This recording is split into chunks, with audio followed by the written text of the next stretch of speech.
Hello, good morning and welcome to Donington Park for the second event of the season for the 750 Motor Club here at the Leicestershire circuit.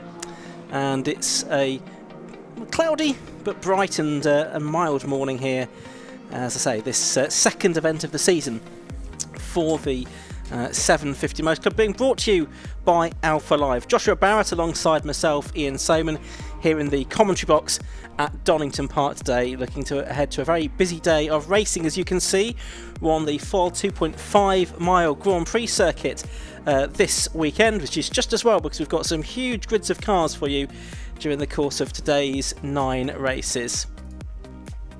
Let's have a look at how the forecast is for today. Well, a few clouds at the moment. Yes, there is a little bit of sunshine right now, with scattered clouds forecast later on, probably a bit cloudier and getting up to about 11 or 12 degrees. Not too much in the way of wind or breeze here today at Donington Park. That's the forecast for the next couple of hours at least.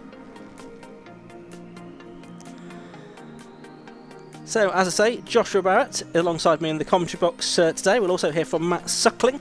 He's going to be our pit lane reporter for today's racing events. We were due to be underway about 10 minutes ago, actually, but one or two delays during the course of qualifying this morning mean that we're just coming to the conclusion now of our final qualifying session of the day for the Tikiwa Club Enduro Championship. We've got racing as well for 4 other categories during the course of today. We've got the Toyo Tyres Toyota MR2 Championship. They'll be first up for the first of their 3 races today. We've also got the RLM Racing Bike Sports Championship, 750 Motor Club Formula V, and the Calm All Porsche Trophy as well. So a bit of variety today. Our first single-seater action of the season with the 750 Motor Club as well. So plenty to look forward to, Josh. Yeah, that's right. And big grids, as we've come to expect. But particularly here to start the season off with 3 of the 5 championships sort of oversubscribed. The MR2 Championship you just mentioned there, there's so many of them here, we have to split them into groups. Formula V, I think we've got something like 38 entries. And there's some good entries too from the bike sports and the Porsches as well, and they're going to have some really good racing, I think. I think we had 7 cars in qualifying in bike sports separated by a second. So that should make a great race later on today, and then a good mix of cars for the All Porsche Trophy. And then you mentioned Club Enduro moments ago. There are currently 56 cars on the circuit in qualifying, so that's going to be a capacity grid there for our 125-minute race later on today, with a fantastic looking grid of cars that were assembled below us in the garages earlier on today. Had a look through those, some really good liveries and some great looking cars in that as well, and lots of cars in the top 2 classes for this weekend. But a great start to 5 new categories starting out this weekend for the 2022 season that we look forward to getting underway shortly here at Donington Park with the MR2 Championship, with what is going to be a good start to our day of 3 MR2 races, with the reigning champion returning in, which is going to be a really intriguing opening race of the day. Yep, it certainly should be, and I say that 3 race format always makes for a little bit of interest. The first race we're going to have actually should perhaps be the most interesting of the races, with the duo with 6 championship titles between them racing against each other for I think will be the only time this weekend. Yeah, and that means we're obviously guaranteed at least 2 different winners over the course of the day. Maybe we might get 3. So we could end up with 3 different winners from 2 rounds of the championship. But we'll come to that shortly. Interestingly, with the MR2 Championship, there is loads of Mark III Roadsters, which has slowly been building over the last few seasons. But now that for the last 2 seasons a Mark III Roadster's won the championship, it's interesting to see how all of a sudden we have all these newly built Mark III cars out there. Yeah, absolutely, and a lot of drivers have switched across from the Mark 1s as well, interestingly, over the past few seasons, which is a change for them. It's a similar car in a way, more similar than the Mark 2s, because they're both relatively light cars, aren't they, the Mark 3s and the Mark 1s, but more and more people going that way. A car from the sort of mid-2000s, early to mid-2000s, I think, the Mark III, whereas the Mark II, the heavy car from the 1990s, and the Mark I's, of course, from the 1980s. So we'll see those cars out on circuit shortly. That will be for the first race of the day. 750 Motor Club not only in action here at Donington Park today, but also at Castle Combe, because the 750 Motor Club Sport Specials are in action down at Castle Combe today. They've already qualified. Andy Hiley there taking pole position in his cross, the man who's been champion for the last couple of years, ahead of Paul Boyd, Martin Gambling and Clive Hudson. So 3 eclipses in the top 4 places with Andy Hiley, and the best of the Class B drivers, Brad Snow in his Silver Phoenix. So action down at Castle Combe for the 750 Motor Club Sport Specials, and we'll see those during the course of the season on the Alpha live stream as well, no doubt.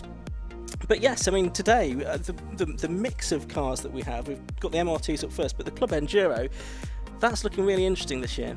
Yeah, that's right. There's, I think, half dozen Seats, which of course won the championship last year in the hands of Rob Baker and Cole Swift. There's some BMWs, but there's some new cars. There's the Audi RS3, which I'm looking forward to seeing. Didn't see that in the paddock earlier. There's more Lotus than before, and Exiges and Elises. But if you look at the top class, the addition to it is the, going back to Toyotas, is the Gazoo Racing Yaris, which will be driven by Cam Walton. And that's going to be really interesting to see. I think it's a four-wheel drive car. It's the car that was Toyota used as their base for the World Rally Championship car. So I haven't seen, again, that's not a car I saw in the paddock. I'm really looking forward to seeing that out this season. And it's pretty much a brand new car as well. And the first GR Yaris to be seen racing, certainly in this country as well. So that's going to be interesting to see, a sort of hot hatch that made waves as a road car. And so it'll be interesting to see it in race trim.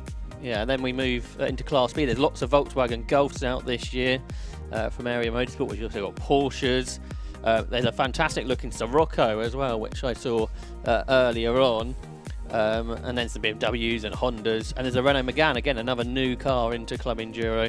And then you move into Class C, where we've got Mazdas and Clios and BMWs as well. So it's a great mix of cars. There's 56 of them that are here. 53 can start. So we might be in a situation where we need to actually have some reserves for that race later on. But in qualifying at the moment, I think that's come to the end now, that session. Has, Rob Baker and Cole Swift, the reigning champions, are on pole, but that's only by half a tenth of a second. So it's very competitive out there. Also interesting to see the former Hot Hatch champion, Ben Rushworth. He is returning to the 750 Motor Club this weekend. He's qualified 8th, which I don't think he'll be overly delighted with, I suspect. But that's going to be a really interesting race later on. In Class B, it looks like Christopher Freeman's Volkswagen Golf is quickest there. And in Class C, that's gone the way of Graham Kelly's BMW 325i. But with so many cars, there's going to be a lot to happen, I think, over the course of just over 2 hours, which will come up sometime this afternoon. Yeah, it will. And for those of you who are following these things, there has been a change to the timetable. So we're now just going to have the 2 races before lunch, the Toyota MR2 Championship and the RLM Racing Bike Sports Championship. Those are the 2 races before lunch. Then we'll take a break and then we'll get underway once again with the 750 Motor Club Formula V Championship, the Carmel Porsche Trophy, and then progressing on through the rest of the programme as scheduled. If you want details of the event programme, by the way, it's all available for you online. So if you've got your smartphone with you, you can head to the 750 Motor Club website. Go to 750mc.co.uk/calendar, and that will take you to a list of all the events that are being run this season by the 750 Motor Club. Find the link to this Donington Park event, and you'll see then a link to not only the digital race programme with all of the entry lists and so forth, but all of the live timing as well, and other information about today's racing here at Donington Park. So 750mc.co.uk/calendar for the link to the programme and the timing, and 750mc.co.uk/live for the link to the live coverage produced by Alpha Live here at Donington Park this weekend. Well, the qualifying sessions have come to an end. I can just see out of our commentary box window some circuit vehicles just heading out onto the track just to make sure the circuit is all set for racing. The first event of today will of course be the Toyota's Toyota MR2 Championship, which we'll look forward to very shortly indeed. The championship that was founded in 2008, and the grids of cars that have little in the way of modification. as I say, split across 3 classes for the different marks, Mark 1, Mark 2 and Mark 3, with all of them, of course, rear wheel drive. They have different minimum weights within their respective classes to try to keep the performance relatively even. And there has been a change to the regulations for Class A this year, which has allowed them to use the 1.8 litre engine, which I think comes out of the Mark III, also in the Mark 1s as well. So a slight change to the regulations for 2022. Let's have a look though ahead to our first race of the day, which is the Toyota MR2 Championship.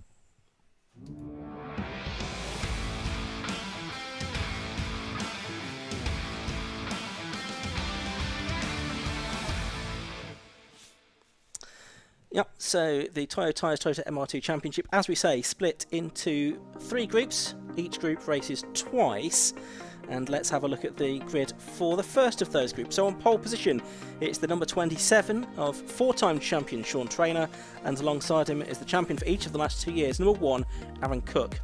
On the second row on the inside is number 26, Paul Cook, and beside him is number 6, Darren Aldworth. Row 3 has 84, Neil Stratton, and 21, Daniel Sylvester. On the fourth row, in one of the Mark IIIs, it's number 77, Tom Mailings, and 4 is Peter Higton. On row 5, it's number 41, Ali Topley, and 32, Luke Carter. Andrew Ruthven, 82, and Daniel Bryant in 69 are on row 6.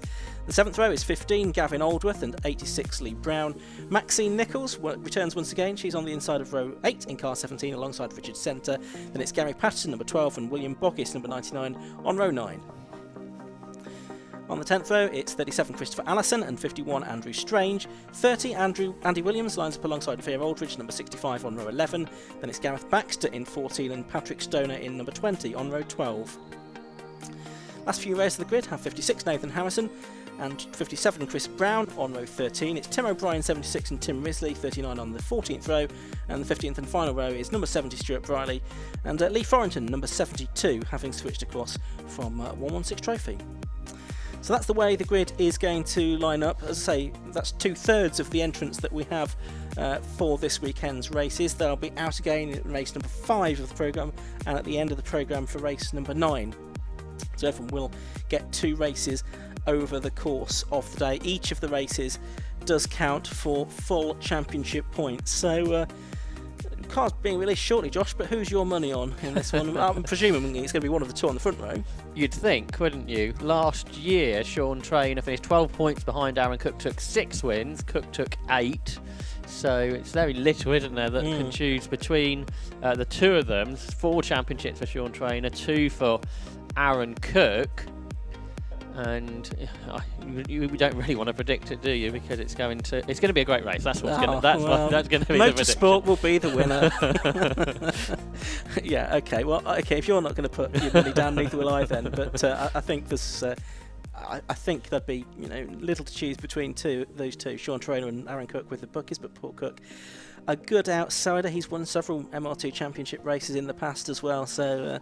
He always likes to get stuck in. We saw him out at Croft last weekend in his BMW Car Club Racing Championship car, and so back in the MR2s this weekend. And yeah, quite a few of these now racing the Mark IIIs as well, which is interesting.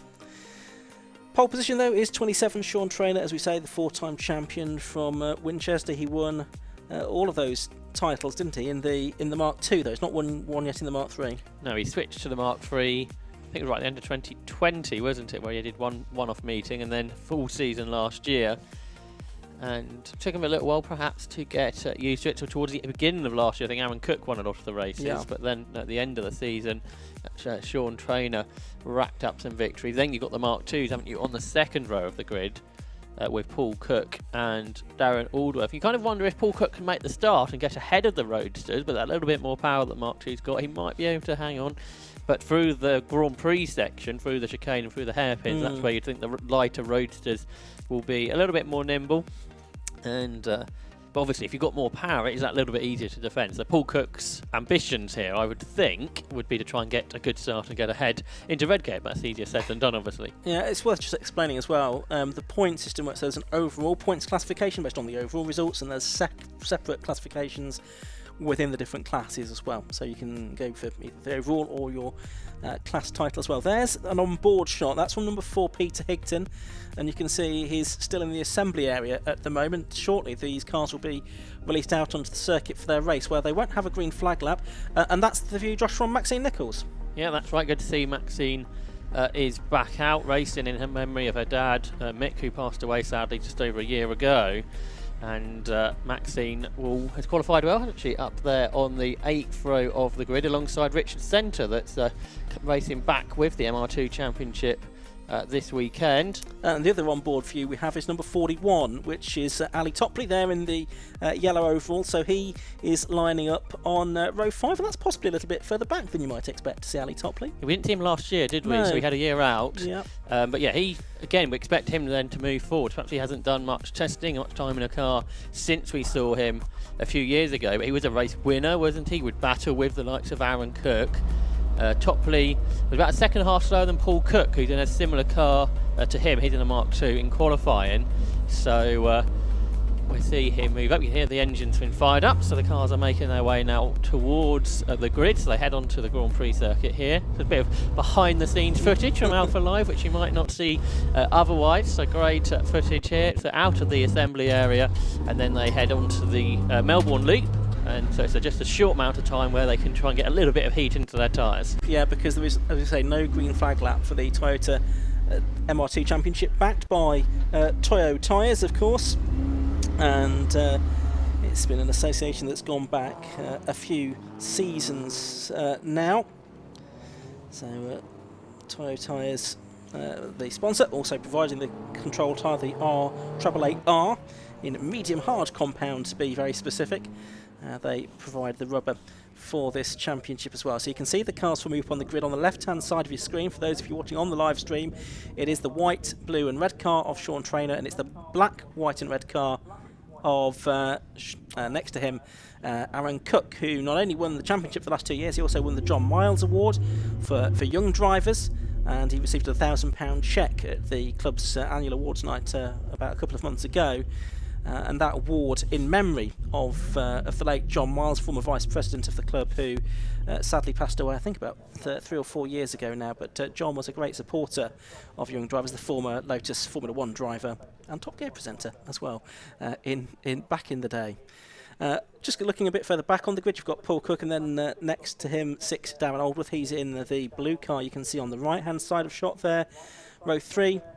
He's 84, Neil Stratton, who lists Donington Park as his favourite circuit. He's 38 years of age, he works in IT. His 5th year in the MR2 Championship. Used to race one of the Mark 1s, but recently has raced one of the Mark 3s. And then it's another of the Mark 3s next to him, which is number 21, Daniel Sylvester, in that self-built roadster for the driver from Yorkshire, who's been racing since 2020.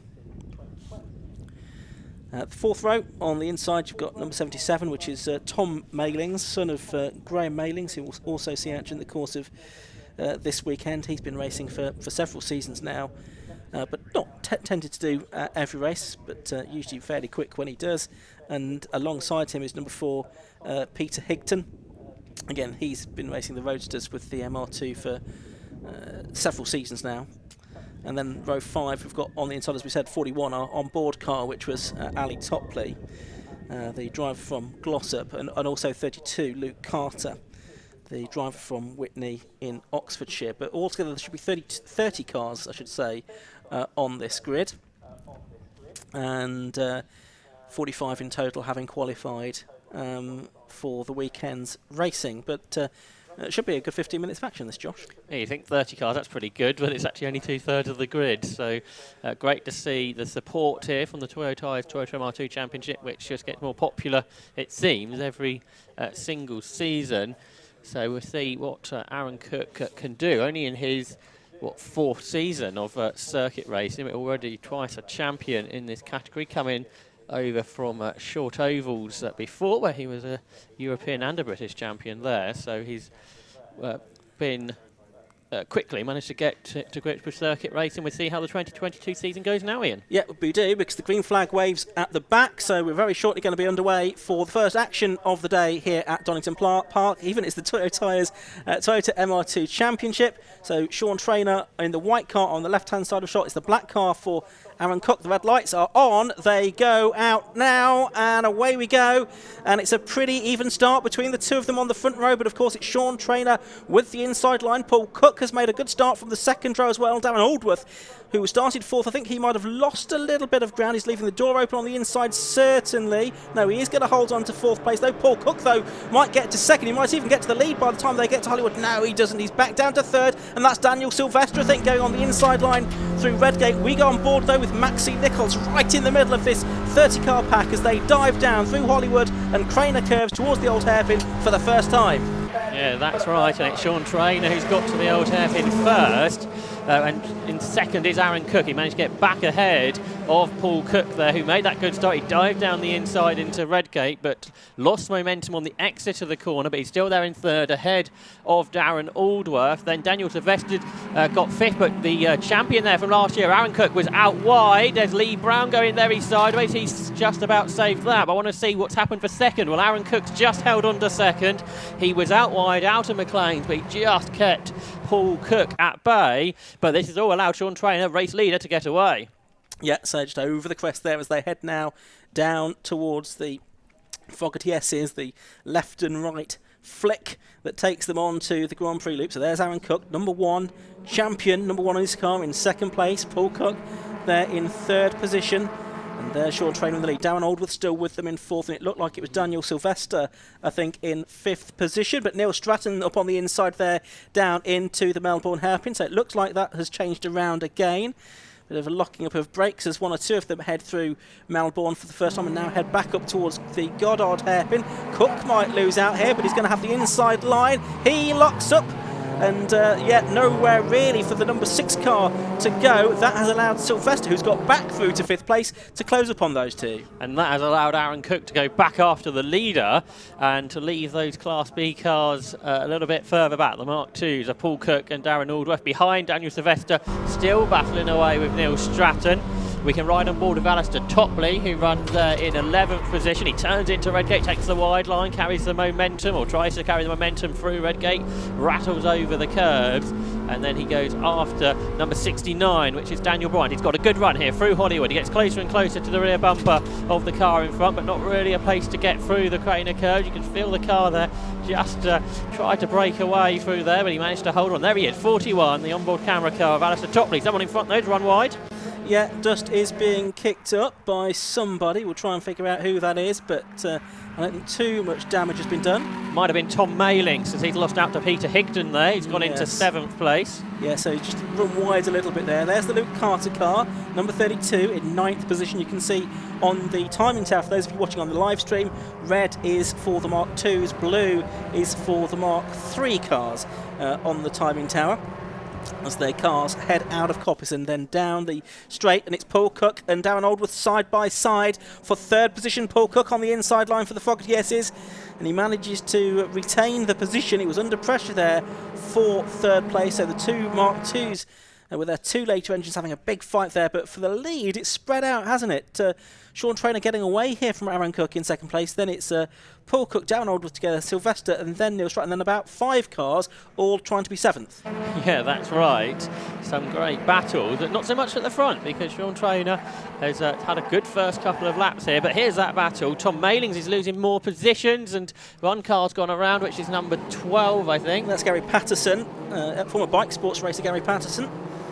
He's got going once again as there over the line go the leaders. It was 20th that Gary Patterson spun out of. Yeah, so he'll have lost some places, I should think.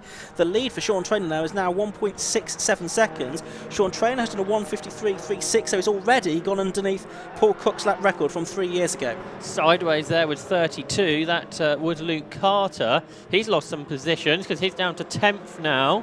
So it's all changed around. He's lost another place because just going past him there was Alistair Topley. And that's Richard Centre that's off, the software tester from Worcester. Daniel Bryant had a big off here at the Craner curves. He's across the grass. He's still kind of trying to save it as he gets to the old hairpin. Eventually the car does spin away from him, but that was quite a hairy moment for Daniel Bryant.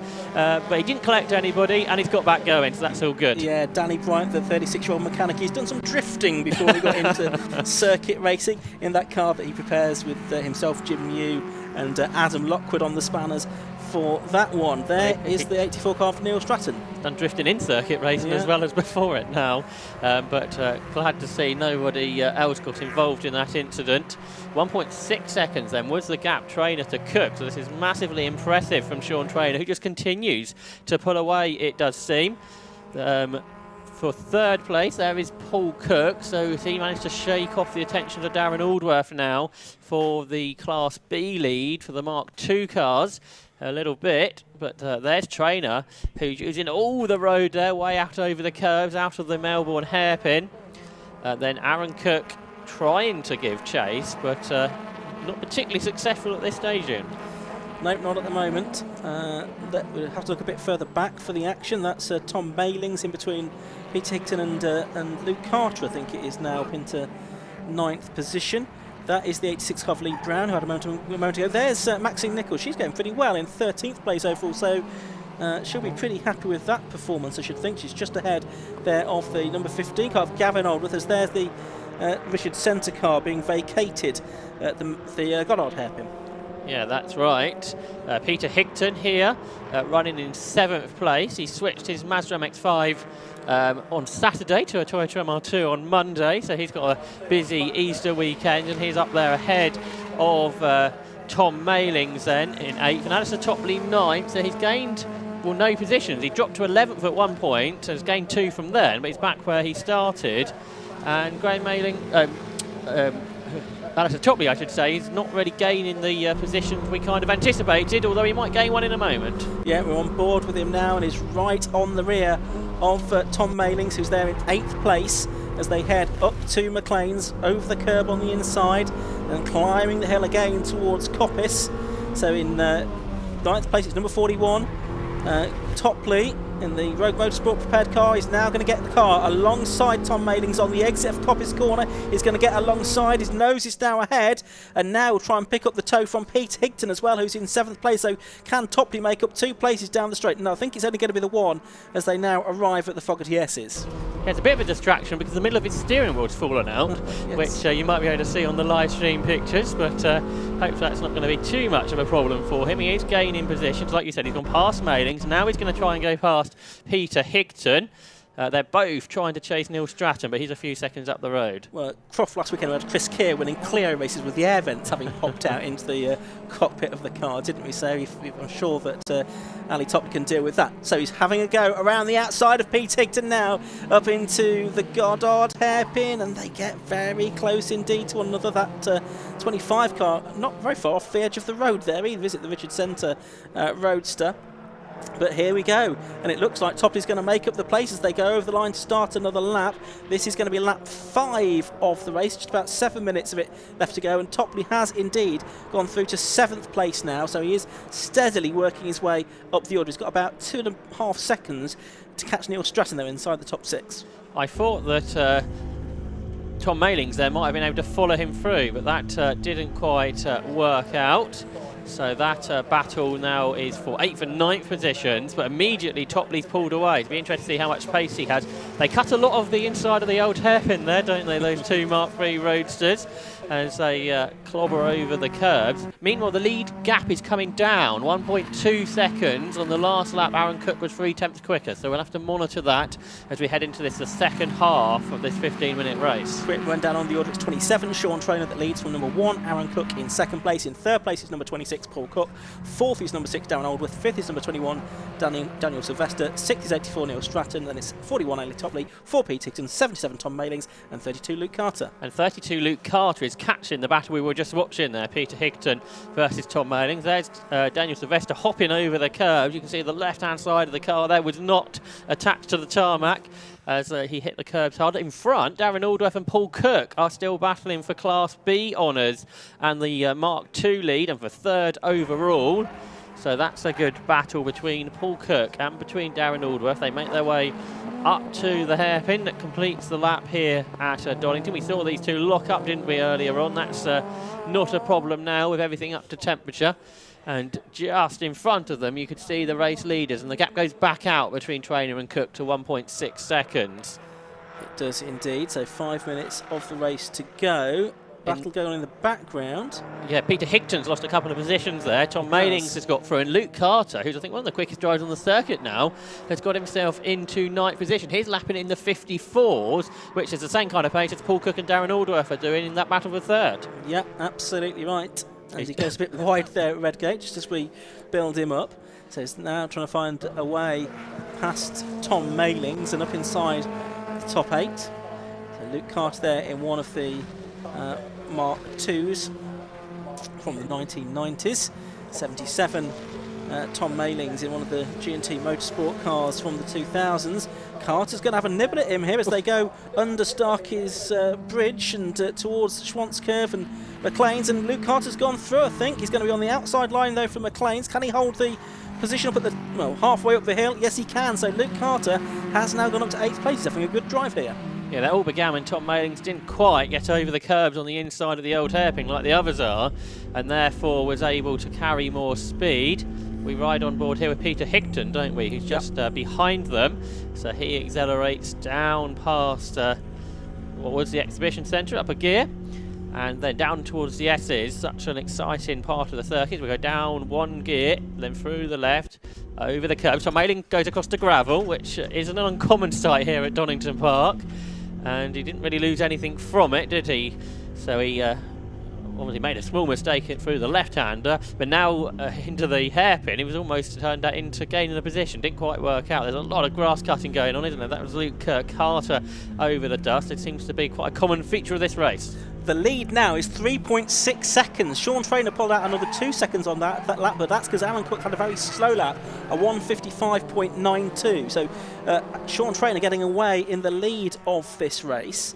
3.6 seconds now. It's Darren Aldworth up to 3rd place now in the number 6 car, ahead of 26 Paul Cook as well. So that has swapped around on that lap. So a change there too. So it's now number 6 Darren Aldworth 3rd, 26 Paul Cook down to 4th, but only a quarter of a second to choose between them, and side by side over the line a bit further back, trying to work out who that was. That was the Veer Aldridge and Andrew Ruthven battle. And we just caught an eye there. Paul Cook back ahead of Darren Aldworth, I think. Yes, that's confirmed by the Alpha Live pictures. So Paul Cook is back into 3rd place. This is a good battle.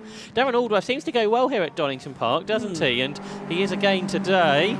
Remember when we were on the national track previously, he was battling in the lead pack. So Darren Aldworth going well on the Grand Prix circuit as well, and challenging Paul Cook as they turn their way through. Aldworth was 6th in the championship last year. Paul Cook was 4th, but there was in excess of 50 points between them.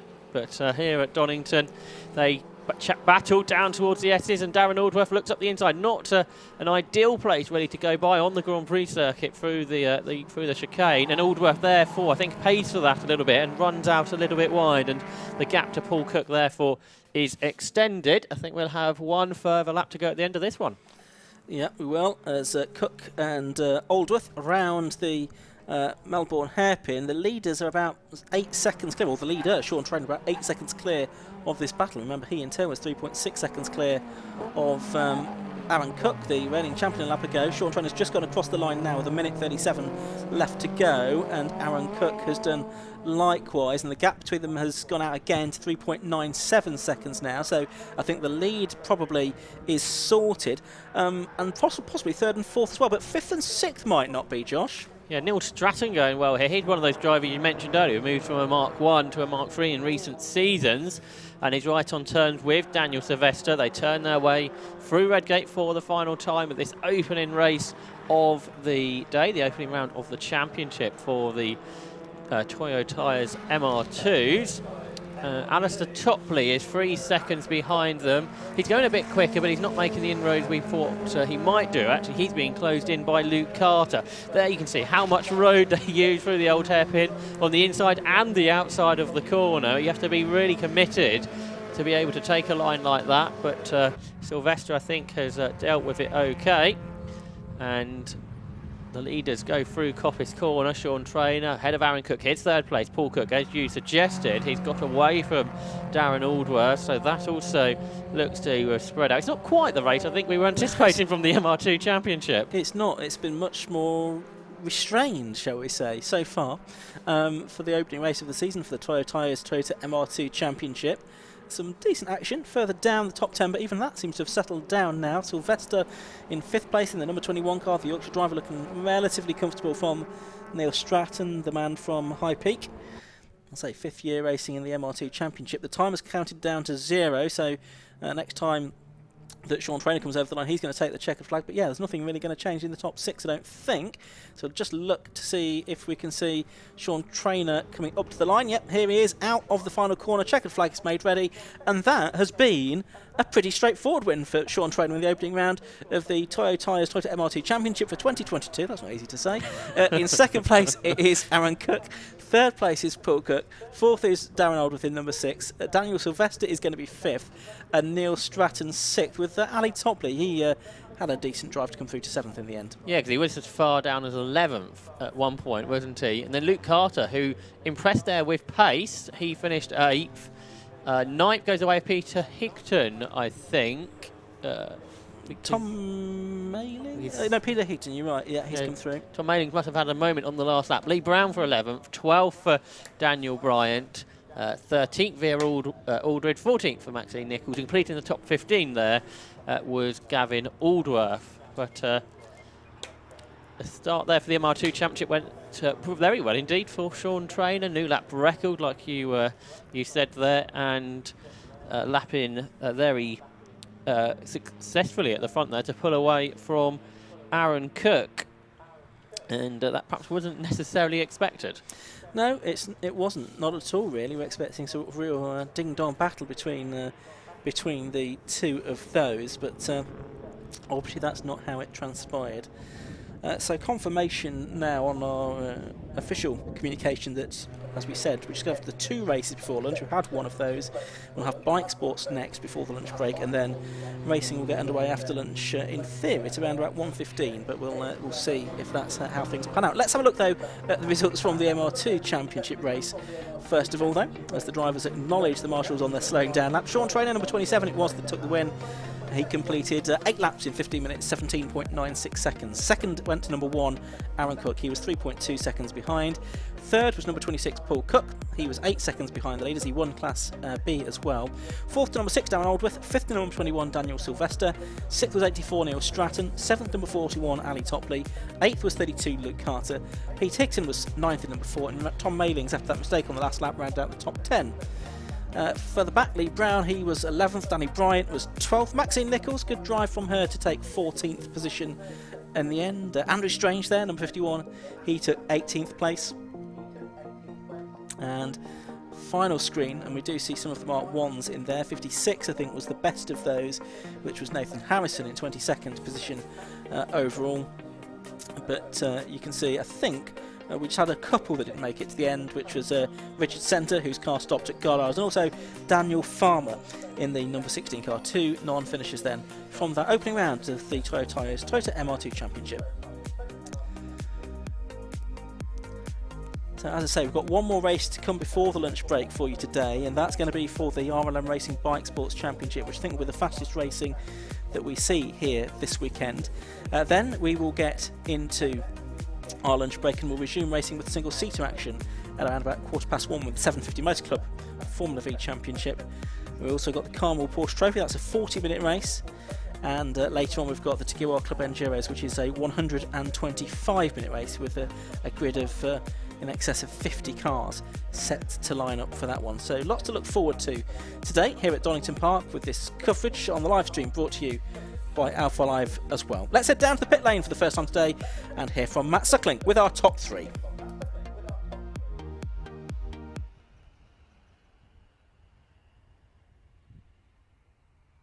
Thanks very much, Ian. Yeah, down here with our race winner, Sean Trainer. Sean, many congratulations. First win of the year, first race of the year. That wasn't bad at all, was it? No, good. The lads we've had a little bit of a play around over sort of a few weeks back, and I've never got to grips with the coilovers. Since coming out of the Mark II, I haven't got the grips with the coilovers.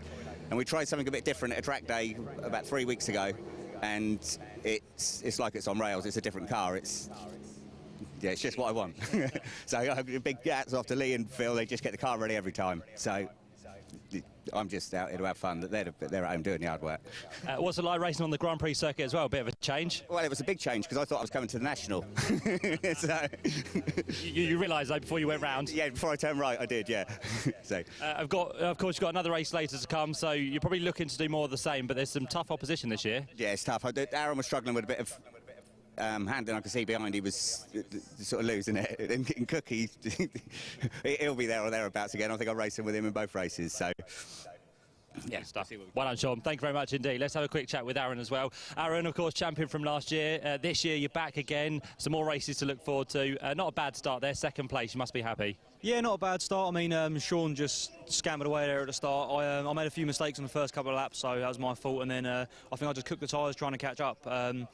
Halfway through, I knew I wasn't going to catch him, so I just sort of tried to back it down a little bit, make sure I get a second place, and later on we'll go for the win. You've had a chance now to test it. You brought that gap down, as you said. It went back up, but you were kind of just testing things out before the later race, maybe. Yeah, I was just not treating it as a test session. We was in second place. It's good points, but just keeping in contact with Sean just in case he made a mistake or had a problem. But yeah, I clawed the gap back midway through, and I was never going to claim the whole thing back. I'd probably end up chucking it off. So yeah, we calmed it down a little bit just to make the end second place, and we'll try again later. The guys upstairs as well said it's quite tame so far, but that could all change, couldn't it? Yeah, race one, normally we try and keep it clean in race one. Race two is a bit like British touring car race 3, so we try and keep it a bit clean, but elbows out racing is good fun. Good stuff. Well done, Aaron. Good luck for race number 2 a little bit later on. Let's have a quick chat with Paul as well, who wins his class and also gets on the podium. So well done, Paul. That was a good race. Yeah, it was a hard race. Yeah, Darren pushed me quite hard. I had a good start, actually. Got up the inside of Aaron, but I had to sort of tighten up to give him a little bit of room. Yeah, so yeah, put me head down from them, really. Cars didn't seem to have as much grunt as what the car Darren's driving, but I'm not complaining. I got the result. Yeah, you got ahead of him in the end. He did get past briefly, didn't he? He did, yes, he did. Yeah, I don't know if he missed a gear or what happened. I can't remember. I have to look at the video evidence. But it seems hard work driving this car. You know, you have a BMW from last weekend at Croft, which is kind of on rails, and you get one of these. It's kind of adapting your mind to how it all works. Any chance of catching the top 2 later? Of course, they're in Class C, but there's always a chance. I don't think so. I think the Mark IIIs have definitely upped their game. Got 2 good drivers at the front there, where the Mark IIs used to be quicker. But yeah, I'm the fastest Mark II driver, so let's say no more, really. You won your class, that's the main thing, so well done to you. Congratulations indeed, Paul. So there you go, our top 3 from the MR2s. Lots more to look forward to from them a little bit later on, but for now we're going to turn our attention to the first race of the weekend for the RLM Racing Bike Sports Championship.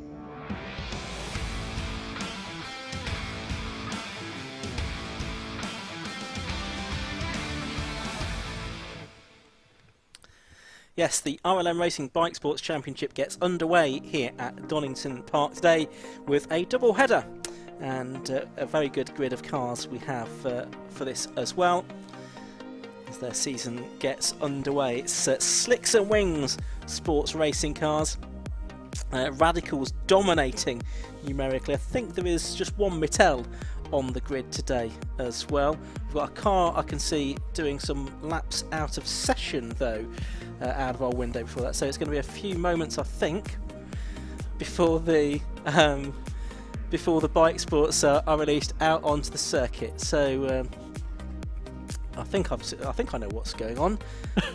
But let's have a look at the grid for what will be actually the bike sports race, not the MR2 Championship Race, it says, but this is the grid for the bike sports race. We'll have a look at that in just a second.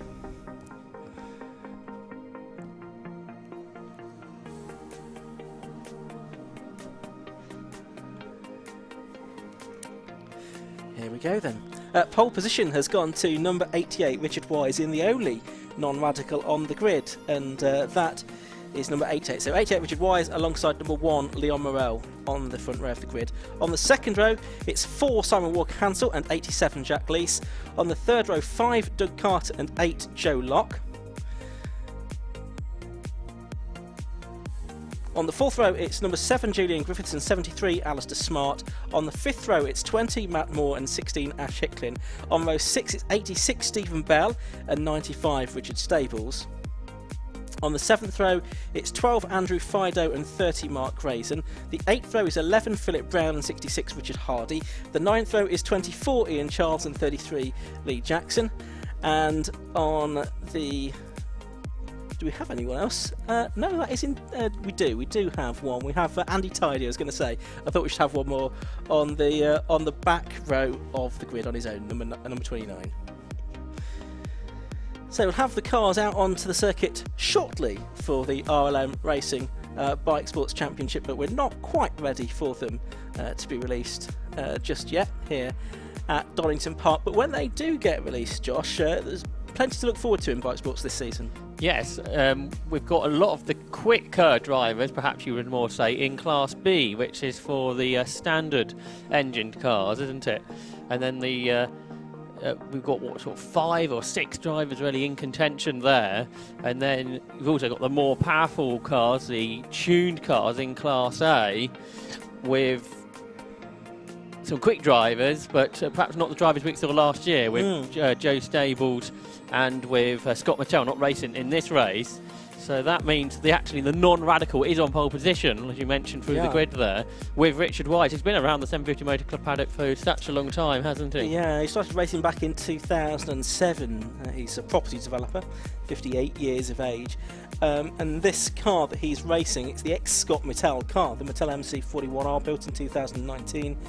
Suzuki Hayabusa hired as well, so it's going to be Richard Wise that we're going to see on pole in one of the Class A cars. Class A being for those with the tuned engines, and Class B for more production-based engines. That's the differential between the two classes. One other change this year is that we've no longer got Class C, which was effectively catered for the 1000cc cars. They're still welcome to race, but they now slot into Class A or B. And it's a 1000cc car that Richard Wise is driving on pole position. Absolutely, yeah. So it shows you that those slightly smaller capacity, which means they can run a bit lighter, can be quick. And in the hands of Richard Wise, he did get pole by... just over 1/10 of a second from our reigning champion, from Leon Morel in the his Radical SR3, the former RC racer, I think he told me last year, before moving into circuit racing.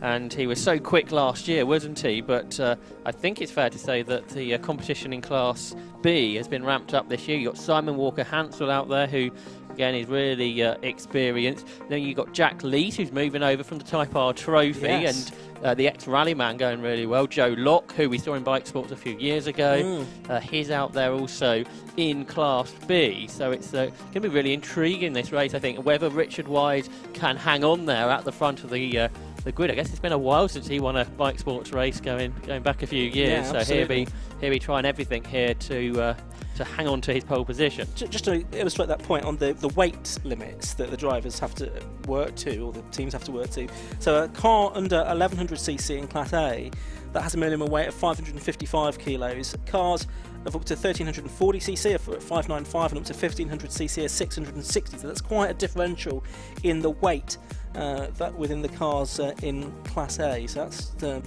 that is worth noting. Richard Wise was the Class C champion back in 2014 when he was racing Aspire. He likes to sort of do things a little bit differently compared to some of the rest of the field, doesn't he? Driving something other than a Radical.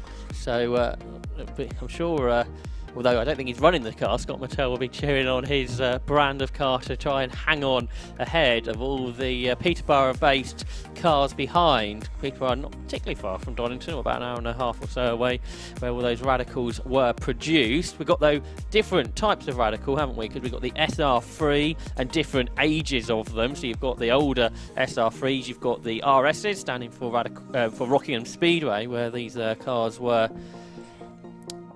where they was developed back in the day, and then the RSX for the latest model of radical sports car. You've also got the PR6s, the centre seat cars, and I think there's also a radical Pro Sport out there, which sort of dates back to some of the early days in the radical championship, including Alistair Smart. He's out there. He was racing at Snetterton on Saturday. He's made his way here to Donington Park, which he says is his favourite circuit, and he races this radical PR6 in Class A with a 1340cc Hayabusa engine, and he's one of the number of cars that is run by RJ Motorsport's Josh Smith, who has a team of cars there in the paddock.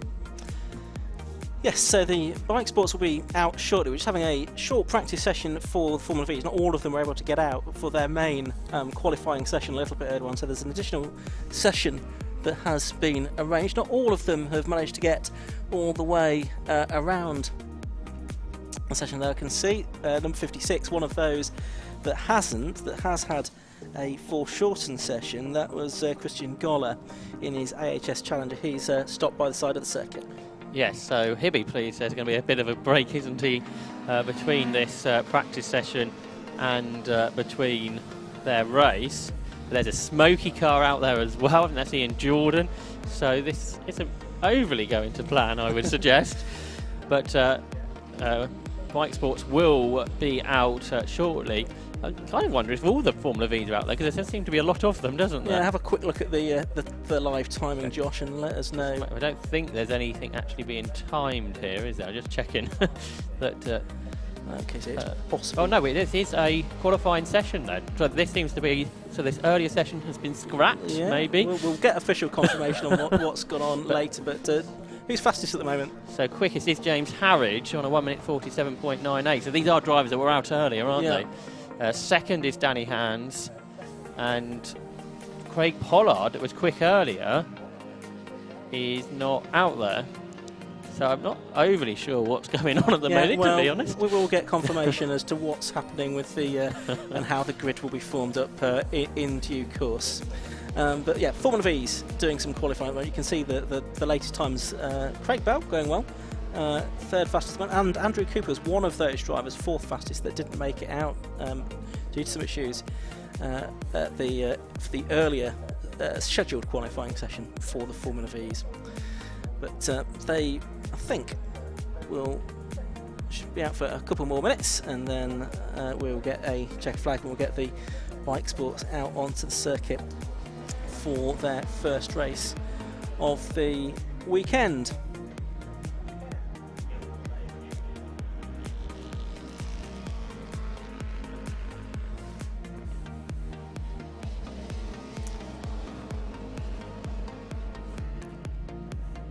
So, reminder that this is the first of two visits this season to Donington Park by the 750 Motor Club. We're back here again in August when we'll be on the national circuit. On that occasion, they'll be racing for the 116 trophy, so a 90-minute race there.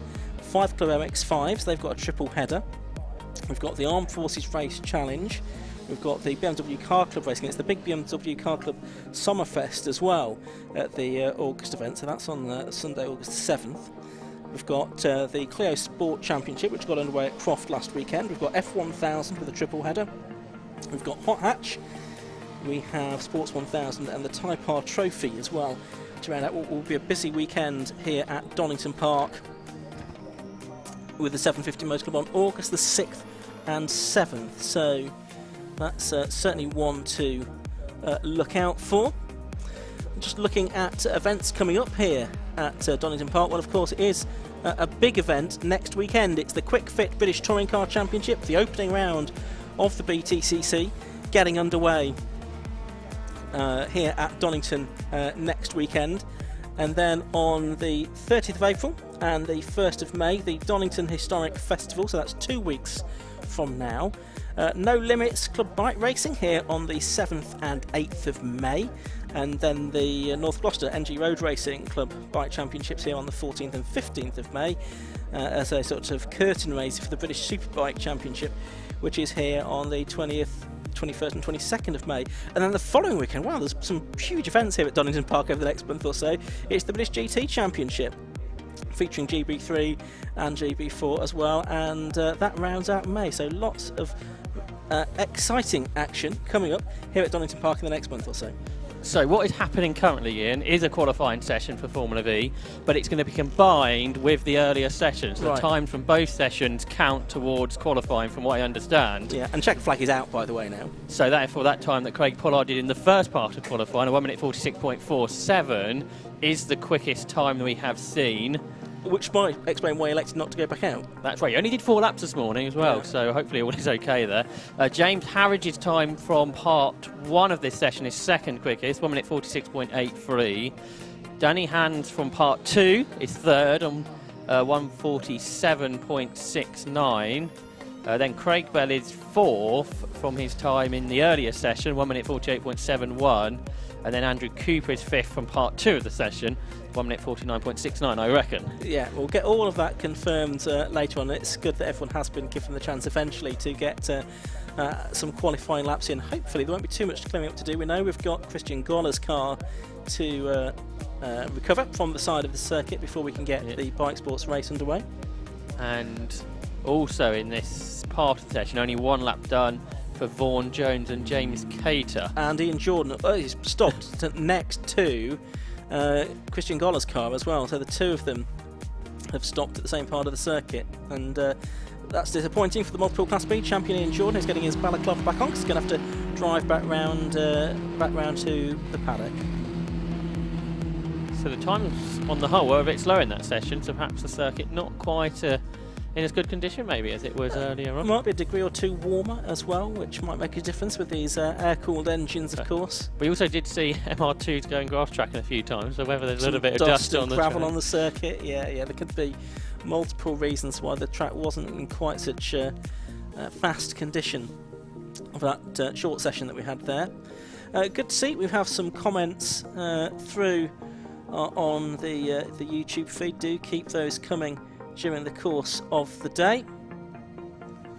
So we've got the V's having completed their qualifying session, and we'll then have the RLM Racing Bike Sports Championship cars.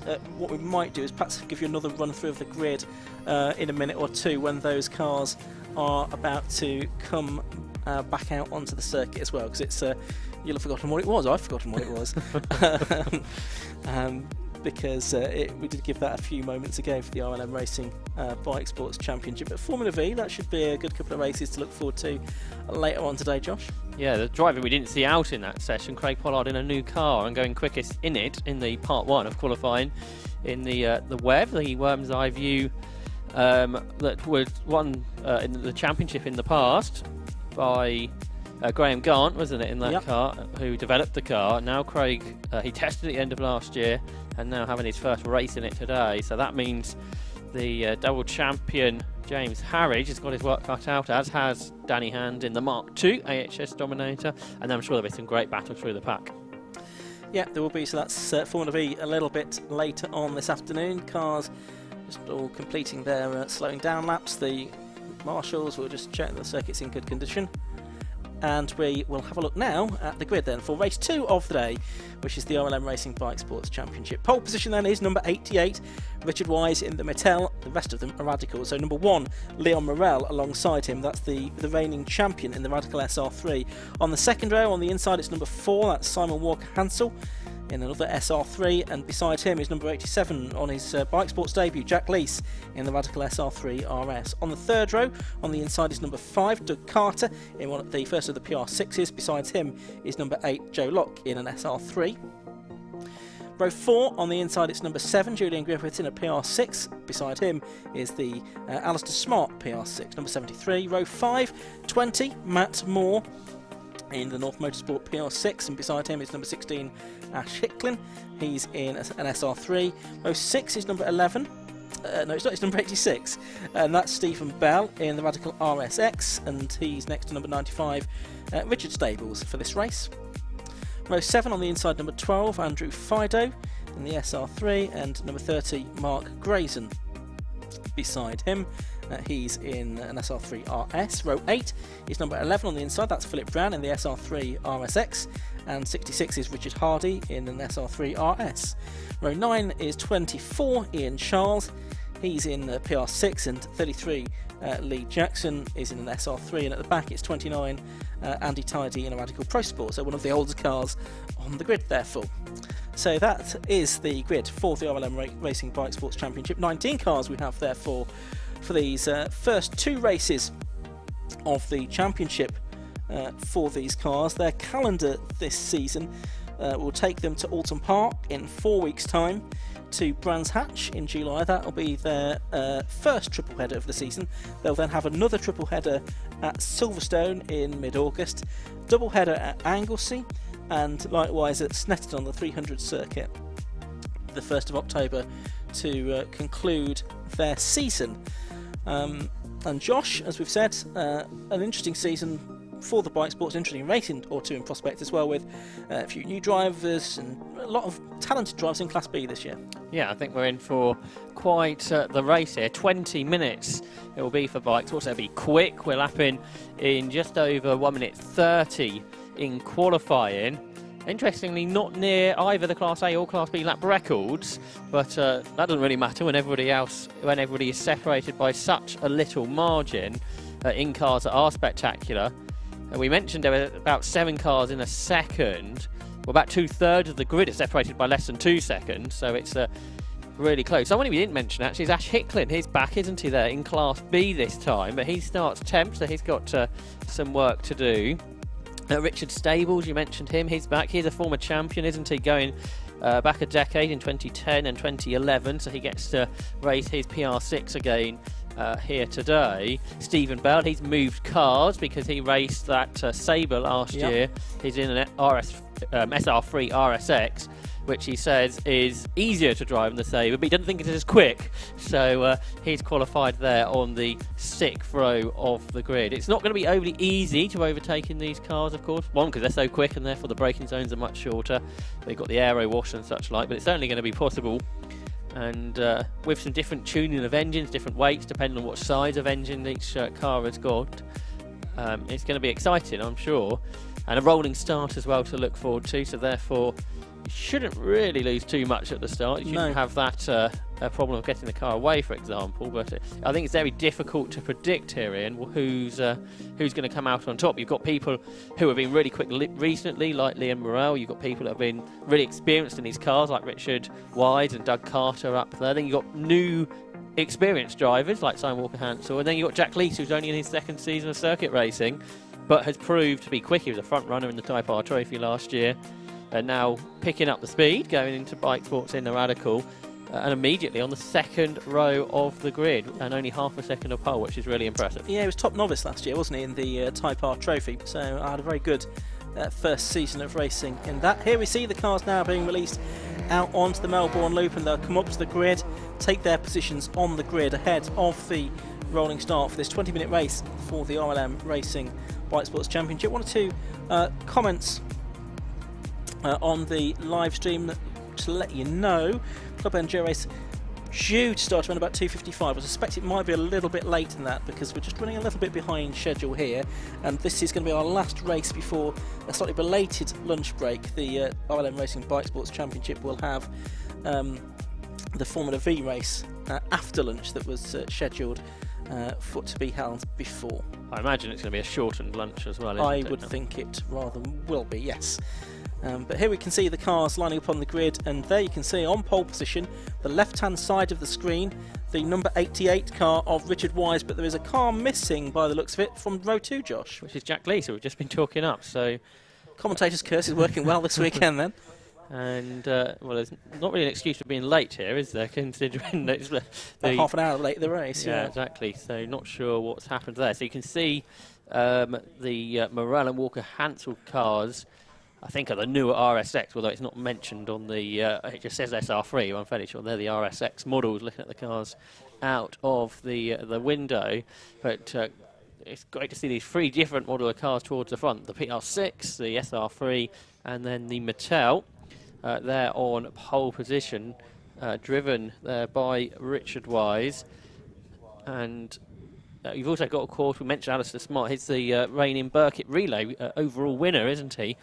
And great to have him here. And, of course, the Burkitt Relay run by the 750 Motor Club, and it's really the centrepiece of the club racing season. It is a great tradition. Alistair, one of a couple of drivers that have listed Donington Park as their favourite circuit. The other one that's volunteered that information to us is Mark Grayson. So both of those enjoy the Donington Park layout. Alistair Smart, 55 years of age, real estate development director, been racing since 2011. He's in this Hayabusa engined RJ Motorsport prepared Radical PR6 as the green flag lap gets underway, or the rolling lap I should say, for this RLM Racing Bike Sports Championship. So a final chance for the drivers to get some heat into the tyres and the other key components of these Radicals and the Mattel MC41R in the case of Richard Wise. Is the only 1000cc car on the grid, but it is running to a lower minimum weight than the Radicals behind it, so it should equalise the performance to some extent. And of course, when we saw Scott Mattel race that 1 litre car, he was a race winner, wasn't he? And although the later car's got that slightly bigger engine, this 1 litre car still obviously a fast car, and can compete right at the front of the pack. So the cars then making their way through on this green flag lap. You can see the different shapes and sizes of these different types of Radical. And there's the Pro Sport at the back, the Andy Tidy driven car. And Radical, of course, such a popular, not just race car, track day car as well, not just in the UK, but throughout the world. I did once see one on the road. Did you? When I was up in Peterborough. I think it was the closed cockpit car that they made, but still, it was, even though you knew you were near the factory, it was still a bit of a shock. It was in a traffic jam as well, so it's sort of one of those moments. But more than not, you see them on racetracks and go in very quickly. And the SR3, for example, produced now in a 4-figure amount, which is so impressive. That Pro Sport for Andy Tidy, I'm not sure how old specifically that particular car is, but those hailed from the late 1990s. Originally, they were the basis of the Radical Enduro Championship, which was the sort of tower type races that Radical ran for those cars after the Radical Bi-Giro Championship, which was the first thing that they brought out, which was the sort of 2 sprint race format that they had for the early club sport cars. I think to start off with, Radical did run with the 750 Motor Club, didn't they? They did, yes. Their early races were with 750 Motor Club in alongside, I think, things like Formula 1300, I think, in the 1990s. Anyway. See, Liam Morrell still got functioning headlights. I don't think that many of the Radical race cars have, but that could be handy during the course of this race. Who knows? Who knows? 20-minute race then. It's a rolling start, as we've said, so the cars should get in a nice, neat 2x2 formation. Obviously, that hole on row 2 is not helping, where Jack Lees isn't. So there should be a gap there. That might give Joe Locke, who will come through from row 3 of the grid in the number 8 car, the red car you can just see going through shot there, might give him a bit of a chance to steal a march on some of his rivals. But red lights go on, they go out, and away we go. And it is Richard Wise, and I think it's going to lead down into Redgate Corner for the first time. Trying to come through on the inside. There is the number 4 car of Simon Walk-Hansel, and is he going to get through into second place? Not quite. Leon Morrell just about holding him off, or is he? They head to Hollywood, and it's the very experienced, the much more experienced Simon Walk-Hansel, although not necessarily in bike sports, on the inside line, and he has gone through, or has he? No, Morrell fights back through the Craner curves and down towards the old hairpin, and he's just about held on to it. So a cracking piece of driving there from Leon Morrell to hold on to second place, but it's Richard Wise that leads. But did Morrell run too wide out the old hairpin? He did not. He managed to hold on, so flat out on tyres and that aren't fully up to temperature at this point through the Craner curves, fully committed. But that has allowed Richard Wise to get this gap, and you can see that he speed these cars travel around the Donington Park circuit. Some of the quickest cars you'll see at Donington Park all year long.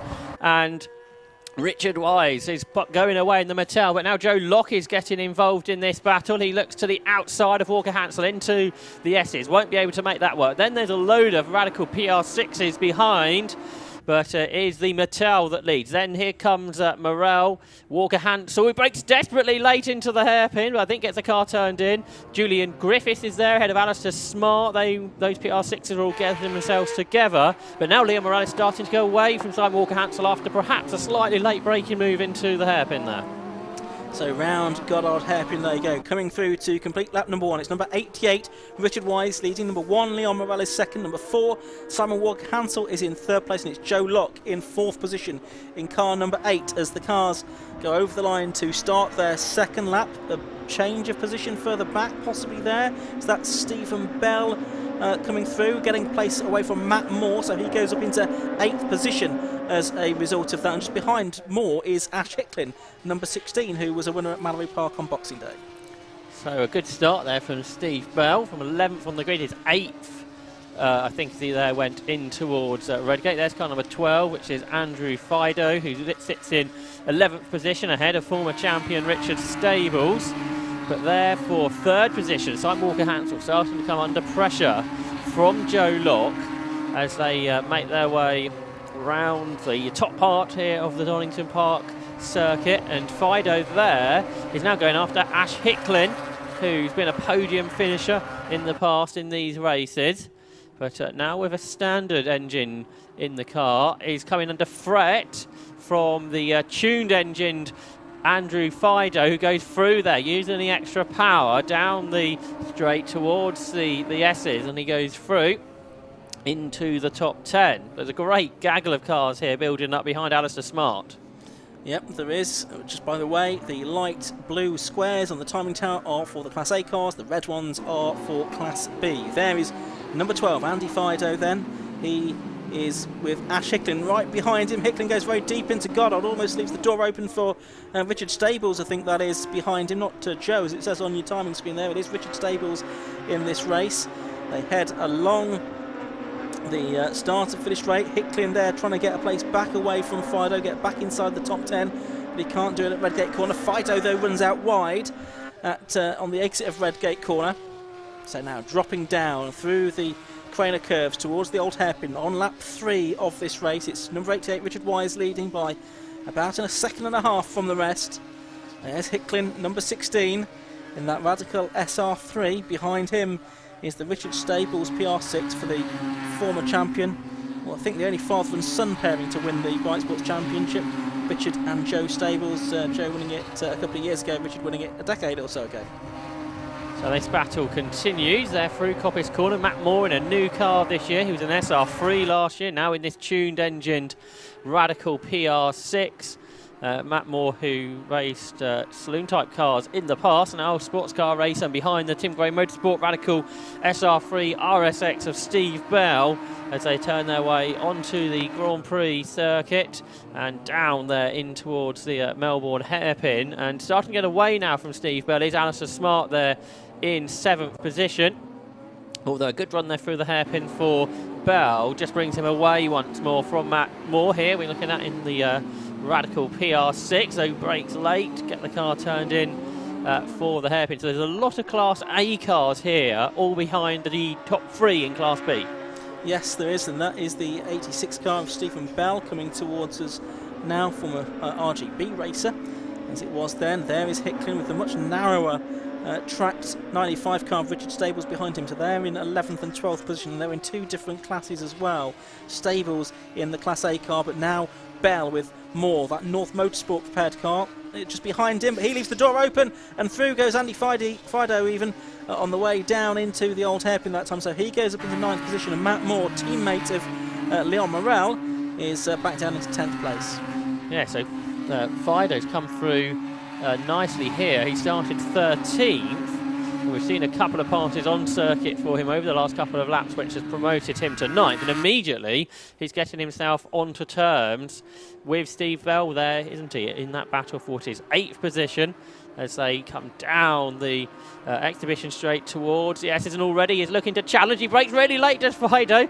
Well, particularly in these cars, I wasn't expecting the pass there into the S's, but Andy Fido has done a great job there. So he's gained 2 places on this lap. He's up to 8th. He's got a gap now to work on to that man. That's Alistair Smart, who is in 7th. Ahead of him, there's a radical PR6 battle for what is second in Class A between Doug Carter and between Julian Griffiths.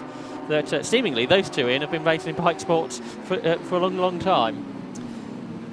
They have indeed. So through Goddard Hairpin, with about a third of the race gone. There's Doug Carter with Julian Griffiths just tucked in behind him now. So this is the fight for 5th and 6th position. Alistair Smart just behind them as well in the PR6. That's 5th, 6th and 7th. Time on screen just confirming there that Fido has gone up to 8th place in the number 12 car.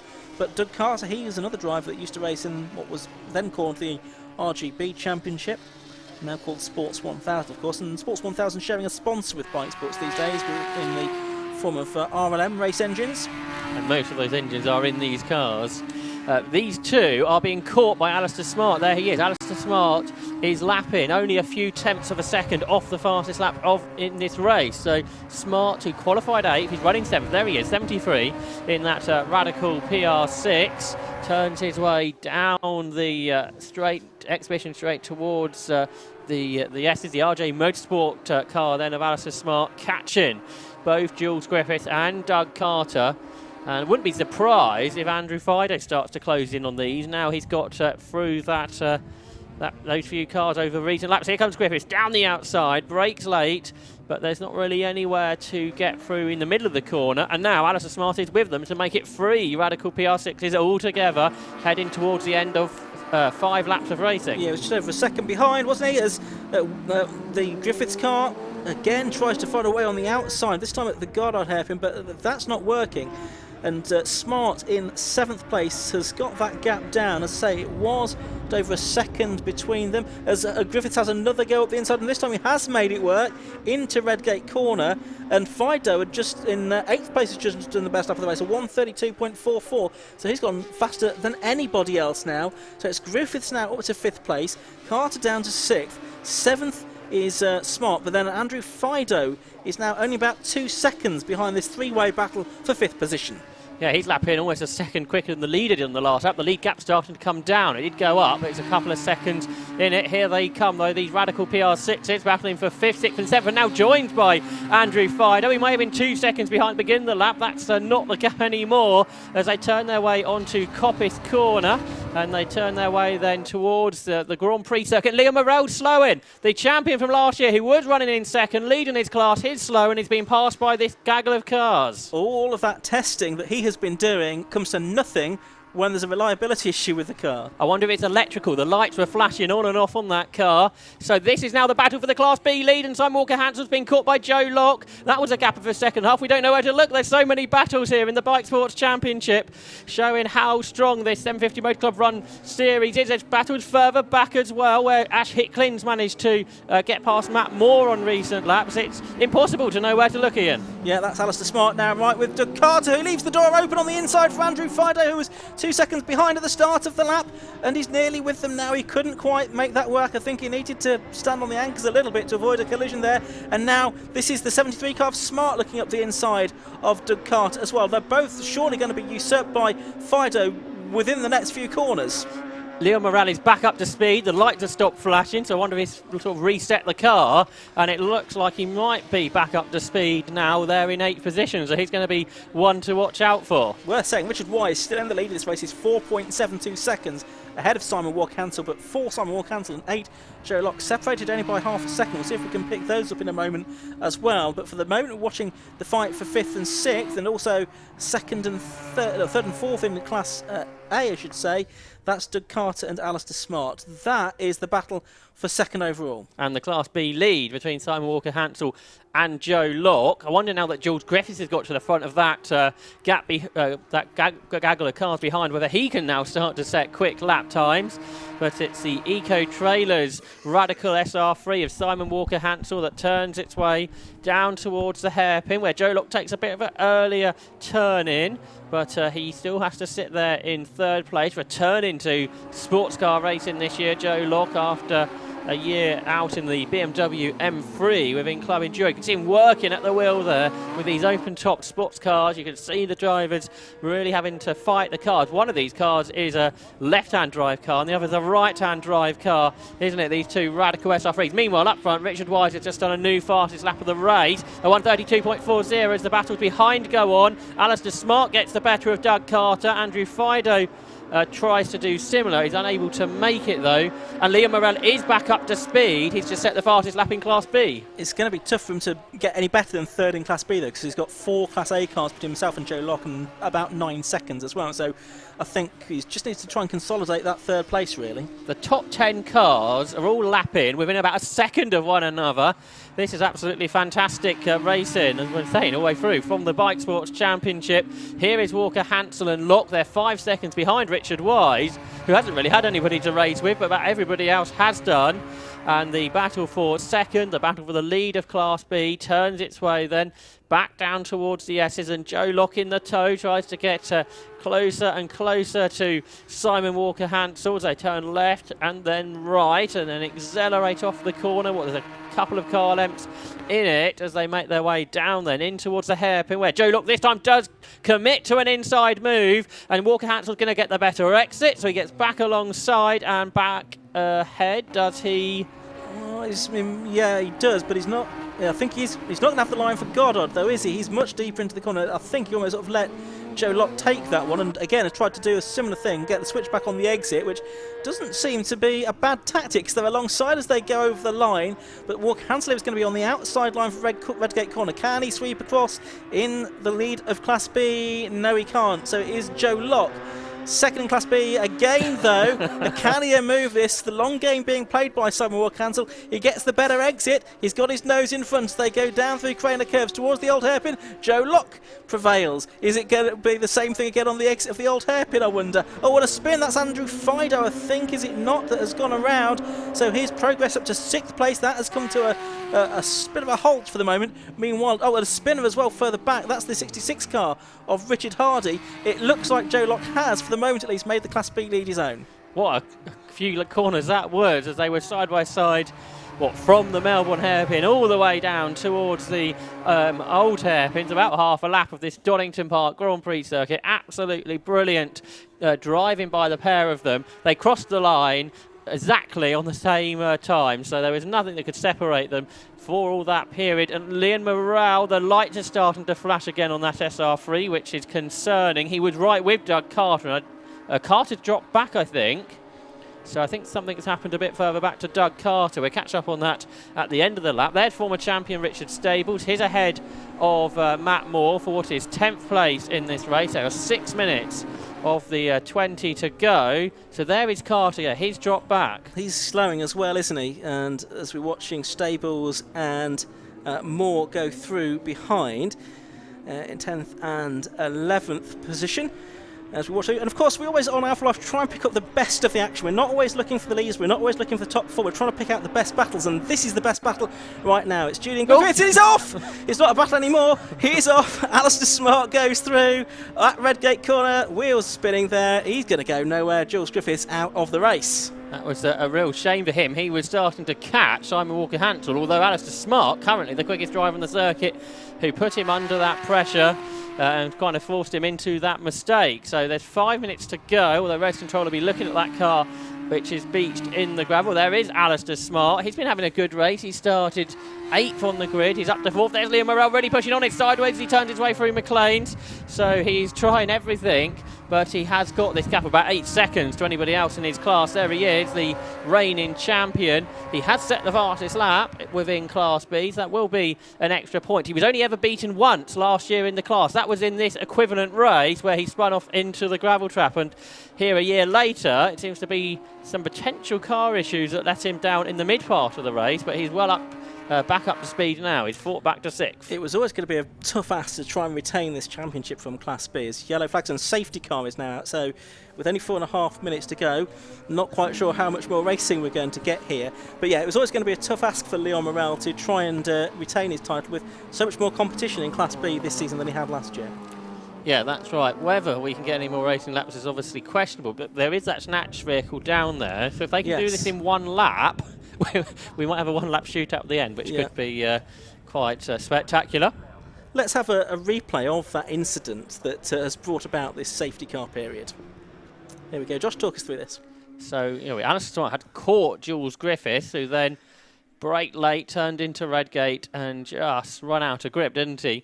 And spun into the gravel. The car's so close to the edge of the circuit and wasn't going anywhere, so therefore there was really no option. I didn't think they'd be able to carry on with that car there. And the snatch track is not there yet, is it? So I doubt any more racing will be done, but I'm sure the crew down there will work as quickly as possible. Yeah, they're pretty efficient here at Donington in terms of being able to hook those vehicles up and get them out of the way. So the Random McGowan safety car leading them around. It did pick up race leader Richard Wise, so the order with 3.5 minutes to go is number 88, Richard Wise leading. In second place is number 8, Joe Locke, who leads Class B. In third place is number 4, Simon Walker-Hansel. Fourth is number 73, Alistair Smart. Fifth, number 1, Leon Morrell. Sixth is number 16, Ash Hicklin. Seventh is number 95, Richard Stables. Eighth is number 20, Matt Moore. Ninth is number 86, Steve Bell, who's in Class B rather than Class A, actually, is being shown on the screens. And 10th, number 12, Andrew Fido, despite that spin. So everybody in the top 7's best lap is within a second, much like it was in qualifying. But there's some different drivers within that top 7, because Alistair Smart, he qualified 8th. He's got up to 4th. Ash Hicklin qualified 10th. He's got up to 6th. And Richard Stables, who qualified 12th, has got up to 7th and are lapping within a second of the fastest lap of the race, which really is interesting to see how that's gone. And I think, therefore, our second race of the weekend is going to provide further interest in the Bike Sports Championship to look forward to. Yep, cars making their way down the exhibition straight towards the Fogarty S's. And pretty much the whole pack is going to be behind the safety car, so that's nice and neat as well. And for the second race, we are expecting that that Joe Stables will be driving Richard's car from the back of the grid, which adds even another element into this race that will happen later on. Yeah, I don't think we're going to get any more racing though, are we, Josh? Because the Jules Griffiths car still has not been recovered from the Redgate gravel trap, and the safety car has nearly completed another lap. Yeah, that's right. So a disappointing way to end what has been a fantastic race. That is for sure. Richard Wise may have not seen so much of the battling, but he'll be pleased with a win, I'm sure. But the battles for pretty much everybody else in the pack was absolutely fantastic, with overtaking, with side-by-side action. We saw at least 2 class lead battles within Class B have a side-by-side battle down the Craner curves. And the checkered flag is waved, I can see, so the race coming to a slightly premature end, and it is Richard Wise that wins round 1 of the 2022 RLM Racing Bike Sports Championship. Joe Locke it is that takes second place and wins Class B. In third place, number 4, Simon Walker-Hansel. Fourth to number 73, Alistair Smart. Fifth to number 1, Leon Morrell. And rounding out the top 6 is Ash Hicklin. And I'm afraid a sad end to that race. Fortunately, no serious incident, just Jules Griffiths having spun off into the gravel and the car unable to be recovered in time, but not too much damage done. I'm sure there'll be some gravel to scoop out of his car, but hopefully we'll see him out for race 2 later on this evening. But how well does this bode for the rest of the season in the Bike Sports Championship, and where you can bring any type of bike-engined sports car, sports prototype, and it will be competitive, as we've seen here. The Mattel, the SR3 and the PR6 all running at the front of the field. And let's take a look at the race results of round 1 of the RLM Racing Bike Sports Championship.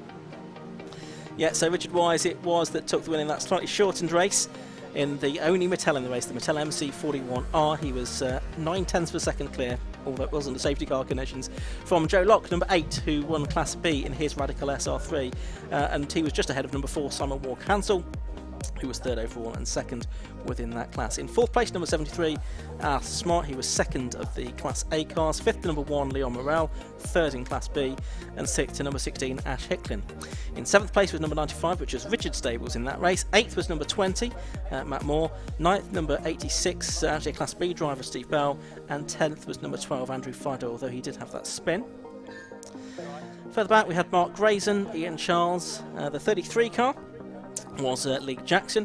Richard Harder, he was another spinner, and Andy Tidy was 15th. Doug Carter coming home 16th with those problems towards the end. The non-finisher being Jules Griffiths, with that spin into Redgate a couple of laps from the end that brought about the safety car.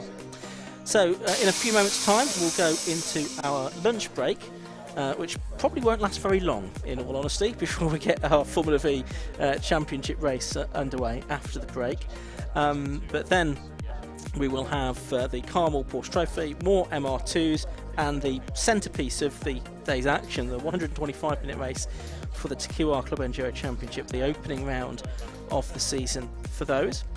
Before all of that, though, we'll be heading down to pit lane in just a few moments' time. We're going to hear from the two class winners from the RLM Bike Sports Championship rather than the overall top three. So that should be Joe Locke, who had that battle for the class win with Simon Warcanter once.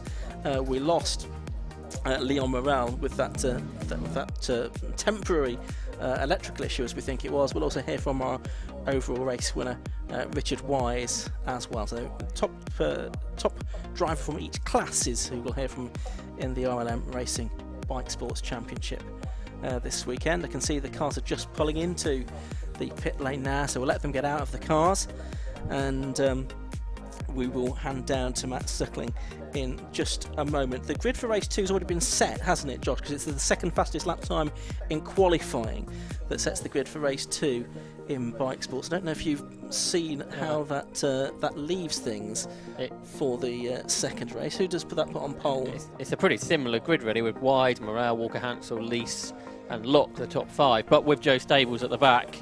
And I wouldn't put it past Joe Stables winning that race.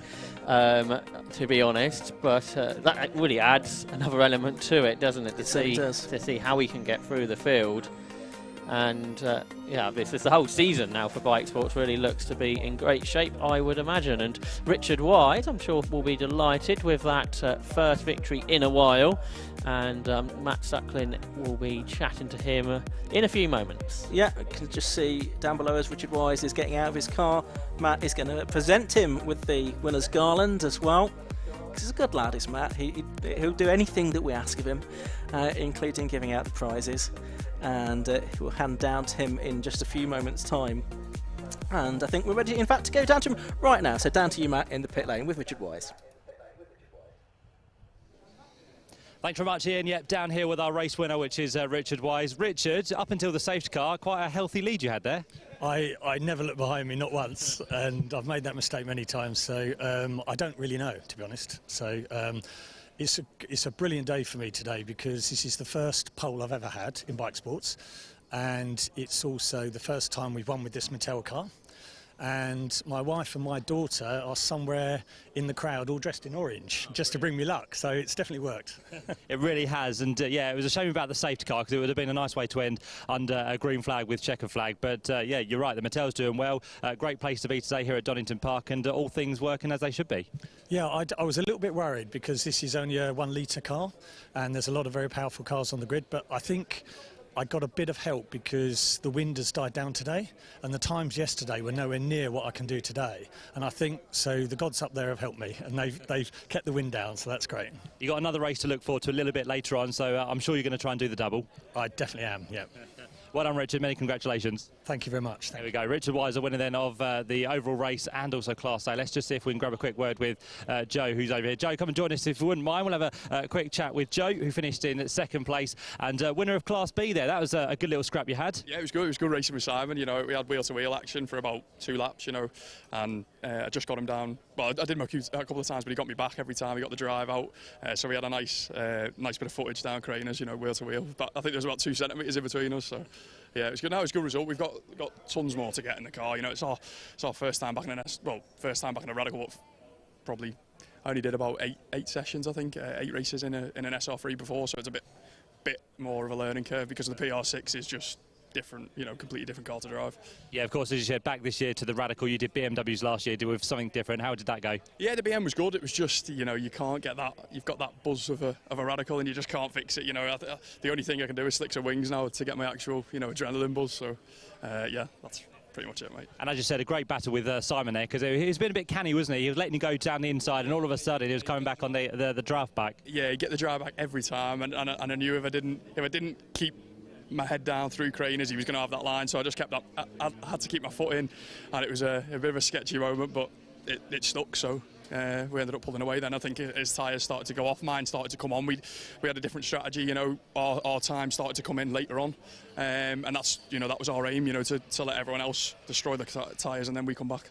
It looked like you enjoyed it, though. Yeah, I did. Yeah. There's plenty more to get through the car as well. So it's just the start, innit? Good stuff. Well done, Joe. Many congratulations to you as well, and good luck for race number 2 a little bit later on. So there we go. Our LM Racing Bike Sports Championship is done for now, but as we said, more to look forward to a little bit later on. But for now, I'll hand back up to Ian and Josh.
Welcome back to Donington Park, where the marshals are waiting on the grid to greet Formula V cars, which will come out onto the circuit to begin the afternoon's racing here at Donington Park. 750 Motor Club in charge, with 7 more races to come for you during the course of this afternoon, including the centrepiece, the 125-minute Tagiwa Club Enduro Championship Race, a little bit later on.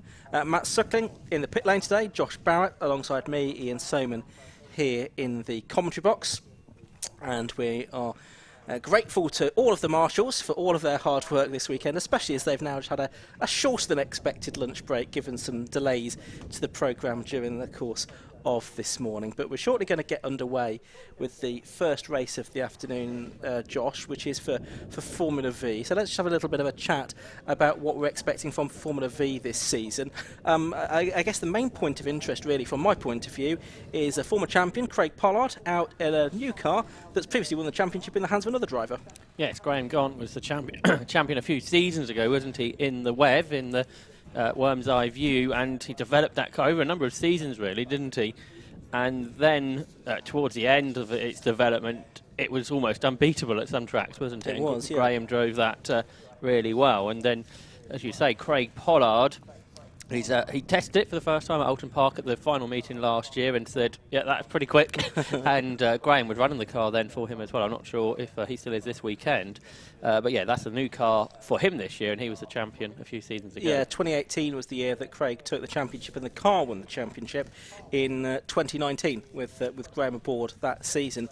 For the last 2 years, though, it's been James Harridge that's won the title in the Maverick, and he's back out again, looking to make it 3 in a row. And in the second part of that qualifying session, he was pretty quick.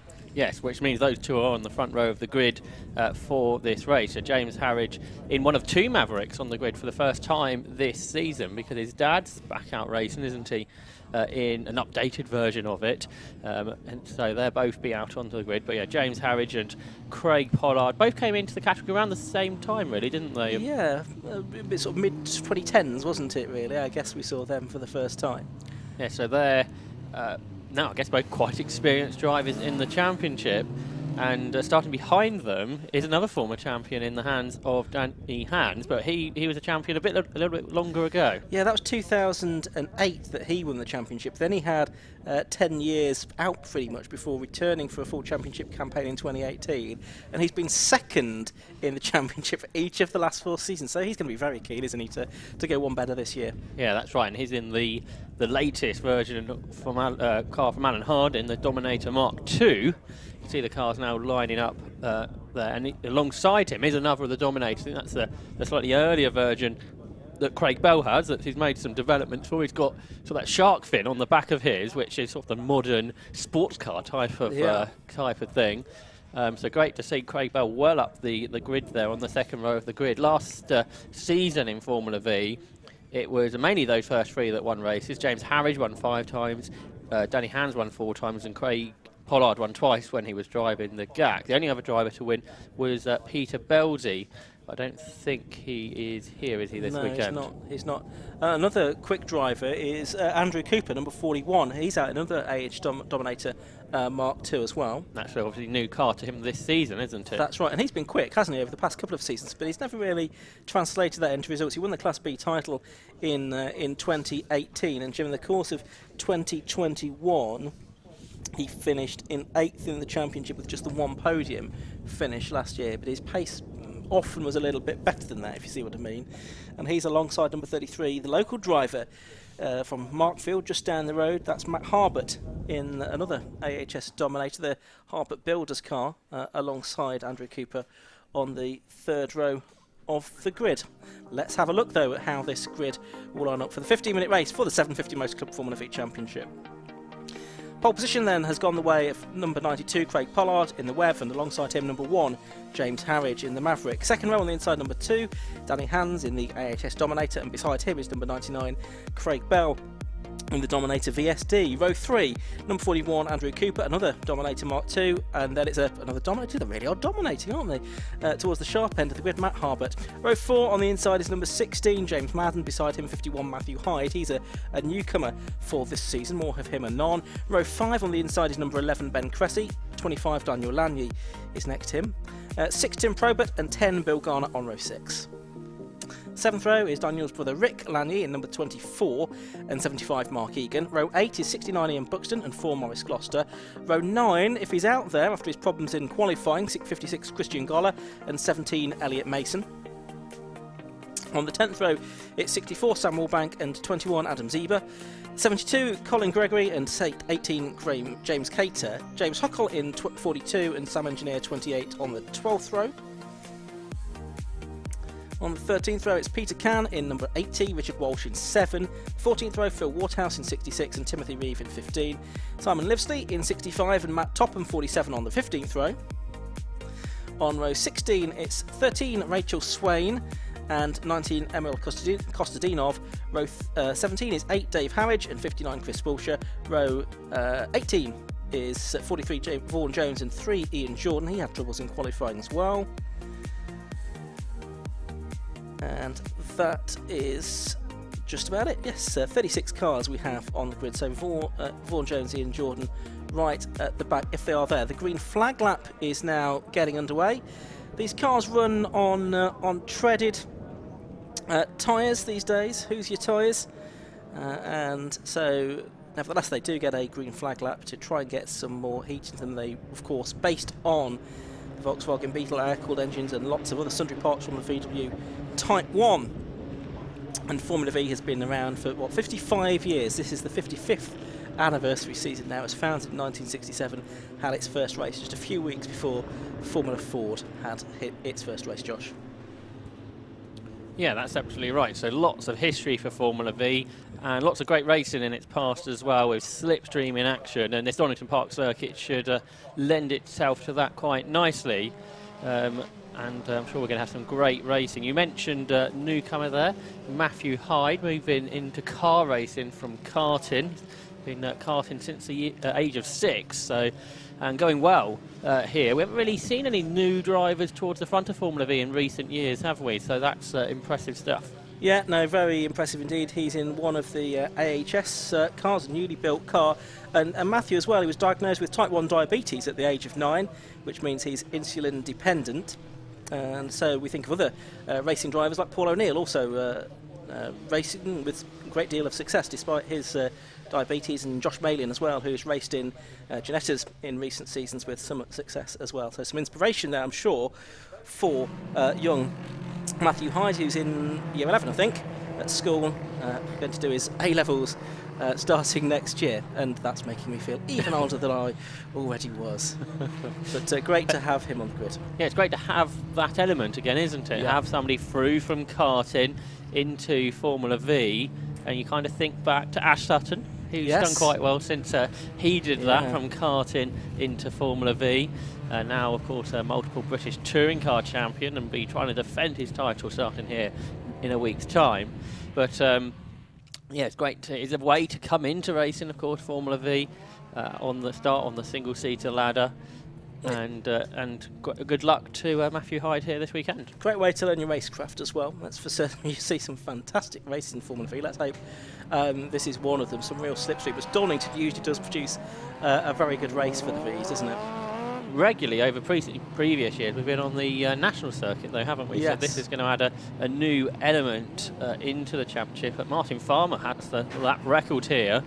Who you know quite well, Ian. Yeah, a local driver to me in Sutton Coldfield, and his lap record of 1:46.32. Well, in qualifying, Craig Pollard was only 1500ths outside of that. So, could Martin Farmer's 9-year-old lap record go today? There's a not insignificant chance of that, but I suspect we might be drawn into a big battle, which might just sort of put the lid on those lap times a bit. But I feel like 2014 is the only time that V's have been on this Grand Prix circuit in this century, I think. Because I remember when we were here then, I'm sure the record was something like from the 90s or something like that. So great to have these cars back on the full Grand Prix circuit at Donington Park, a circuit that's not used as much as the national circuit. No, so not at all. There's a good chance that a lot of these drivers, actually, if this isn't their first time on the Grand Prix circuit, it might only be their second.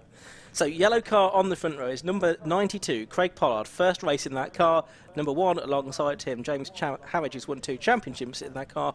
Row 2 on the inside is number 2. It's another blue car for Danny Hans.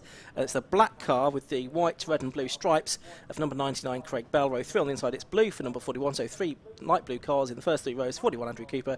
Then 33. Next to him is Matt Harbert, local driver to cheer from Markfield. So we've had the green flag at the back.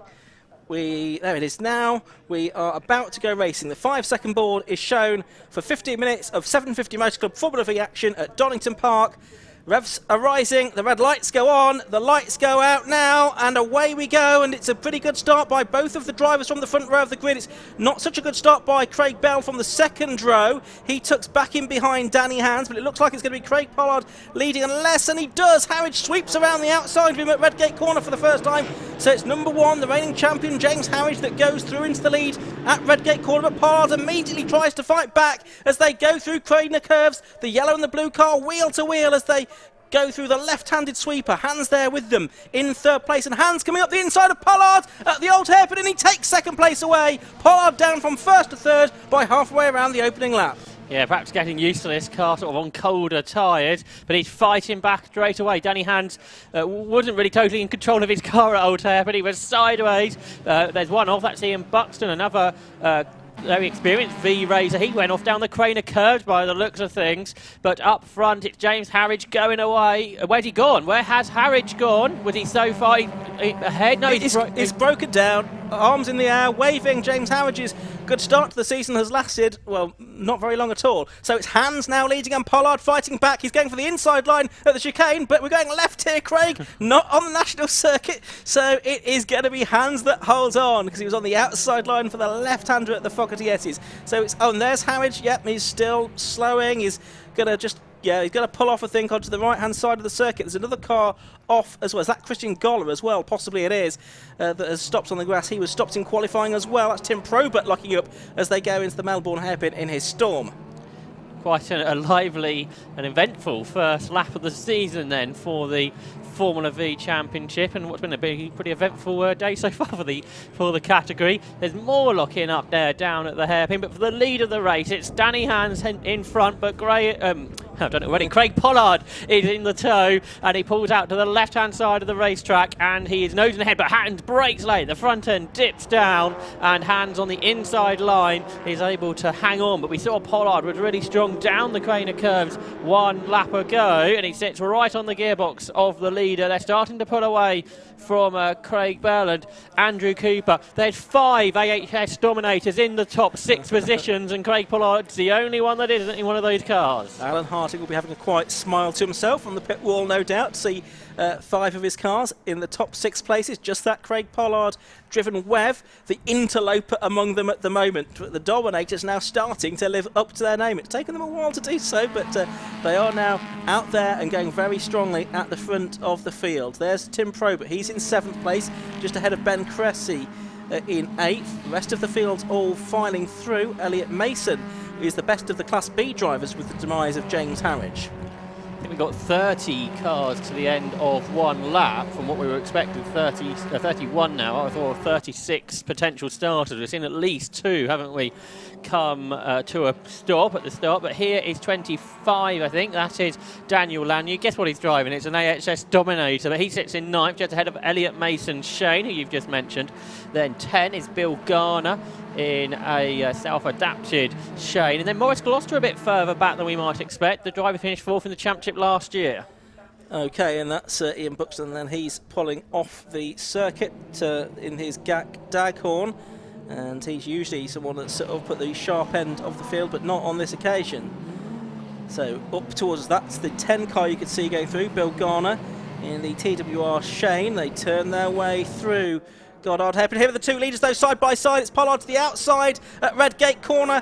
It was Hans by a quarter of a second as they cut the timing line that time through, and he's still ahead now as they go through Redgate and now through Hollywood. Craig Pollard's going to have another go down here through the Crater curves, I think. No, he's tucked back in behind Hans now as they go through the left-hand sweep now towards the right-hander at the old hairpin. Both just take a modicum of curb there on the apex of the corner, running out wide over the rumble strips on the exit. And then they head past the Starkist Bridge and sweep left now through Schwantz Curve up towards the right-hander at McLean's. And it is still Hans in control, so Hans and Pollard there with Craig Bell doing very well in third, Andrew Cooper fourth, Matt Harbert in fifth, and Tim Probert now up to sixth. So the one that dropped out that time was... Rick Lanier lost a place, I think. He was in sixth, I believe. James Howard just got back going, it would seem. So passing the yellow flag zone, the two leaders come into a green flag zone, and Pollard thought about drawing alongside, decided against it. But as you're saying, Craig Bell is kind of going with the top two, isn't he? He's not that far back. And he was pushing on there, was sideways a moment ago. But for the lead of the race, the outside, the left-hand side of the track, is Craig Pollard. Danny Hans knows where to place his car, doesn't he? So far, Pollard's got alongside. Whenever he noses ahead, Danny Hans is able to brake later to stay in front. Hans, very experienced, of course. He won the championship in 2008. He was the third in 2007 and 2006 as well. As Harwich, yeah, is not getting much further, is he? Just going to limp it back to the pits, I would imagine. So they're the top five on screen now. And Pollard, the Suffolk company director, in the tow, trying now to go around the outside of Hans. Will he try and get the cut back here? We've seen other drivers do that. He's alongside now as they go into Hollywood. So this time it looks like Craig Pollard might have done it. Yes, he has. He's made it stick for the moment at least. So Craig Pollard on lap 4 goes into the lead of the race in the wave ahead of Danny Hans in the AH Dominator. But Hans comes right back at him at the old hairpin. He runs out wide on the exit though.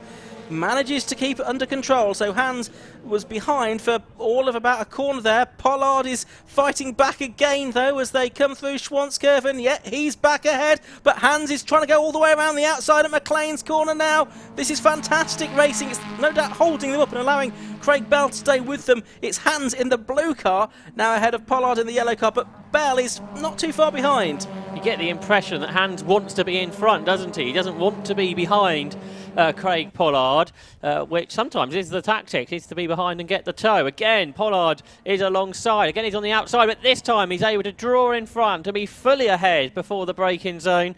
That time into the S's, then Pollard is ahead, but for how long? One corner later, I suspect Danny Hans might feel the want to attack again. Defending is Pollard. It's really free for the lead now because Craig Bell is right there in third position as they turn their way out of the hairpin. It is Pollard ahead. In second place is Hans, and third, there he is, Craig Bell, having the greatest run, I think, from his Formula V races. He looks up a little bit, but that doesn't really affect his line there into the Goddard's hairpin, where he sees the two leaders, but now, for the first time, it's not Alan Harding car out front. No. Andrew Cooper in fourth place, number 41. He's not able to stay with them. And neither is number 33, Matt Harbert. We're looking a bit further back to see the numbers 4 and 51 cars. So 4 is Maurice Gloucester in the GAC V. That's the ex-Danny Hans Championship winning car that Maurice Gloucester races, by the way, in the car that he prepares himself. There's number 6, Tim Probert, in 6th position. He's out on his own, really, at the moment. And then we look back, that battle for 7th going through, Rick Lanier and Ben Cressy. And then the other car involved with Gloucester is the 16-year-old newcomer, which is Matthew Hyde. So he lost some ground at the start there for Josh. Yeah, obviously quite a new experience, isn't it, for him being out in a single-seater grid at the start. Fastest lap goes the way of the third place man, Craig Bell, 1 minute 47.89, and this is the battle for 9th position that we watch, which is Daniel Lanier just ahead of Bill Garner, and then Maurice Gloucester involved in that, as well as Matthew Hyde. So the 4 cars battling for 9th through up towards McLean's. You've got AHF, Shane, and a couple of GACs in this, so 3 different chassis manufacturers. And that's such a great thing about the Formula V Championship, that there's so many different brands out there. You can build your own, or you can get an established car, and all of them are competitive. Absolutely right. So heading down the straight, side by side, this battle going on between Ben Cressy and Rick Lanier, and it's Ben Cressy that's through, therefore, at the moment in the number 11 car, the ex-Ben Meludi championship winning car from 2017. And he's a 35-year-old production manager, been racing only for a couple of years, has Ben Cressy. And the driver alongside him getting the place back is number 24, which is Rick Lanier. He's been racing for about 4 or 5 years now. He's out in the ex-Paul Smith AHS Dominator. Lots of proven cars out there, isn't there, this weekend at Donington Park. Now Craig Pollard's in the lead. He's pulling away, by the way, and set the fastest lap of the race, 1 minute 46.43. But this battle for 7th is gaining cars because Daniel Lagny has joined in, and he drives alongside Rick, who's losing position. So he was 7th. He's dropped to 9th. Matthew Hyde has come through to 10th, and trying to follow him is Maurice Gloucester, who breaks desperately late there to try and grab 11th place away from Bill Garner. They're still side by side, and now Matthew Hyde's going to gain another place because it's alongside Rick Lagny there, who's lost some positions on recent laps, but Lagny hangs on down the cane of curves. Hyde decides better of trying to go around the outside there, but he's having a great run here out of the old hairpin, trying to draw alongside and try and gain another place. Absolutely right. So this is teaching him loads. Absolutely brilliant education for him, battling with these more experienced drivers. He's up the inside of Bill Garner there. So trying to repel Bill Garner, in fact. And Garner's going to lose a place here. Up on the inside of him goes Maurice Gloucester then in that Danny Hans championship winning car from 2008. Aaron Trigwell also raced that one a few years later, the ex-Sax Max racer. But down the hill towards us comes Ben Cressy, so he's in 7th. So there's 7th, 8th, 9th, 10th, 11th, 12th, and I think 13th altogether. So you've got Rick Lagny in this battle. He travels from Switzerland to race in the Formula V Championship, and he is the older brother of Dan, who's just got past him. So the two brothers here running together on circuit down towards the Melbourne hairpin, and Maurice Gloucester locks up, and he might actually be able to turn that into gaining a position because he's ended up there alongside Matt Hyde and has gone past him. So I'm not sure if that was a move he was expecting to make. Joining in is Mark Egan, isn't he, in 75, and he is lapping quicker than all these cars, and now he's starting to gain positions. Yeah, Mark Egan in the Ray. So Cressy at the Storm comes over the line. He's in 7th place. Just need to correct what I said. It's Rick Lagny that's lost positions there, isn't it? Yes. So it's Hyde, then it's Gloucester, then it's Egan, and now trying to fight back is Rick Lagny. Remember, he was 6th at the early stages of this race. He's dropped to 12th. Yeah, okay, so change up front because Hans has dropped to 4th, so something's happened to Danny Hans, who was 2nd. Now Craig Bell is 2nd, and Andrew Cooper is 3rd. Yeah, we'll see if we can find out what's gone on there, but Pollard's done a 1:46.33 now, so he's now only 100th of a second outside Martin Farmer's lap record. As watching Bill Garner in the Shane, and of course the world of Formula V remembering the late David Shane, the Irishman who took Formula V racing to Ireland in the mid-1970s, who passed away a couple of weeks ago. A great stalwart of Formula V racing in the Republic of Ireland, and also we've seen lots of Shane chassis race in Formula V in the UK down the years. Here's Danny Hans. He's slow as well, isn't he? It's almost and he's gone off trying to get out of the way, I think. But that's almost a replica of where we saw James Harridge slow at the start of the race. This is so typical of Danny Hans. This is why he's not been able to win any of the championships the last few years. He's always had some kind of bad luck or reliability issues, it seems, quite often over the last 4 years. Yeah, that was kind of the problem in the past for James Harridge, and it's sort of come back again to start the season. Also, Craig Pollard is left all alone up front. He completes 7 laps. He's got 2 more laps to go, and Ben Cressy's been caught for 7th, and Daniel Lagny there goes through then into 7th position, the driver who started out in the Fun Cup. So he obviously likes Volkswagen type cars, and he's gone through there into 7th place. And Ben Cressy's now got a problem. He's got arms out of cockpit, and cars are shooting either side of him, which all got rather tight. So this is a shame, isn't it? All of a sudden, quite a few cars are in trouble, but never. A couple coming in. It's Hyde, the other one. Yeah. So that's a real shame. So that means Probert is now 5th, and this battle's for 6th position, headed by Daniel Lagny. But we've lost a few less cars in it now than what we once did. Yeah, a few Dominators retiring as well. So this is Mark Egan and Bill Garner. They're in 8th and 9th positions respectively now, with 1.5 minutes left on the clock. So we're going to get 1 or 2 more laps out of this. We'll have to wait and see. We'll keep an eye on that, of course. Further back, we've got the number 17 car that is going through. That's Elliot Mason. He's 2nd in Class B now, behind Bill Garner. Class B for a slightly different specification of car, but they're also eligible for the overall finishing position points as well.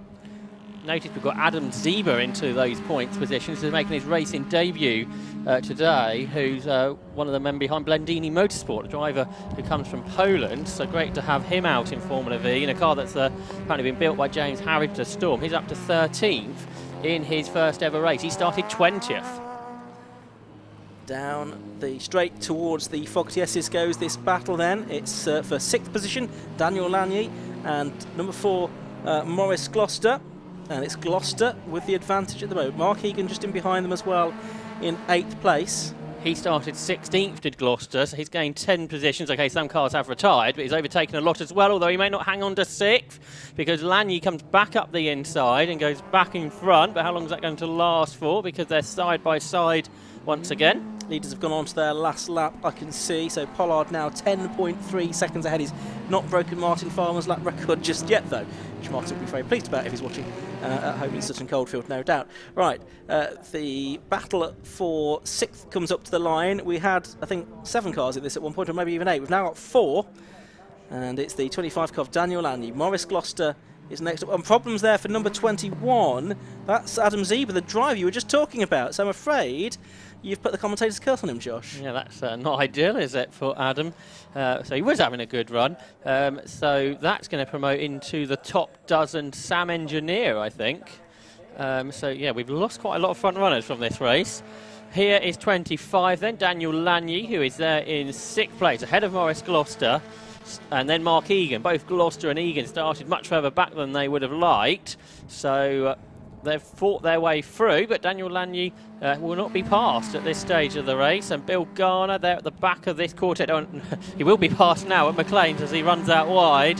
And he's lost 2. He might lose 3 positions in all of this, but for too much longer, I expect Craig Pollard will be through, because he's sort of half a lap ahead of this group. He certainly is, and in fact, right on cue, here he is up to the line, and he goes over towards the pit wall. Yes, he's very pleased with that. Craig Pollard wins first time out in the 750 Motor Club Formula V Championship in the WEV. 2nd place is going to go to Craig Bell, and 3rd to Andrew Cooper. I think that's Bell's first podium, isn't it? It is, I think. Yes, I don't remember him having a podium before. He's just taken the flag now. Andrew Cooper there is next through, but here's this battle for 6th coming down towards Melbourne for the final time. It's Maurice Gloucester, who's made up several places during this race at the head of it. There's slippery surface flag down there. You can see a very sideways Bill Garner. Lap times have gone right out, so I think there's some fluid. We saw that car smoking, didn't we, a lap ago? So making the end of the lap perhaps a bit tricky. And Mark Egan goes in extremely hot into the hairpin. Perhaps he found the fluid down there and he goes off the road. Yeah, and yeah, he's going to lose not too many places, I don't think, presuming he can get up to speed. No, he's going to lose some places, I think, on the way up to the line, isn't he? Or possibly not. No, not quite. Yeah, he comes across the line in effective 9th place overall in the end, Mark Egan after that. And Elliot Mason in 10th place. Bill Garner, though, in 8th, but in Class B. This is Rick Lagny. He's slow as well, isn't he? He was up in 6th. Perhaps he had some kind of problem, which has got worse and worse over the course of the race. There's various teams with lots of work to do in the several hours that we've got before the second race, I think, Josh. Yeah, that's right. Who's going to finish 12th? Sam Wallbank was there a lap ago because Sam Engineer lost some places.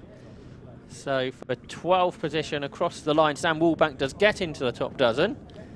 And then Simon Livesley is 13th, 14th for James Madden, 15th for Matt Topham. And to complete the sort of points playing position, Sam Engineer finishes 16th. But unfortunately, something that does sometimes harm Formula V races, reliability was a factor here at the start of the season. We started with 37 qualifiers this morning, and I think we've finished with about a dozen less cars. So lots of work, as you say, will be happening in the Donington Park paddock, in the Formula V part of the paddock over the next few hours. Certainly will, and I'm sure even those that have had success will be looking to make sure their steeds are all ready to go later on. But let's have a look at the results from that first race of the season for the 750 Motor Club Formula V Championship. The win did go the way of Craig Pollard. He completed 9 laps in 16.5 minutes, and in the end he was 13.5 seconds ahead of number 99 Craig Bell. So 92 Craig Pollard the winner, from his namesake Craig Bell, number 99. Third was number 41 Andrew Cooper in the AHS Dominator Mark II. Fourth, number 33 Matt Tarbert, 5th was number 6, Tim Probert. 6th was number 4, Maurice Gloucester. 7th to number 25, Daniel Lagny.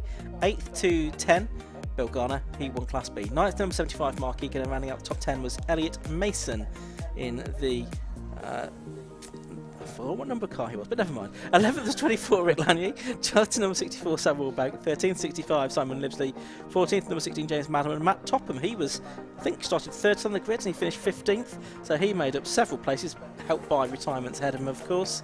Let's look a bit further back. Adam Zieber, yes, I think he was probably the first of the retirements. So I think we had 20 finishes in the end. Adam Zieber, Emil Kostadinov, Phil Waterhouse. Some of these may have got to the checkered flag with a lap down, of course.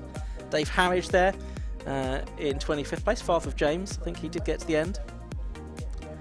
And do we have anyone on the final screen, or was that it? No, we did have a couple. Yeah, Ian Buxton and James Harridge, of course, were non-finishers in that 750 Motor Club Formula V race. They are out again later on. It's the penultimate race. It should be around about 5 to 6 this evening, all being well. Still plenty of racing to come here at Donington Park. We've got the 4th race on the programme up shortly. That's the Calm Hall Porter Trophy. That's a 40-minute race for 1 or 2 drivers. Then we've got the second of the races for the Toyo Tyres Toyota MR2 Championship. And then the big race of the day, the Ski World Club Enduro Championship for 125 minutes. So that's all still to come. The leading drivers are just arriving in the pit lane by the looks of it. I think they've already had garlands passed to them, so with a look shortly we'll be able to head downstairs to hear from our race winner, Craig Pollard, and a couple of other rare visitors to the podium in the form of Craig Bell and Andrew Cooper. We'll hopefully hear from them as well. You can see that Matt is ready and waiting to get hold of them, and we'll hand down to him in just a few moments' time as the sun breaking through the clouds here at Donington Park this afternoon. So let's go downstairs and hear from Matt. Thanks very much, Ian. Yep, down here with race winner Craig Pollard. Craig, great race there. You won by over 10 seconds in the end, but you and Daniel had a great fight early on. Yeah, it's just like last year's and all the years before. It's always good to see a couple of blue cars in my mirror, but this time they're a bit longer in my mirrors than what they have been, and I've usually been chasing them, so it's been nice to keep them behind me this time. And looks like they both failed due to mechanical failure. I don't know, so it's a shame, but I've got no doubt they'll come back stronger. How's the car as well handling today? It looks pretty good. Yeah, it's good. I just obviously I didn't get a great start, and then when I'm sort of hustling between people, I've not had that experience in the car yet of actually going wheel to wheel, which is just different from a qualifying lap when you've got no one else around you and that sort of thing. When you're dancing on a knife edge at 120 mile an hour, you're just probably taking it a bit cautious in that one. So, but overall we're learning, and it's good. And Formula V once again very popular this year. Good grids to see out there. Yeah, definitely. You know, I think people love it, and the accessibility into it hasn't changed, and hopefully stays that way for years to come. Good stuff. Well done, Craig. Good luck for race 2 a little bit later on as well. Let's have a quick chat with Craig Bell in second place. Well done, Craig. Come and join us. That was a good race for you. You caught up with the top 2 because they were battling so much, but great second place. When Danny went off, once Craig had fresh air, no one battling with him, I couldn't keep up. So, but the car's a big improvement. So, am I driving, obviously? So, P2, great. I can't believe it. Speechless. Exactly. First race of the year, a podium, which is kind of something you'd like to ask for, and you've got. Aye, amazing. Absolutely amazing. I was hoping he might drop out as well, but I wasn't that lucky. But what do you reckon you can achieve in race 2? Probably, if they don't have any issues, it'll be 4th, 3rd, 4th. I've got the pace today to get that, but I've got a synchro in 3rd gear. Not very good.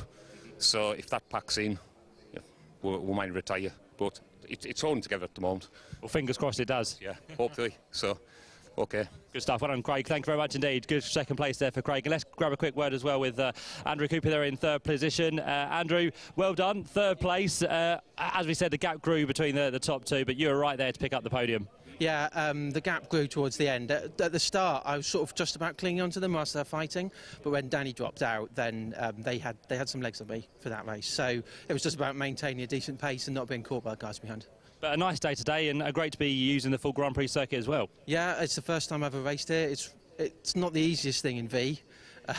trying to get into those 2 hairpins is a bit of a challenge for a lot of us. But it's nice. It is nice to have a bit of a change. It's great to be back at Donington. We haven't been here since 2019. So yeah, it's a really good day, good weekend. Race 2 to come a little bit later on. Again, do you reckon you can get to the podium? Yeah, probably. Again, it depends on the start. If the guys at the front are fighting and I can keep hold of them, then I've got a chance. I've just got to keep on their coattails for the first couple of laps. Well, Andrew, well done. Thank you very much. There we go, Andrew Cooper in 3rd place for that race, 2nd place for Craig Bell, and race winner for the first time this year in Formula V, Craig Pollard. So we'll have more again from Formula V a little bit later on. But for now, we're going to turn our attention to the only race of the day for the Calm All Porsche Trophy.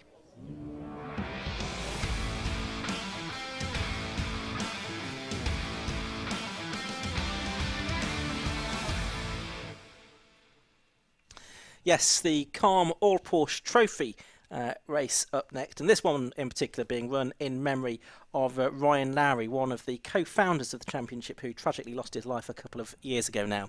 Let's have a look at how the grid lines up for this race, though. I'll give you the start drivers as well as we go through. On pole position, it's the number 22 car. Matthew Kyle Henney will be starting in the Porsche Cayman S, and alongside him, number 60, that's going to be started by Roger Coy. I suspect the time might have been set by Callum Lockie, though. That is a Porsche 968. The second row on the inside, number 51, that's going to be started by John Walker, and 17 is Darren King. He'll be starting that one. Row 3 on the inside is number 40, James Harvey. And alongside him is going to be 25, Jamie McHugh. On the 4th row on the inside, it's number 6, that's Piers Bridgman Williams. He's starting that car before he hands over to his son Theodore. And Stephen Archer starts number 91 on the outside of row 4. On row 5 on the inside, it's number 44, Sam Callahan. And beside him is 23, Stuart Ings. On the 6th row, it's Dan Gick in number 7, the Porsche 924. And Clayton Sampson in number 30, sharing the car with Edward, but Clayton starting it. Row 7 on the inside is number 35, that's Daniel Krieger, and beside him is 53, Wayne Gregory, another driver who'll be starting that car. Row 8 on the inside is number 5, Tom Bowes. Next to him is 88, which is Chris Valentine. And then on row 9 it's 41, Carl Rossin, and 36, Hugh Pert, with on row 10 on his own, number 69, Richard Jones. So 19 cars we have for the opening race of the Calm All Porsche Trophy. And Josh, it's great to have the Calm All Porsche Trophy with us once again this season with the 750 Motor Club. That's right, there's a nice mixture of Porsches here, with front-engined and rear-engined Porsches over a class system which incorporates, well, 5 classes really, doesn't it? 4 classes based on power to weight, and then the class, well, I think we've only got one of them here this weekend for the Drivers Association, which is the former Porsche Boxster Series, but you've got mainly rear-engined cars at the front, the Caymans and the Boxsters, although Callum Lockie showing how quickly he can drive a 968. And then you say 968s, 944s and 924s as well. But we might have a short delay before we get to Porsches, because we thought Formula V might have dropped a bit of fluid on the road, and it seems that has been the case. Yeah, so that's being dressed by the marshals down there with the Melbourne hairpin, and the circuit staff are there as well. We have a couple of onboards for you. So the 2 cameras that we have on board are Darren King, who we're on board with now. That's number 17, the Porsche Boxster S, and this is the other one, number 53. So this is the car being started by Wayne Gregory, and you can see the cars there in the assembly area, ready to go out for their race. That's right, the assembly area today being used at the car park here at Donington Park. Usually when we race on the national circuit, the assembly area is on the Grand Prix circuit. Obviously that isn't possible as we're racing there, so they're using the office's car park at the moment. Great to have spectators with us this weekend at Donington Park. They're using the banks, I think we can see there, the Craner Curves. And a great venue Donington Park is to go racing in. Yeah, certainly, and it is good to see a good number of spectators on the banks here at Donington Park this weekend. I'm sure they're looking forward to this 40-minute race for the Calm All Porsche Trophy. Calm, if you're not aware, stands for the Campaign Against Living Miserably, and that's a charity that focuses its work on, in particular, men's mental health. And male suicide as well is something that it works to promote awareness of and support for. So Calm All Porsche Trophy is the name of the series, and it's got a calendar that takes in a number of different venues. So they're here at Donington Park for their opening race of the season. They go to Brands Hatch on the Grand Prix circuit in May, then Thruxton in July, and also Snetterton later that month. September for the Anglesey Autumn Festival as well, before the teams and drivers join together for the Birkett 6-hour relay race, which Joss was mentioning earlier on, towards the end of October.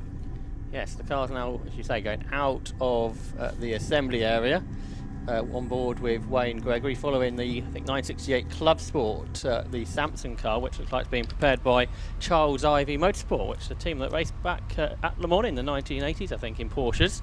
So great to have that team with us here today. But the grid starting to assemble ahead of a green flag lap, and on pole position in the Cayman S, driven by Matthew Kyle Henney, who also races in the Porsche Club Championship, and he is the son of Peter Cole Henney, who races in the Porsche Carrera Cup GB. And alongside him is the 968, what, a car from, what, 2 decades earlier, something like that, with Roger Coy in it, but with Callum Lockie as his co-driver. And Callum Lockie was a race winner here on Saturday at Donington Park in driving a Shelby Daytona Cobra, so something a bit different. But great to have him here with the 750 Motor Club in this all Porsche trophy, as you said, in memory of Ryan Lowry this race, and his thoughts are with everybody here in the paddock. I thought we were missing a car from row 4, but what it is that Piers Bridgman Williams is sort of a row behind where he should be. And so he needs to stop forward, otherwise we're going to have this sort of ripple effect all the way down the grid of cars being out of position. And that car number 6, is a great looking car. It's in sort of Rothmans-esque livery, isn't it? The Porsche works colours of the 1980s, and Porsche did take a front-engined car to Le Mans in the late 1970s when there was an upgraded Porsche 924, which was raced by the likes of Andy Rouse, when the multiple British touring car champion. So we'll get a good look at that, I'm sure, at some stage in the race for you to enjoy at home. This is Wayne Gregory. He's on row 7 grid, 14th position. He's starting just ahead of him there. You can see the number 30 car of Clayton Sampson. He's just making his final adjustments and about to get ready for this race. We can hear the minutes to go klaxons sounding, which suggests that we are not too far away from the green flag lap getting underway. So this is a race that can be undertaken by 1 or 2 drivers. There are pit stops, and they'll take place between 15 and 25 minutes into the race.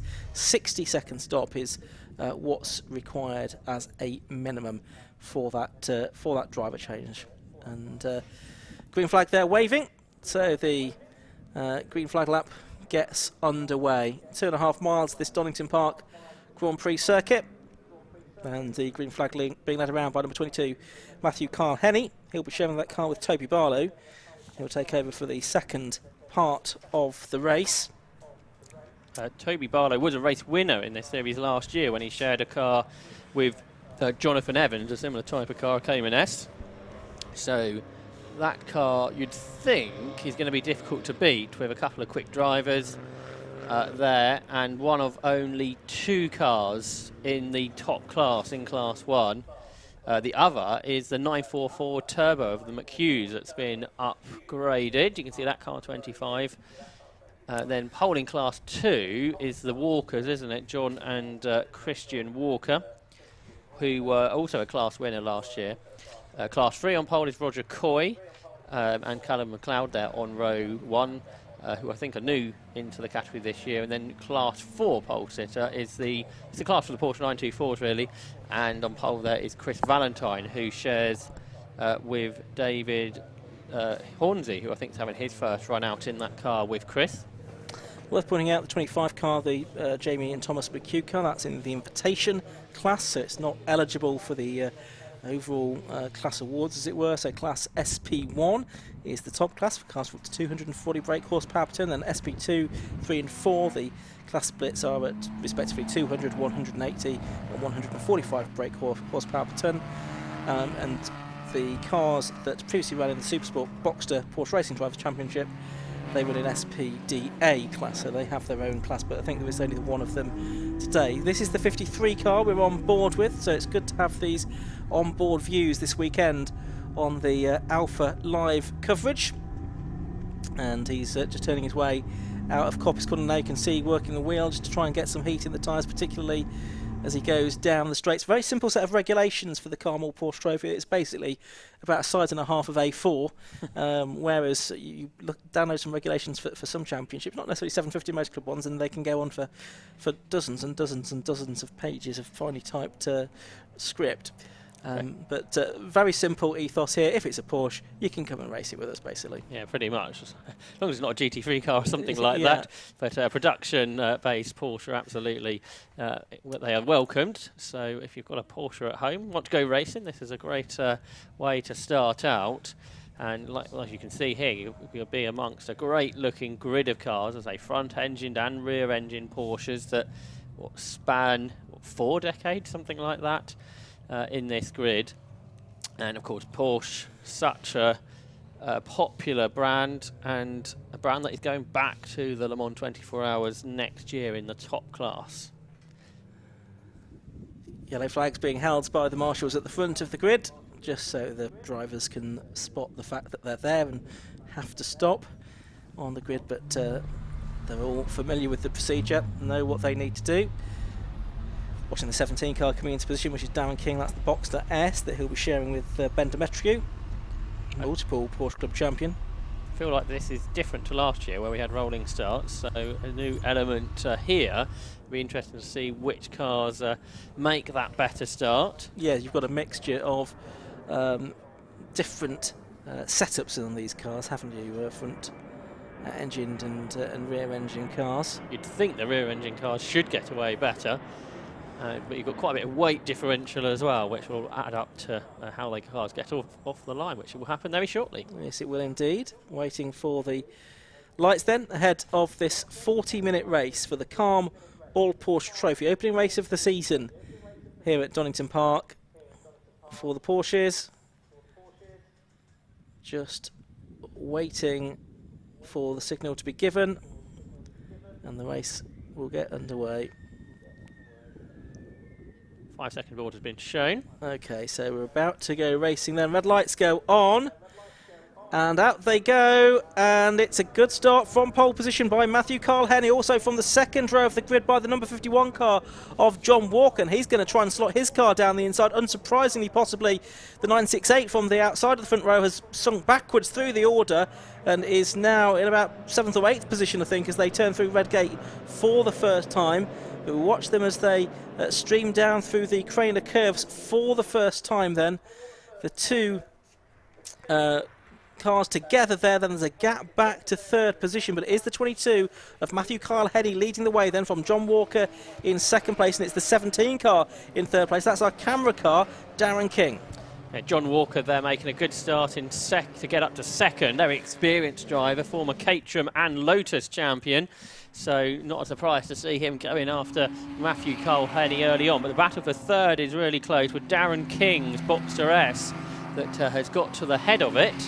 And we will ride on board then up towards the Coppice corner here and hammering over the curves. That's Wayne Gregory's car that we're on board with. He's a little bit further down the order. He started 14th on the grid, of course, but already the top 2 have got away from the rest of them here. You can see on the right-hand side of the shot the McHughes coming through in their white invitation class Porsche, and also that's the Stephen Archer car, isn't it, number 91, the Boxster that has come through. He's got ahead now of the 40 car of James Harvey. Yeah, that's right. There's the leader, though, which is Matt Kyle Henney. They're trying to be cautious there not to go over all the dust that's been put down to soak up the fluid from the previous session. But the field making their way around this first lap safely. There is that car of Jamie McHugh, the 944 Turbo you mentioned a moment ago, and down into the hairpin. There's car number 6, that Piers Bridgman Williams driven 944 Series 2, as they come up across the line to complete 1 lap of racing.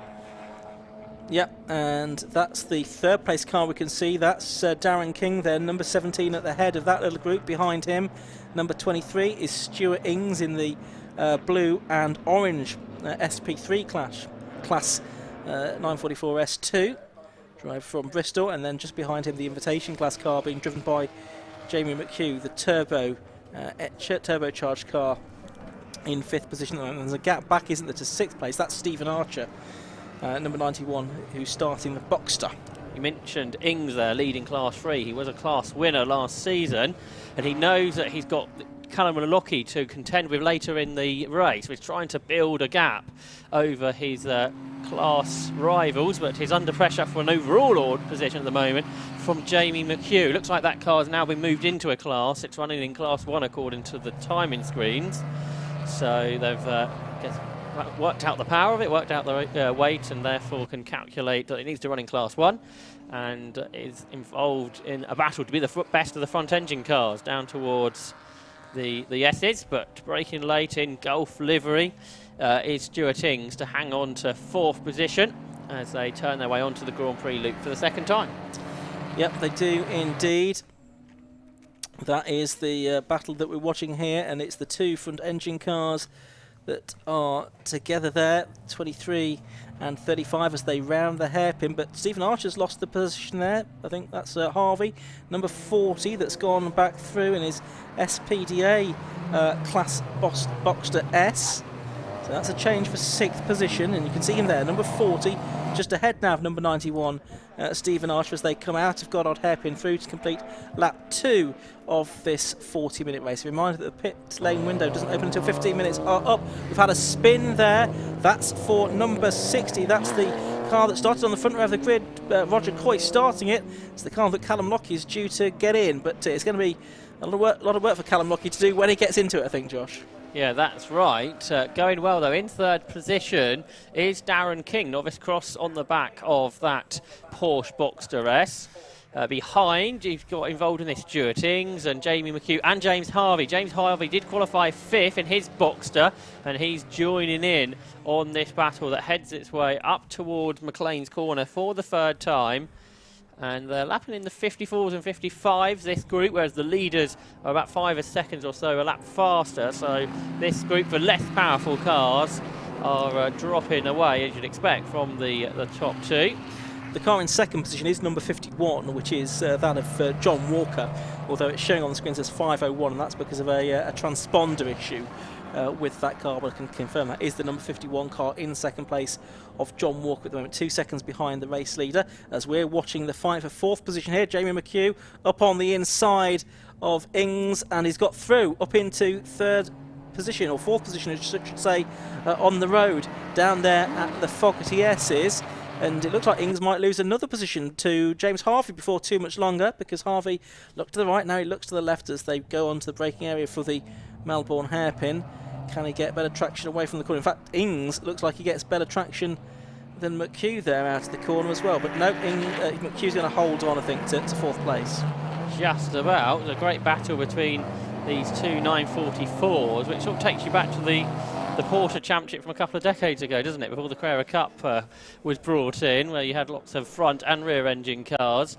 But across the line they come then. The race leader, Matt Cole-Henny, by the way, is on the fastest lap of the race, 147.58.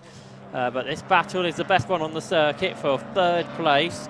And Darren King at parts of the track is able to pull away. At other parts of the track he's closed in. But Jamie McHugh there now into 4th position, is starting to pull away from Stuart Ings. Ings doing a good job though, because he's a Class 3 car, where most of those other cars around him are Class 2 cars. Meanwhile, car number 53, Wayne Gregory's been given a 10-second penalty, which I would assume is for a jump start. One would assume so, and he's one of our camera cars, of course.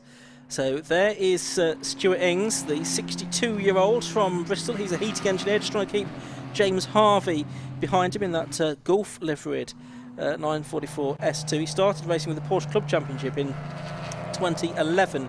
Had his first race in a Boxster 2.5 at Castle Combe.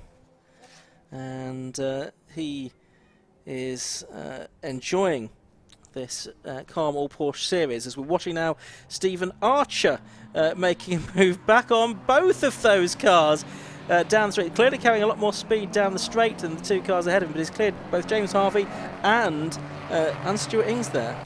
He was also good on the brakes, wasn't he, to make that move work. So he's up to 5th. Ings might lose another place here, because here comes James Harvey up the inside. So the Boxster S and the 944 Series 2 run side by side off of the hairpin, but I think the Boxster has got the position. So James Harvey was in 6th. He dropped to 7th, didn't he? But he's back into 6th place, and it's Stuart Ings that's lost a couple of positions. But there's more cars joining in this battle, because car number 7, Dan Gick, is there, who's only not driving a 924 as it says on the entry list. That looks more like a Boxster, but here is a 924. That is 41, which is Cole Rossin, and he is the best of the 924s in Class 4, and he's battling for 11th position there.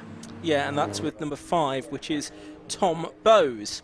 So 31 and 3/4 minutes of this race still to go here at Donington Park, and with the car coming through now being the number 35 car, which is the Daniel Crago car, and that's coming down into the old hairpin. Pretty much on his own at the moment is Daniel, turning his way out. There's the 25 car, briefly through shot. That's the car in 4th position of Jamie McHugh. Here's the fight for 5th and 6th though. This is Stephen Archer and James Harvey. Harvey gets a better run out of Coppice that time, but we saw at this part of the circuit a lap ago how good Stephen Archer was down the straight and on the brakes into Foxy S's, and so it's proved again. He stays ahead of James Harvey on the run into the left-hander this time, although it was a bit messy through the S's there for Archer, and I thought that was going to allow Harvey to challenge, but instead I think Harvey had to just back out of things a little bit, and he's lost a few car lengths because of that.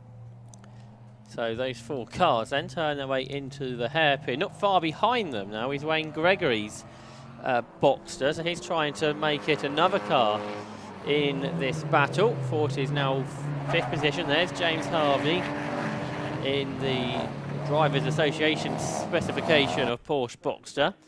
But there's the 3rd place car. That's Darren King trying to keep Jamie McHugh at a distance. These cars, by the way, now half a minute behind the leader, which is Matthew Cole-Henney. John Walker still 2nd, and John Walker has broken his own Class 2 lap record. He did a 1 minute 49.9 last year. He's gone a full second faster this year, 1 minute 48.75.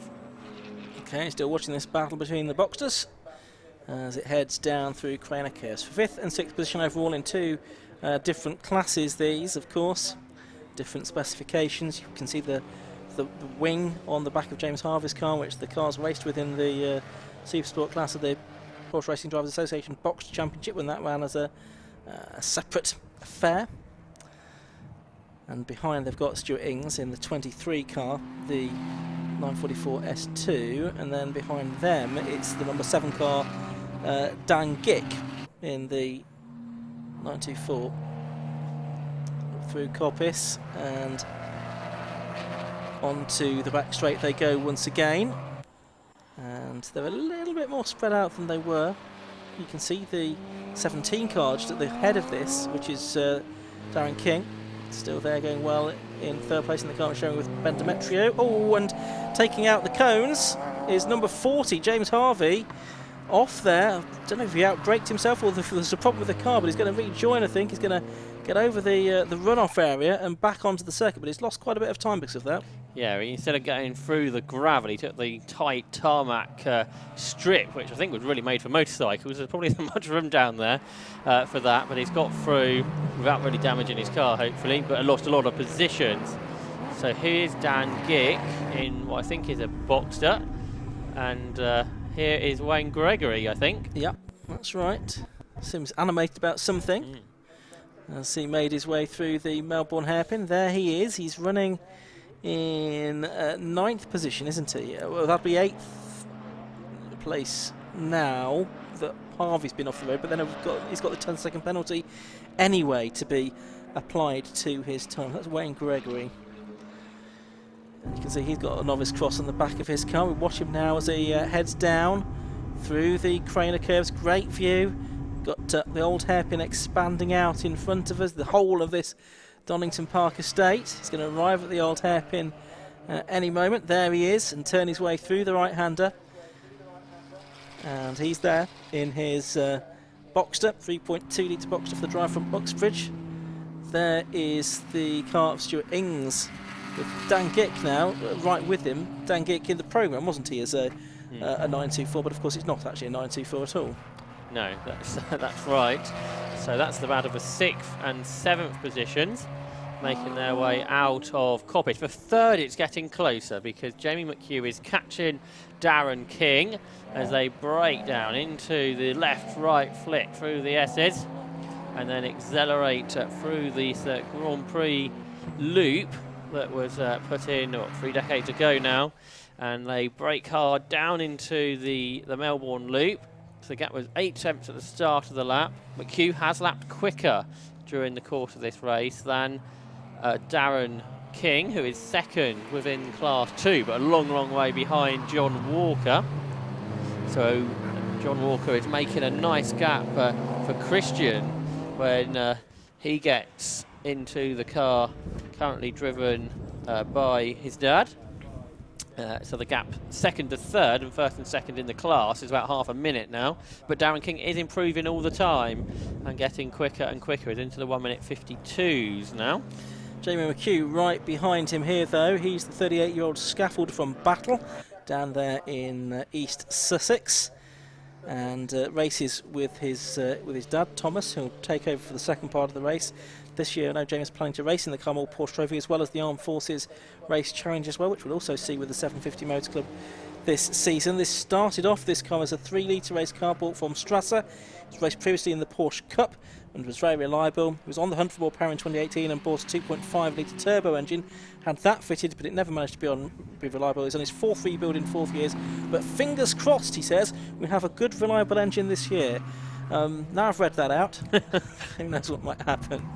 I think James Harvey's had another problem because he's done a 2nd slow lap and dropped outside the top 10, and Tom Bowles has not come through. Car number 5, the Boxster S that was running just outside the top 10, has not completed the most recent lap. The race leader has done 8 laps, Matt Carl Henning, and he is 10 seconds clear now of John Walker. A bit of lap traffic to deal with for the battle for 3rd place, heading down towards the Melbourne loop, and it's a lock up behind them for Stephen Archer, who's trying to close in what is a 3-second gap to those cars in front. Yeah, so here's King up towards Goddard, fairly deep into the corner, I'd say. Relatively late, Epic's been taking a lock up there for the back marking number 42 Darren Constant car, the driver from Huntingdon, and he's into the pit lane with the pit lane window having just opened, Josh. Has it? Yeah, 15 minutes in. Oh yes, yeah, that's right, isn't it? Yeah. I was confusing myself there. Yeah, absolutely right. So it's just opened, doesn't it? Literally in the last few seconds. So that's our first pit visitor. So perhaps over the course, once that's completed, we might hear from some drivers. There is the first pit visitor, Darren Constant. Doesn't look like he's got much assistance down there in the pit lane. So I'd go so far to say he's got no assistance. Who's that that's also in the pits? Is that Harvey? Harvey, isn't it? Perhaps that's why he had a slow lap then, isn't it? So James Harvey also into the pit lane. I wonder if he came in too early for the pit lane window opening though, so it might not be his mandatory stop, or it might not be scheduled to be as such. The drivers waiting down there in the pit lane to take over because it's a short pit window here for the All Porsche Trophy. And Toby Bowles is still there, so that must Tom Bowles, I should say, is still there. So that was a transponder issue just for a lap. It's all sorted itself out in his Boxster S. And just behind him, there, that was the car that started on the front row, wasn't it? It's Roger Coy. So he's come back up to 13th. He is though a little way behind the leaders. Back on board we can go down in towards the Melbourne loop, where you can go over the brow of the hill, down 2 gears. Taking a late apex, you can see in the mirror, is that the Archer Porsche possibly about to come through? Yeah, it's not going to be too far away, is it? I wouldn't have thought. Because there was only about 2.5 seconds between those cars at the start of the lap. So not too far away on circuit. So McHugh's got past Darren King then, hasn't he? Yeah. And pulled away immediately because of a slower lap for Darren King. And here comes Stephen Archer then, who has a look to the inside. And I think comes of that though, and they're both being caught by Dan Gick. But the quickest of all is Stuart Ings, who's just on a 1:52.49. So Stuart Ings pushing on there in 7th position. So 4th, 5th, 6th and 7th all coming together here on what is lap 10 of the race. Slow lap on the last lap from John Walker as well in 2nd place at 1:53, which was 5 seconds slower than Matthew Carl Henny managed on that lap. Carl Henny was about 12 seconds clear, is now 18 seconds clear. I just wonder if that's another car that's pitted. Yeah, from our commentary position, we can't see the pit lane. We have got one in the pit lane now, and that is Gregory, isn't it? That's coming that's Wayne Gregory. He's handing over to Darren Labette, isn't it, I think, for the second part of the race. That's right. I think it is Labette now in. He's got assistance to do the belts up. Looks like there's also a mechanic just checking the tyre pressures as well. And I think belt's done up, door then is shut. Someone will be timing the 60 seconds to make sure that Darren doesn't get out into the race too early, because that would incur a penalty. The Rothmans liveried car is in, which is that of Piers Bridgman Williams, to hand over to son Theodore. Also in the pits I could see there was Chris Valentine to hand over his Porsche 924 to David Hornsey. And into the pits is the leader, so Matt Carl Henny will hand over to Toby Barlow in the SW Engineering Cayman S. Also in the pits is Tom Bowles in his Boxster S. So it's quite a narrow pit window here, of only 10 minutes, so all the stops happening pretty much together. There's Stephen Archer in, as well, as we are pretty much halfway through this race now. To hand over to Felix for the second half of this race. Not pitting though are Dan Gick and Stuart Ings, who continue their battle in pursuit of Darren King. And they are now 3rd, 4th and 5th, and I think that is because the car that was in 2nd place, the Walkers, must have pitted. Yeah, it must have done, unless it stopped completely. But I'd go for it stopping, to be fair. In the pits. Yes, into the pit lane is what I meant to say. Halfway into this 40-minute race now, and here comes then Darren King in that car that he shares with Ben Demetriou, who will be pretty rapid, I should think, in the second half of this race. And Darren King's done a good job here, new driver to racing, but he has been caught by Dan Gick on this, the 11th lap. I guess it's Kyle Henny's. Had spin, and that's for the 53 car, which is Darren Labette.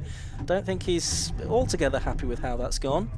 I would think not, but there's quite a bit of panic to get the car refired. Yes, that's at the exit of Focuses, isn't it? That he's come to rest. But car's rushing past him. He's got the car fired up again now, back out into the race, but he's lost a lot of time because of that stalling after presumably losing it on the way into Fogarty's there. Yeah, we just caught the end of it, which was all quite dramatic, really, wasn't it, as the car came to a halt? Certainly did. So he'll be looking to get back up to speed. So that was his outlap as well, just getting things up to speed. James Harvey hasn't come out the pits, has he? So that was a problem for him. But I think that's the only car that's hit problems so far. Not pitting yet is Jamie McHugh, so he's taken the lead of the race. So Thomas McHugh will get into the car later. Also not pitting, I don't think, is Stuart Ings, who's come through in 2nd place.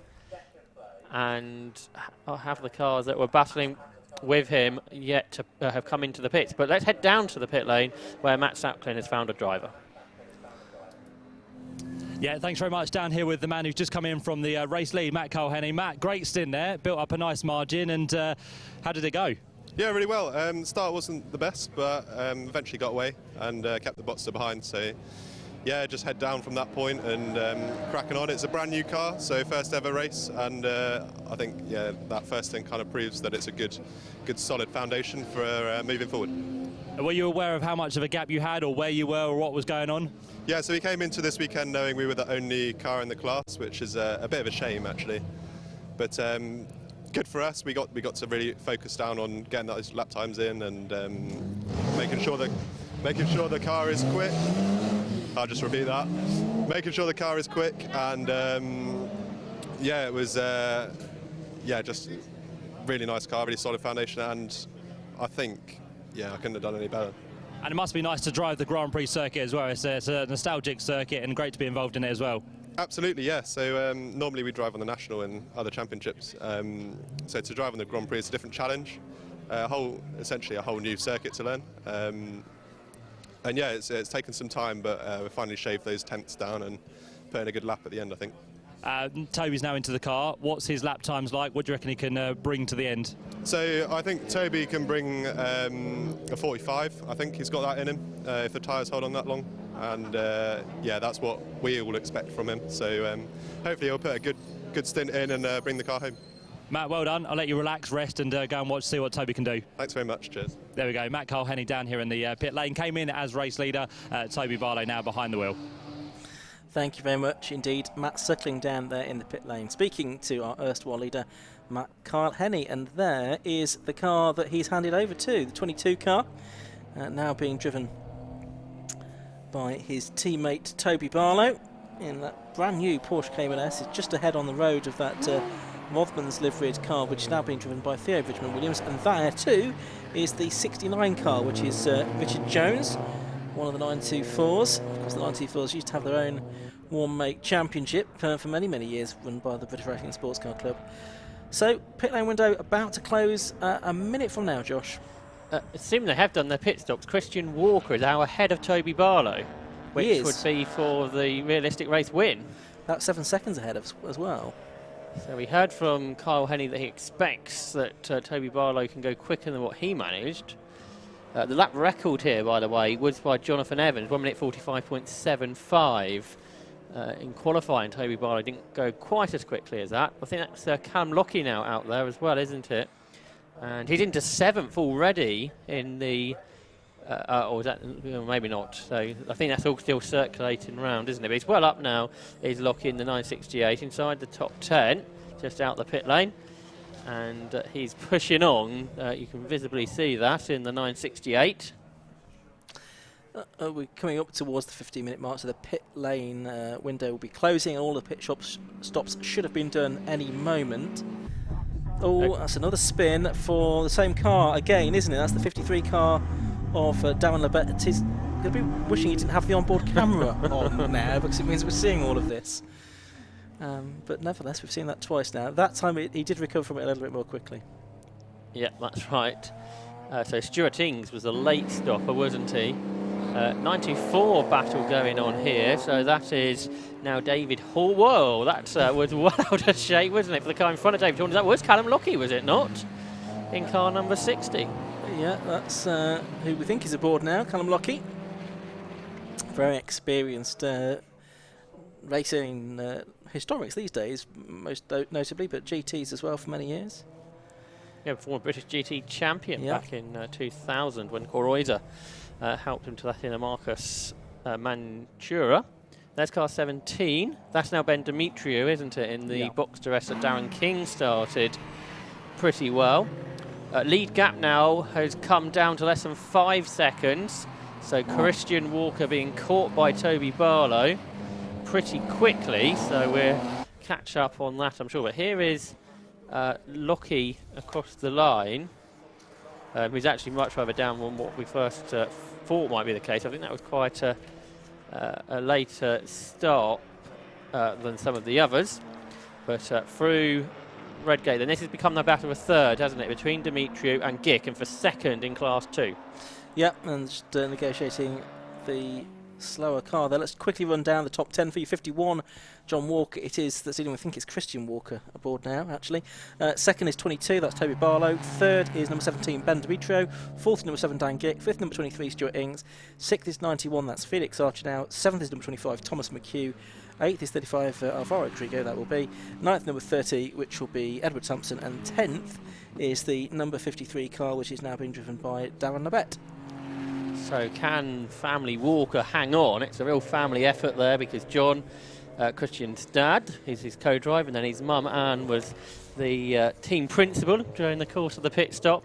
But now it's Christian Walker that is leading, but he hasn't got the power of Toby Barlow, who is trying to chase him down.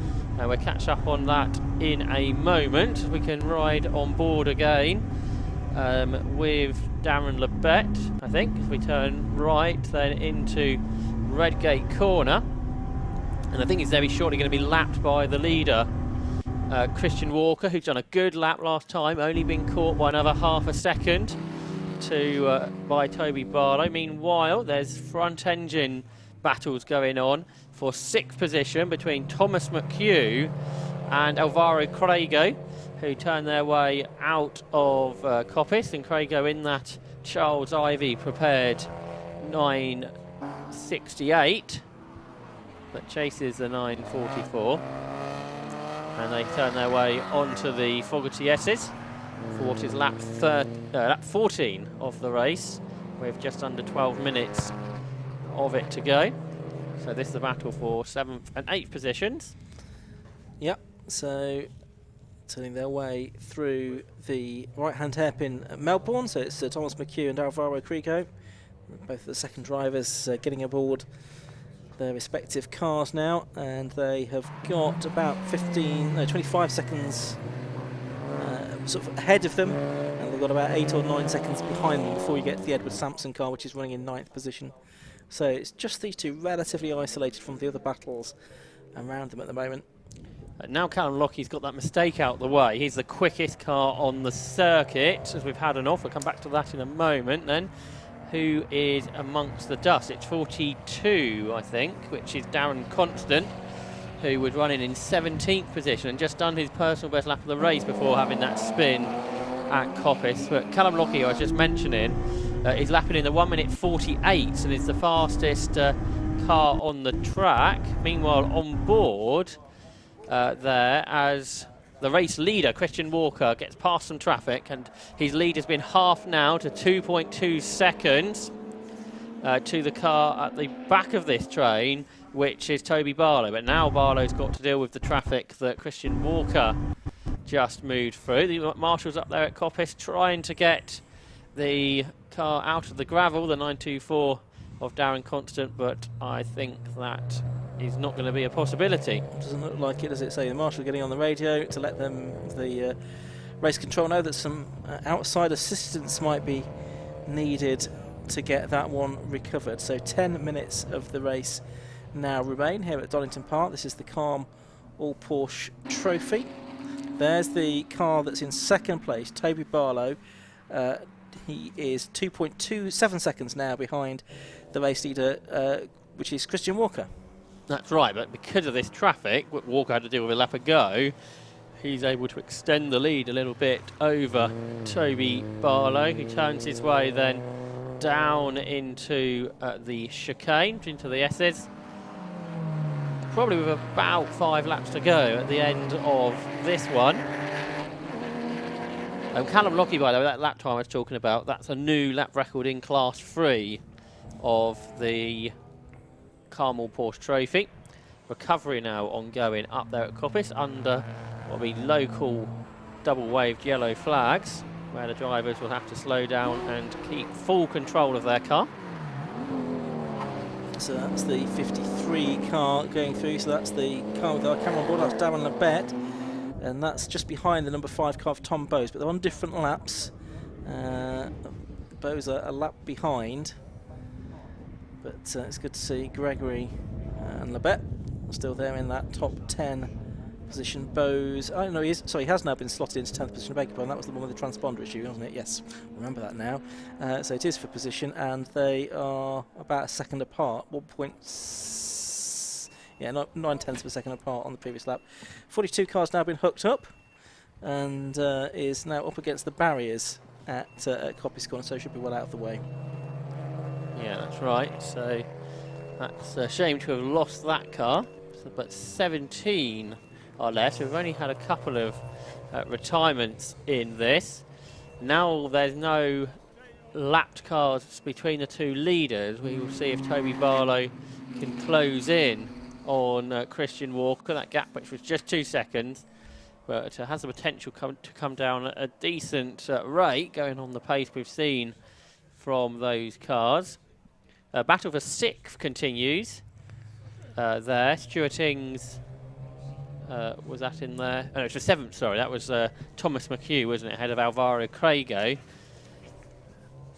Yeah, Tom McHugh, the Managing Director of the Scaffolding Inspection Services Company. McHugh is the name of the company. Started in karting at the age of 22, progressed in the mid-90s to race in the Porsche Club Championship in a Class 3 car, and he's been racing Porsches on and off ever since, most recently with his son Jamie. So we see those two cars circulating up there at Coppice Corner. So that's Gick, it's just having got the Theodore Bridgman Williams number 6 car behind him now.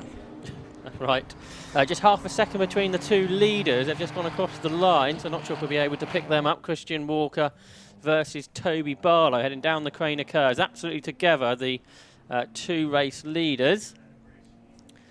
So they've got themselves together. Toby Barlow lapping just under a couple of seconds faster than Christian Walker in the car that John Walker started. Toby Barlow in the car that Matthew Cole-Henney started. Here they are.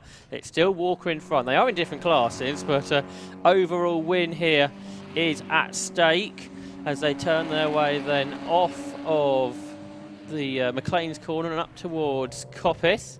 They've got a front engine car to lap in a moment.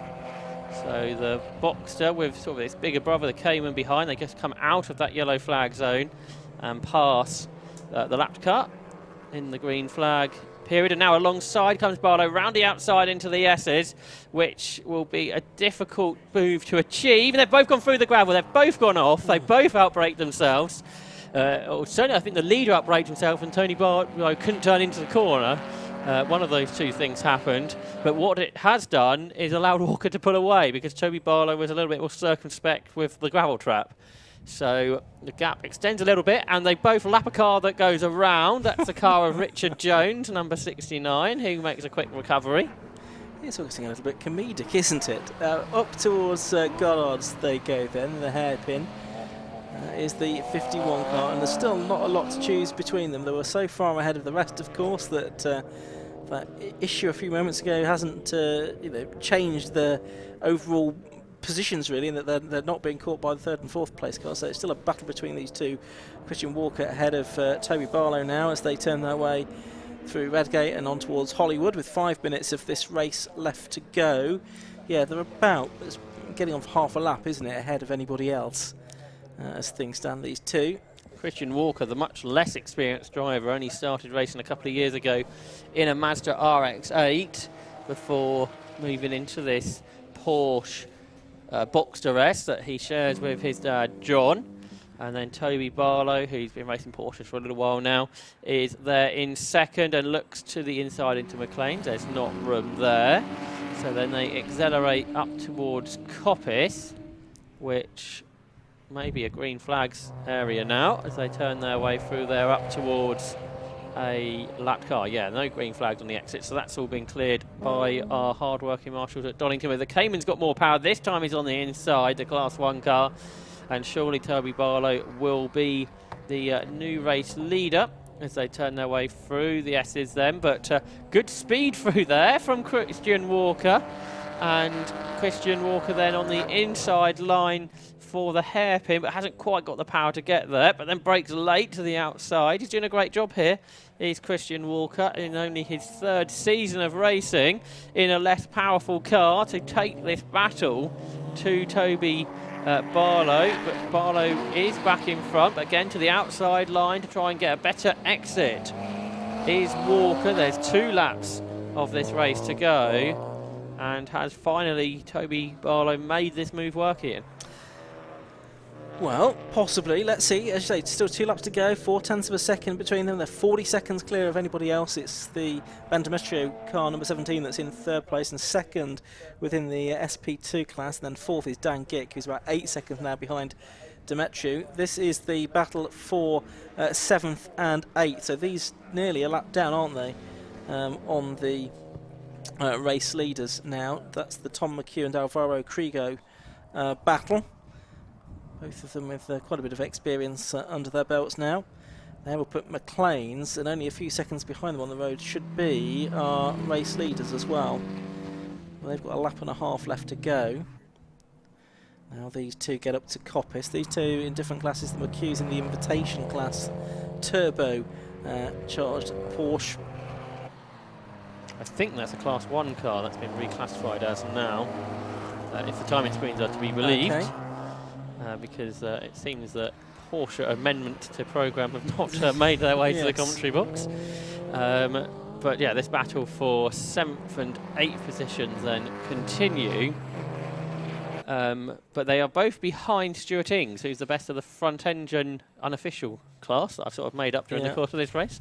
And he's doing a great job because he's actually leading Class 3 is Stuart Ings over Alvaro Krigo, who we watch in this battle. As you say, they're about to be lapped by the leaders onto the last lap. So is that going to give Christian Walker a chance? Interestingly, Toby Barlow has not done what his teammate was anticipating, is he? He's not nowhere near what Matthew Carl Henney said he was expecting from him. 145s, he said. It's been 147s, hasn't it, that he's got. And the gap between them now is 1.37 seconds, so it's gone out by nearly a second on that lap. There's been traffic coming into play as well. Christian Walker's just gone faster than his dad went earlier, 147.72 to set the lap record in Class 2. Toby Barlow is going quicker now, 1 minute 46.80. He needed to, though, because Christian Walker pushing on behind. Yep, 146.8, as you say. New fastest lap of the race. So Walker there has now cleared those back marks as well, but he's only got about 2/3 of the lap left in order to find a way past Toby Barlow here, and I just sense he's too far behind now. 1.37 seconds was the gap at the start of the lap. It might even be a bit more than that now, with a little time having been taken to get past the slower cars. Callum Lockie showing why he's showing all of his experience. One lap he does a 1 minute 48.69. The next lap he does a 1 minute 48.70. Very consistent. Absolutely, and that's of course what makes a good endurance driver. But up to 10th place now. That's right. He probably would just miss out on gaining another. And actually, the car he's catching is for the class podium. So we'll just check that doesn't change before the end. But for Toby Barlow and for Matthew Carl Henney, it's not perhaps been as easily going as they thought it might be when they saw they were the only car entered in Class 1, because the Walker family have done a great job in their Boxster, but the power of the Cayman's just about going to come out on top here, and with one turn to go in the opening round of the Calm All Porsche Trophy. Yeah, so it's going to be Toby Barlow that's going to come out of Goddard Hairpin, sprinting up to the line and taking the checkered flag to win the first Calm All Porsche Trophy race of 2022. His teammate Matt Carl Henney took the car in the first part of the race.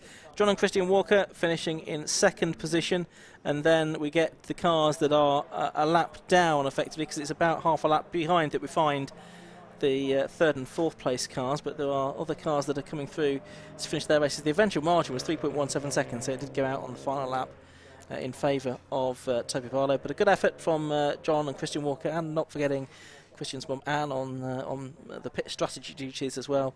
They won the P2 class. Across the line there, Clayton Sampson did hold off Callum Lockie by just a few seconds to take third in Class 3 and to be the top of those two 968s.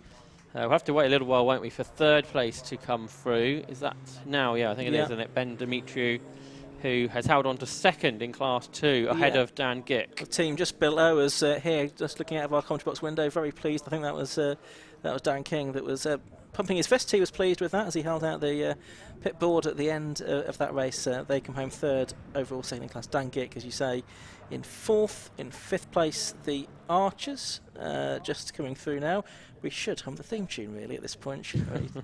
And then sixth place it will be in a few seconds time. Here he is, Stuart Ings, who wins his class as well, which is Class 3. Yeah, it's the only class we haven't mentioned is Class 4, and that's gone the way of Chris Valentine and David Hornsey at the end, the class for the 924s. And here they come.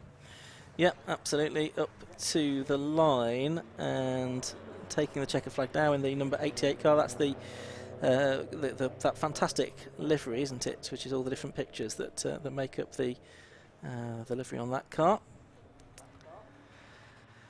And so, I think that's about everyone through, isn't it, to take the checkered flag in that calm all-Porsche trophy race. An entertaining race it was. We join Darren Lebet on the slowing down lap.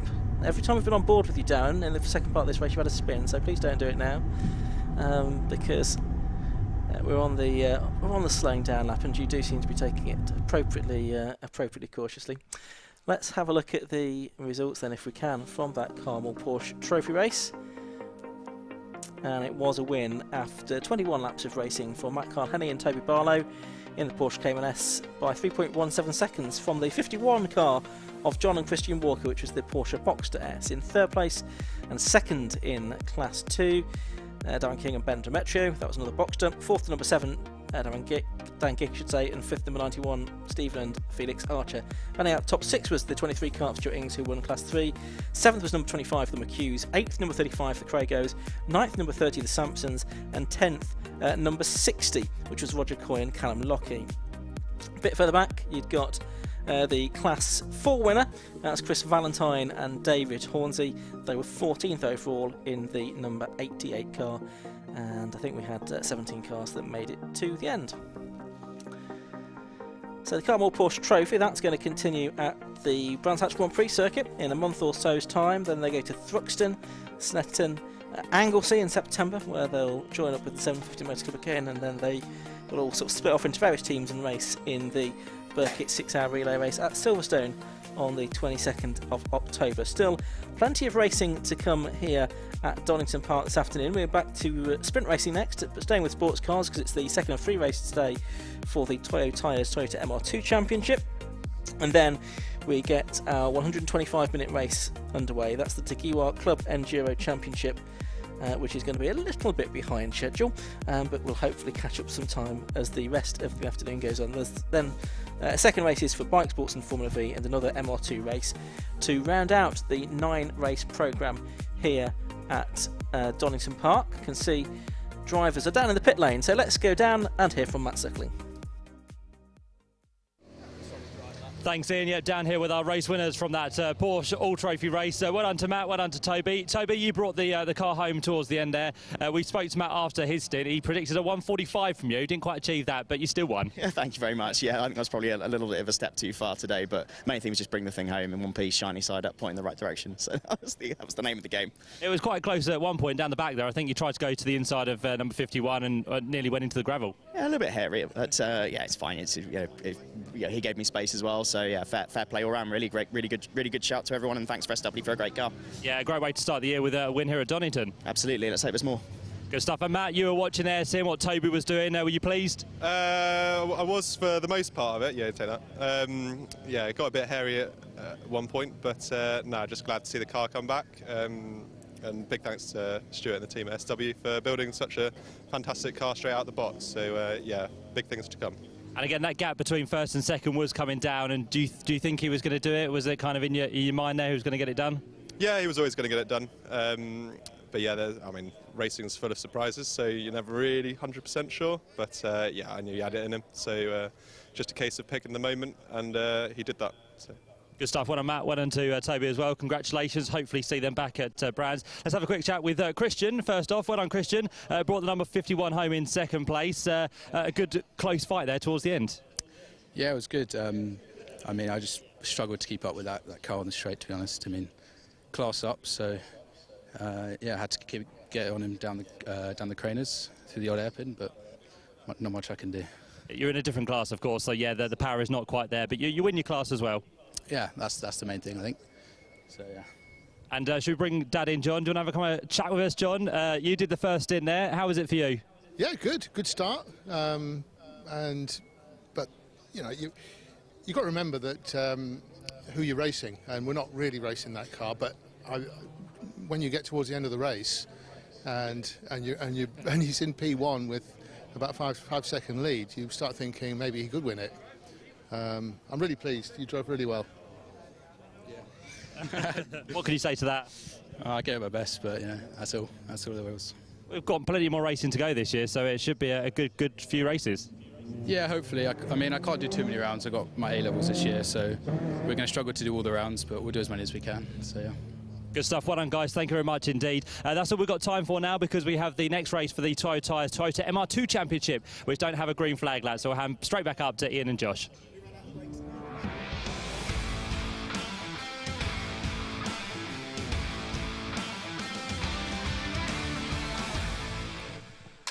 Yeah, second race of the day for the Toyota MR2 Championship. Let's quickly rattle through the grid for you. Front row, 27 and 26, Sean Traynor and Paul Cook. Row 2 is 11 and 31, Adam Lockwood and Ben Rowe. Third row, 84 and 71, Neil Stratton and Graham Mailings. On row 4, it's 77 and 41, Tom Mailings and Alistair Topley.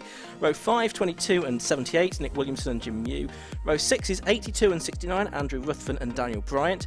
On the 7th row, it's 8 and 86, Tim Heron and Lee Brown. Row 8 is 5 and 19, Dave Hemingway and Cameron Bell. Row 9, 25 and 24, Richard Centre and Paul Hudson. On the 10th row, 99 and 68, William Boggis and Jim Cook. Row 11, 30 and 88, 30 Andy Williams and 80 David Bustard. 14 Gareth Baxter and 67 Simon Quinn on the 12th row. 13th row is 56 Nathan Harrison and 52 Nick Emily. Martin Davis 55 and Tim O'Brien 76 on the penultimate row, and then it's 39 Tim Risley and Rhys Dorman row 13. And actually there's one more car, which is Sam Harper on row 16.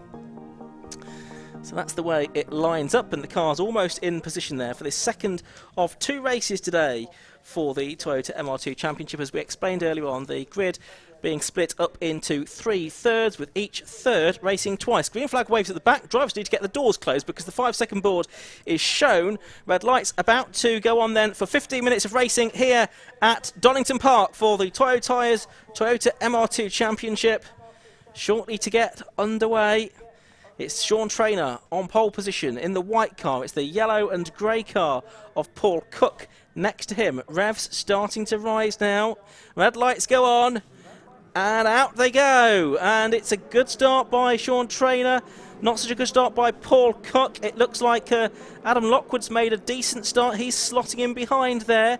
Behind the race leader, Sean Traynor. Also making a good start is Ben Rowe in the number 31 car, the perennial front runner in this championship as well. But it looks like it's Sean Traynor that's going to have the advantage as they drop down through the Craner curves for the first time. 31 cars due to take the start of this race. A mixture of Mark 1s, Mark 2s and Mark 3s. It should be a Mark 3 Roadster out in front once we pick the cars up at the old hairpin, which we will do in just a second.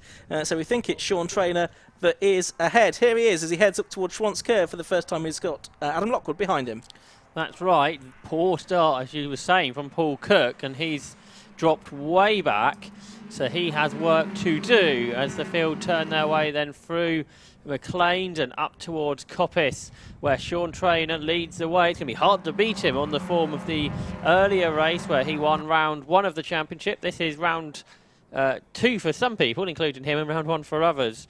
As they make their way down the exhibition straight, absolutely door to door there is that Jim Mew in 78, I think in 71 is Mailings, so that's Graham Mailings and Jim Mew that run side by side. You've got Alistair Topley there, who is there in the Rogue Motorsport prepared car, the Mark II. But for second place, Ben Rowe challenging Adam Lockwood. Then in the gap back to 4th, where Mailing still has Jim Mew trying to find a way past. This time Mew gets down the inside for the hairpin. But at the moment, Adam Lockwood actually is going with race leader Sean Traynor. And for 4th, well, they're still side by side. But Jim Mew is ahead. Alistair Topley is side by side behind them with the car of Neil Stratton. So plenty of battles early on, but Adam Lockwood doing what Aaron Cook struggled to do earlier and going with Sean Traynor. Yeah, absolutely right.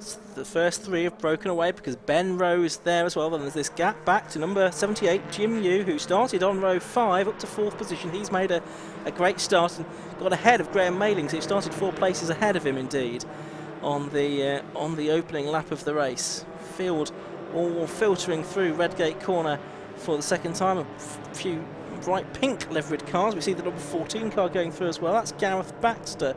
He's a driver that we've seen in a Mark 1 in the past, and he's one of these that's made the switch to a Roadster in Mark 3. There is the 27 car then of Sean Traynor, still ahead of the number 11 car, Adam Lockwood, in second place. And then here's this next group of cars, which includes Ali Topley, doesn't it, in the 41 Mark II. Yeah, he's up there in 6th. We just saw the best of the Mark 1s that are getting there. He's sideways. That was Dave Hemingway, who runs in 14th, which at the start of that was only 1 place behind Paul Kirk, the podium finisher from race 1, the driver that started on the front row, but has obviously had some problems getting the car off the line, and therefore has work to do to get back through the field. And the field come en masse down towards the S's.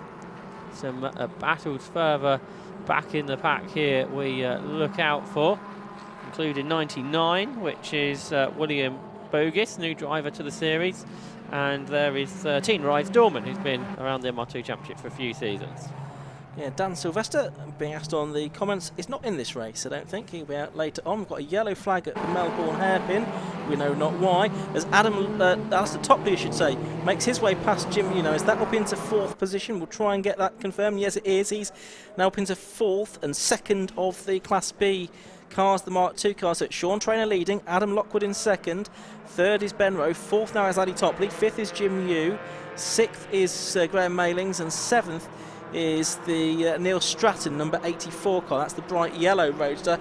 And then 8th is the number 69 car, which is that of Danny Bryant. A little bit of news from the earlier race here. Aaron Cook has lost his 2nd place finish for exceeding track limits. Right, where does he classified in the ended end? up being 6th, so that's a bit of drama and a little bit of sort of warning for the rest of the MR2 Championship drivers not to exceed track limits. Absolutely right. So that's a blow for him at the start of his championship campaign. I'm sure Sean Traynor will be keeping his wheels between the white lines as a result of that, to make sure his victory here is not in doubt. We've watched these 3 roadsters together, and it is fantastic to see more and more of these roadsters coming out. It's a really affordable way to go racing in a really nicely set up car, this, the Mark III Roadster. Absolutely, and they are coming out on top so far. And Adam Lockwood is going really well, isn't he, in the 2nd position. Only 6/10 behind race leader Sean Traynor. Here is Jim Yu in 5th, 6th Graham Mailing, 7th Neil Stratton, 8th Daniel Bryant. And they turn their way then through the S's and onto the Grand Prix loop. There is Lockwood. He is still with race leader Sean Traynor, who runs out wide, and this gives Adam Lockwood the chance to draw up alongside the race leader, the former champion Sean Traynor. But Traynor just about has that covered on the inside line.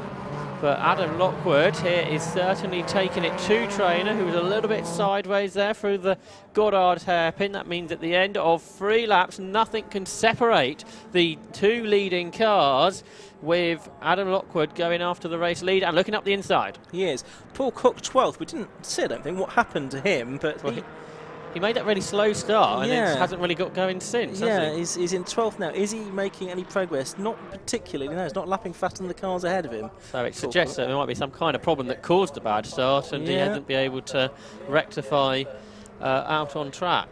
So Ben Rowe flying the flag for the Mark II competitors in this race, in the number 31 car, the Devonian. There he is, just going through shot now, and he's got Ali Topley. Is Topley gaining on him? No, not really. They're lapping in similar kind of lap times, and all of the roadsters in the world arrive together.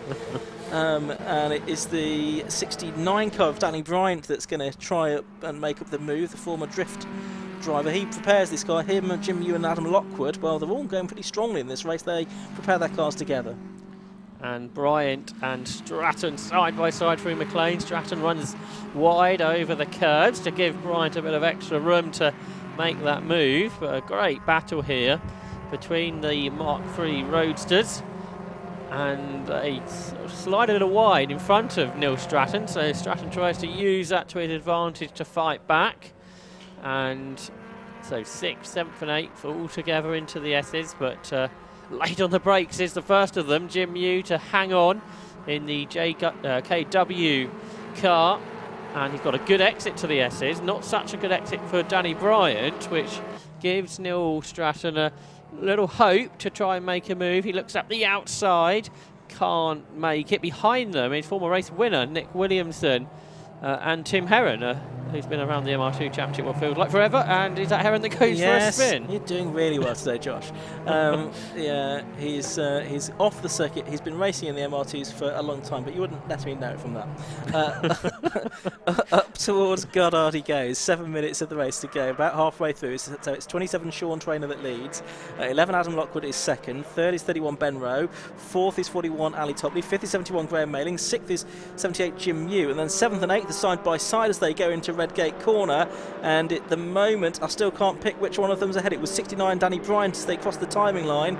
But I think it's going to be Neil Stratton ahead as they dive down through the Craner curves this time. Yes, it is. So it's 84 Neil Stratton in 7th, 69 Danny Bryant in 8th, and it's Nick Williamson in 9th place only in number 22, further back than we normally see him, and 10th, number 77 Tom Mailings. Yeah, that's right. Almost pushing along there was Neil Stratton, but there are the leaders. Very little between Sean Trainer and Adam Lockwood. But here's that battle that I think are being caught by Nick Williams, and especially by Thomas Mailings. Tom Mailings is as quick as the top 4 there in 10th place. He went well in race 1 until he had a little issue, so he's trying to come back through. But here are the leaders. Adam Lockwood really going well. Sean Trainer is lapping about a second slow in the earlier race, so whether that's track conditions or the car's not quite as it was in race 1. We have seen a bit of track maintenance, haven't we, over the course of the day. Lockwood's got a fresher car, hasn't he? Because he's not been out in the earlier race, so that may count for something as well. Whatever the case is, it's meaning we've got a good battle up front, and Sean Trainer's being made to work harder than he did earlier on. Adam Lockwood, who's still quite new to this because he was in the Mark 1, wasn't he, not that long ago, switching to the Mark 3 Roadster in recent years. And Ben Rowe's not falling away particularly far, not as far as the other Mark 2s did in race 1, so Ben Rowe going well. He seemed to have a bit of a problem season last year, didn't he? Wasn't right at the front end, so he'll be happy to be there in 3rd place, and only a couple of seconds behind the leaders. There was a car that had stopped there on the side of the road.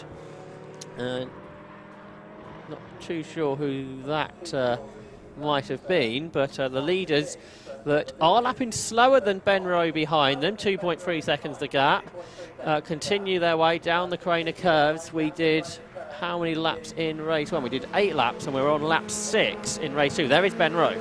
Yeah, a couple of laps to go at the end of this one. Feels about right. We're watching Ben Rowe, number 31, make his way out of the old hairpin towards Schwantz curve. Taking he hasn't done much for the delivery of the car lately because it's still got Motors TV stickers on it, which it's from a while ago. That seems like a very Ben Rowe kind of thing to do, really, doesn't it? It turns up and races it, and that's the most important thing. He spends most of the rest of his life driving to and from Devon with the car in the back of the truck, I think. Anyway, 4 minutes of the race left to go. He's doing a great job of driving in 3rd place, and Ali Topley in 4th place, number 41, is not really catching him. Topley is now getting away, or continuing to get away from 5th, 6th, 7th and 8th, the 4 battling roadsters headed by Graham Mailings. But Rowe, championship runner-up a couple of 2 or 3 years ago, wasn't he, I think? Had a big battle with Sean Trainer for the championship for a lot of the season, and then there was a collision at Coombe, I seem to recall, and it sort of all resolved itself in favour of Sean Trainer that year. Yeah, Ben Rowe finished 3rd in 2017 and then 2nd in 2018. Yeah, I think it was 2018 I was thinking of there with that incident. And he's still got the leaders in sight, hasn't he? I think he might even be a little bit closer than he was a lap ago, if anything. We'll see if that's borne out. It was 2 seconds between 2nd and 3rd at the end of the previous lap. There's going to be 2 laps to go as they start now lap 7. There's a yellow flashing light, which means there might be a yellow flag because of that car that stopped at the edge of the pit lane. So I think that could be Cameron Bell. He hasn't come through recently, so it might be him. Okay.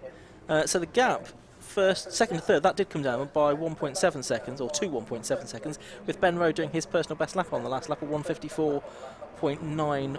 Oh, and there's more cars involved now. The Hooligan Racing car of Rhys Dorman is out, and the other one involved there is David Mustard, I think. So I think those 2 have come to grief. So we'll see if there's any further caution or intervention. Last they came through, they were 8 seconds apart, so not quite sure how they've conspired to get together. Yeah. Although saying that, they both did a slower last lap, so I wonder if their contact was earlier on and they've both pulled off in what is a fairly safe position. As a sideways Jim Mew in 5th place. We've sort of got 6 cars that have got themselves together here, but Jim Mew at the head of it was taking a Larry line through McLean's. He's got ahead of Graham Mailings. Mailings at Coppice has fought back, though, on the inside line in the red Roadster. And has he done it? Yes, he has. I think that he's not going to have the line down into Fogarty. Yes, is he? So you've got them side by side for 5th, Mew and Graham Mailings, and a spin for number 82. That's Andrew Ruthven, the Coventry driver. He's gone off at McLean's into the gravel, but how's this sorted itself all out? Well, the answer is that Graham Mailings has lost ground here.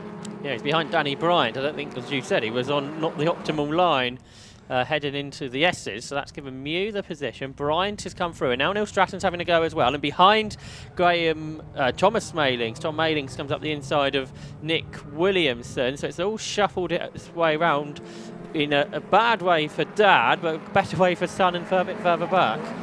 Ben Rowe on that lap has lost a bit of ground to the lead. Adam Lockwood's transponder still playing everything, so he's not showing yet on our time screen. I think there he is. He's flipped through now. He's still 3/4 of a second behind Sean Traynor. We're working the last lap now. There's yellow flags going into Redgate, so no overtaking here. So hopefully these will stay line astern, as they are immaculately right now, with Nick Williamson now at the back of that group in the Roadster number 22, just trying to latch himself on for the final couple of miles or so of racing. And behind them is Paul Cook, who has made no progress whatsoever, so obviously some type of problem with that car, you would think, because he was a podium finisher earlier on. So not the best of second races for him, as Jim Mew and Danny Bryant in 5th and 6th positions turn their way through. The Morgan Finch MR2 there of Bryant has a good run out of the old hairpin and up the hill to McLean's, and he can't get through, but behind Graham Mailings is back in front of Neil Stratton after that side-by-side moment they had a little bit earlier. But for the final few corners, Sean Traynor has to hold on to what is about a half a second or so lead over Adam Lockwood, who hops over the curves. Yeah, he should be able to do it, though, from here for his second victory of the day, and a very good start to his bid to regain the title, which he's lost over the past couple of seasons to Aaron Cook. He'll be hoping, well, Sean, that's sort of been a sort of temporary loaning, like a library book to Aaron Cook, and Sean Traynor's won it 4 times in recent seasons. Will be able to add to his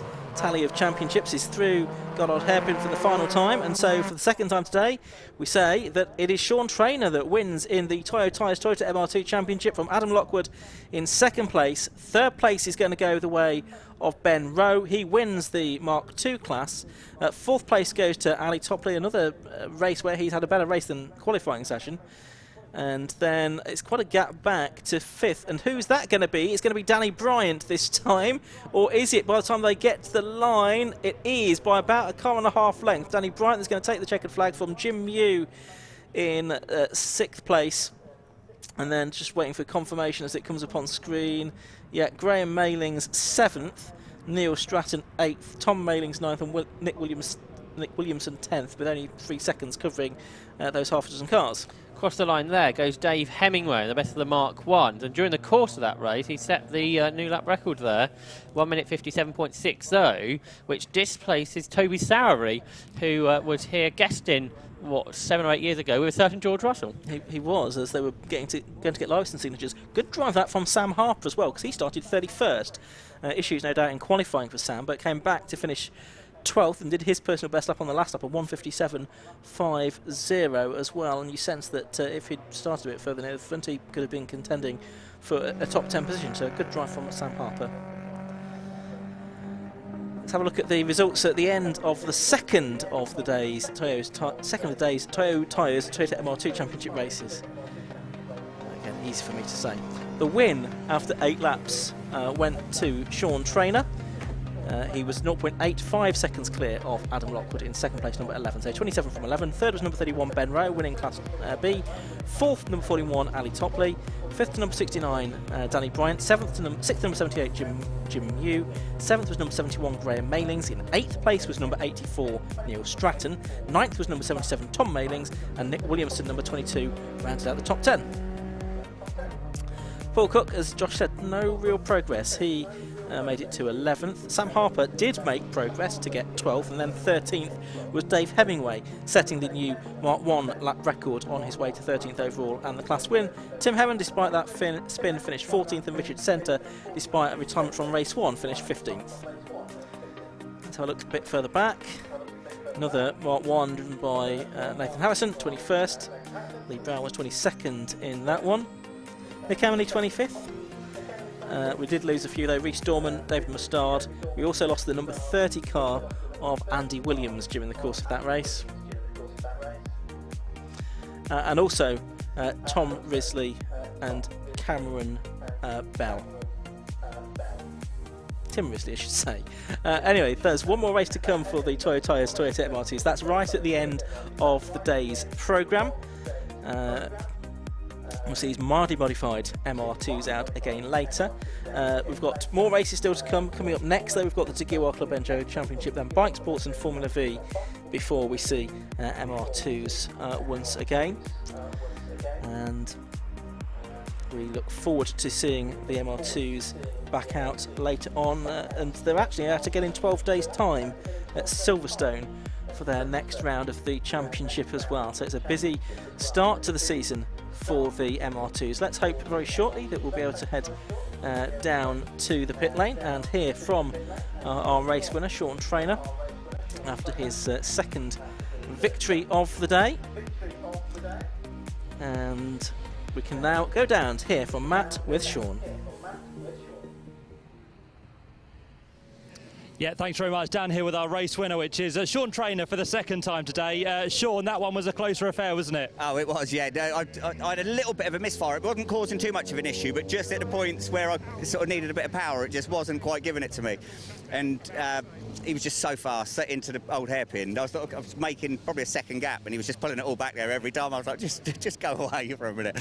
But no, it's good. 2 wins, I can't complain. But I've got to say, can I say to my grandson at home, he's been watching all day, and he's absolutely loving it. So, hello, Louis, enjoy it.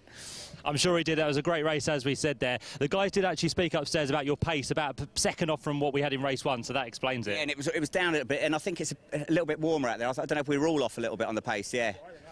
Oh, yeah? Right. So, yeah, I think it... Yeah, well, I think we're all down slightly, so... But it was a little bit of a miss, so we'll have to find that before Snetterton in a couple of weeks. Well, you're done for the day, 2 wins. You can now relax. Yeah, I can go and have a little drink and watch the race. Good stuff. Well done, Sean. Many congratulations to you. Adam Lockwood finishing in second place. As Sean said there for you, you put the pressure on. I tried. There's certain places where I was a little bit quicker.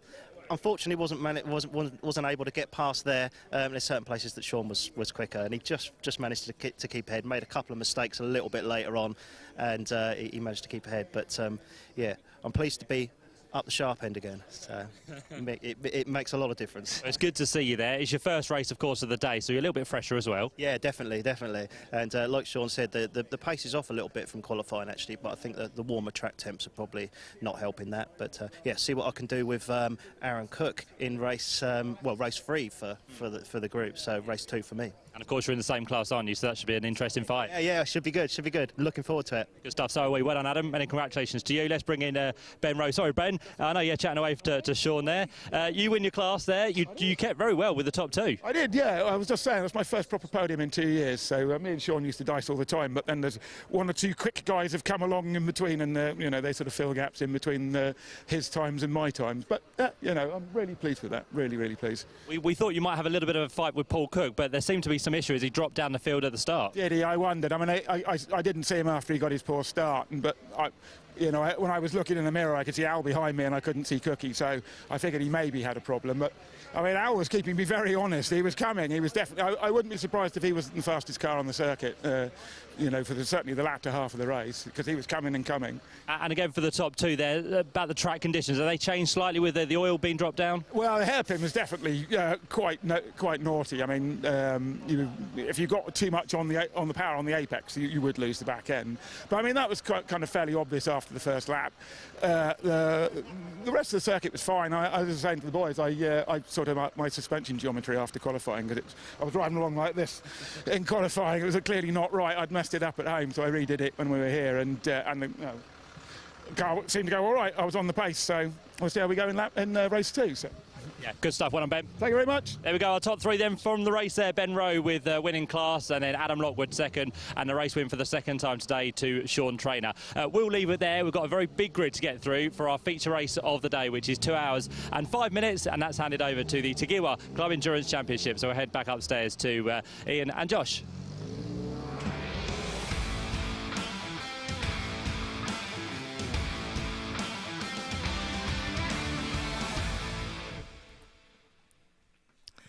Yeah, very big grid indeed for the Tagiwa Club Enduro Championship. First round of the 2022 season. Of course, we're expecting, I think, 53 cars out on circuit for this one.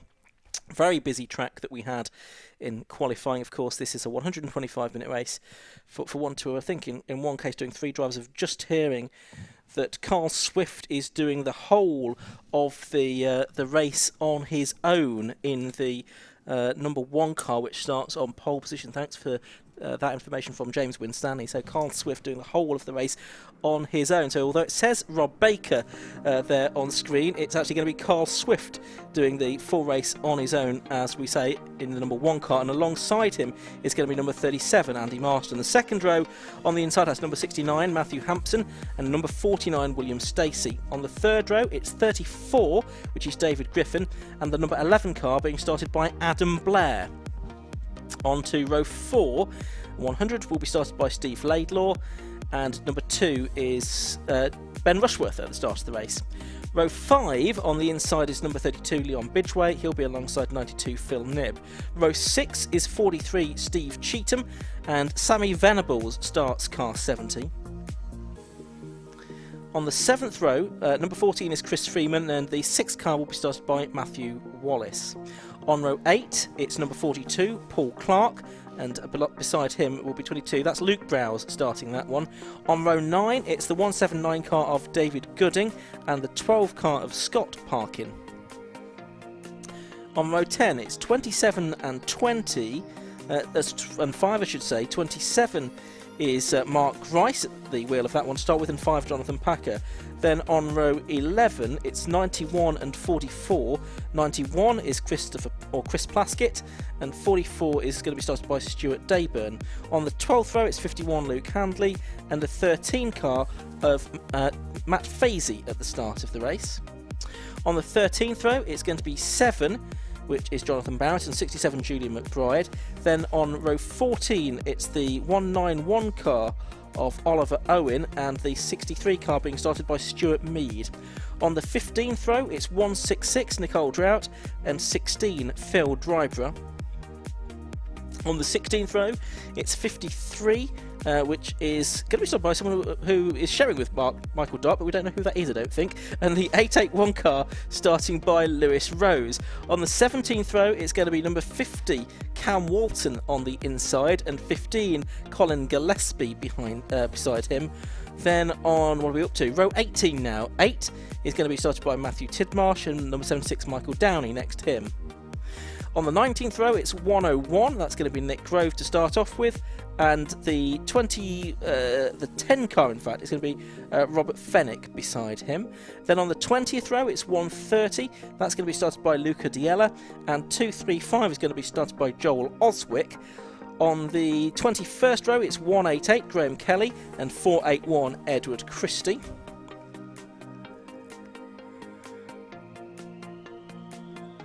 Then on row 22, it's the 58 car. That's being started by Neville Jones, and 3 by John Munro. The 23rd row has 66 Jonathan Hayes and 98 Roy Baptiste. And then on row 24, it's 97 Dave Connell and 192 Darren Anderson. On row 25, on the inside, it's number 888, should say, which is being started by Matt Dennis, and number 4 is Reese Lysett beside him. On row 26, it's number 23, James Miller starting that car, and 187 is going to be started by George Healer. And then at the back of the grid, having been disqualified from the qualifying session, it's going to be Joe Williams. So let's now take a short break before we head down to business for the first Tagiwa Club Enduro Race of the year.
So the rolling lap underway for the opening round of the 2022 Jaguar Club Enduro Championship. Pole position then on his own for the whole race is going to be Carl Swift, Josh, and well, that adds a different dimension to things, doesn't it?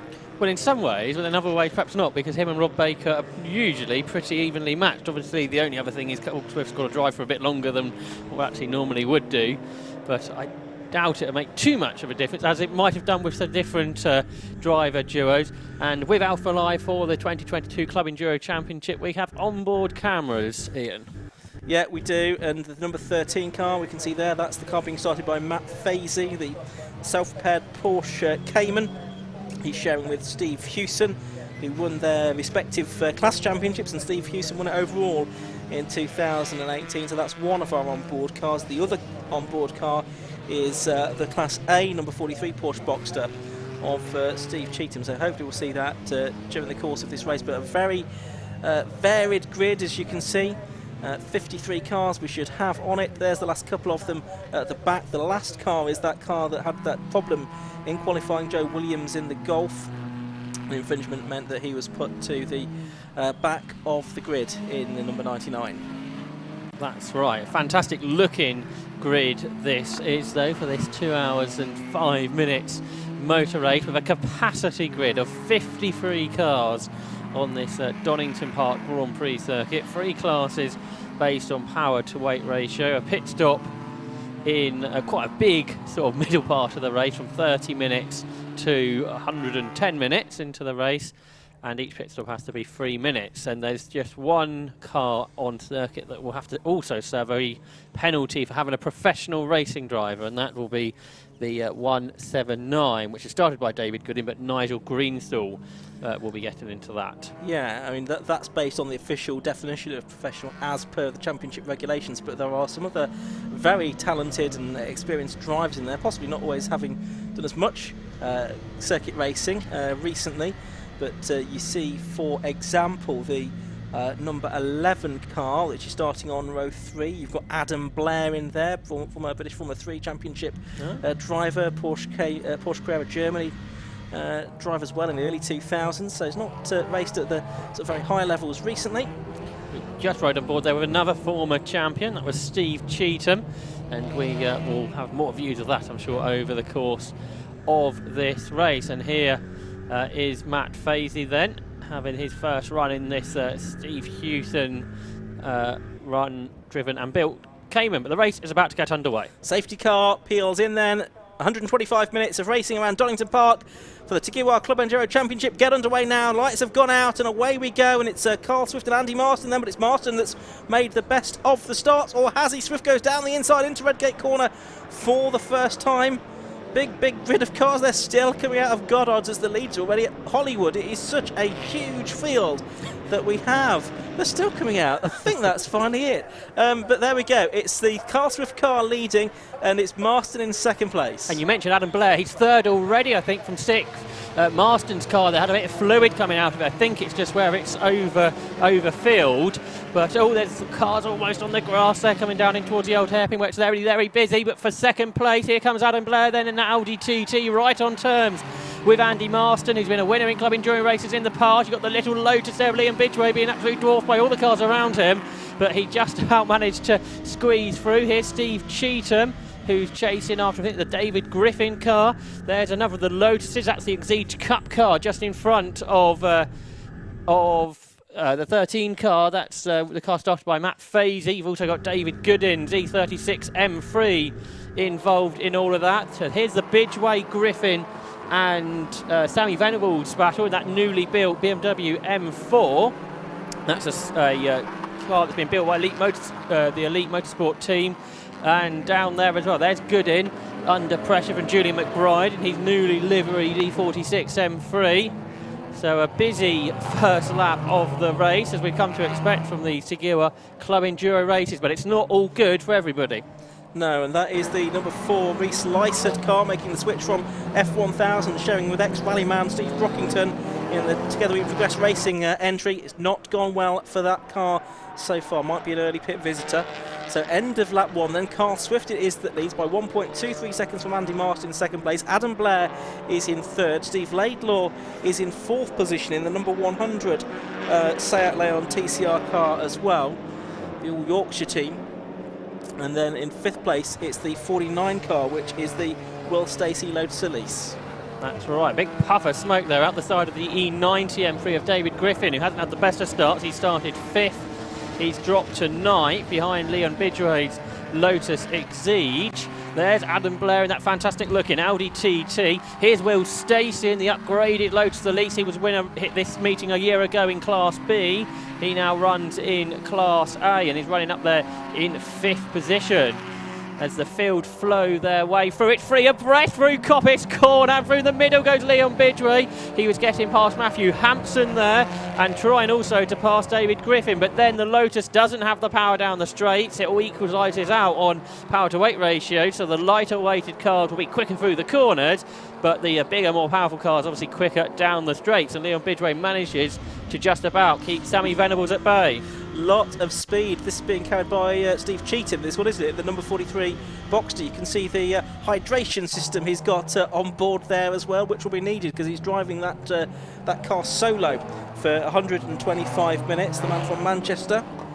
And Bidray, they're under pressure from Venables. He's in the middle of a three-wide battle there almost with Steve Cheetham. There's the Audi coming through just behind. That car was started by Mark Grice. They qualified 19th and they'd got up to 15th by the end of the first lap. The Audi RS3. We haven't seen many of these race in the UK, so great to have it here in the Club Enduro Championship. Not great for everyone, including the Volkswagen Sirocco, this car that's come from from Eastern Europe. Stuart Mead has been involved in an incident. Yeah, and it looks like there's been a touch there, doesn't there, with the BMW also in shot there, which I think was the Jonathan Barrett Saxon Motorsport car number 7. Quite possibly. 63 car for Stuart Mead, as you say, the 1992 European Superkart champion has come to grief there as well in the car he shares with the very experienced John Maudsley. Yeah, that was a car they've only got recently. As I said, apparently that's an Eastern European touring car that they've brought over for this year.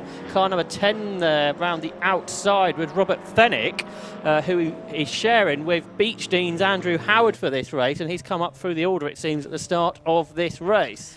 Yeah, so we've got those two cars stranded there at the Melbourne hairpin. So safety car. I was about to anticipate that might be required, but there we see the flag on screen and the board as well. Safety car is out. Well, this is too early for pit stops, of course, because the pit lane window isn't open yet, and it doesn't open until we've had 30 minutes. That's right. So we're a little way away from that. So the first appearance, I think, we had one in bike sports, didn't we? We did. But first appearance sort of in the beginning of the race, anyway, for the 750 Motor Club safety car. So Rob Baker will be picked up by that. So there's just a lapped car that will have to be waved through. But then Rob Baker in that Seat Leon Cupra TCR. I'm not sure if that's the same car they raced last year, because that's in a different livery, and it looks like the newer type of Seat. Can't be sure of that, but we might get confirmation. I've not had any information provided specifically on that car. Some encouragement for Ben Rushworth on the YouTube comments. He is running in 6th place at the moment in the Seat. His first time out in Club Enduro, the Hot Hatch champion from a couple of years ago, sat out the last couple of years due to the hassle and the boom of his own business. So good news that Ben's business is going well. Machina Motorsport. He's been invited along, hasn't he, by Corton Miller, who runs that car.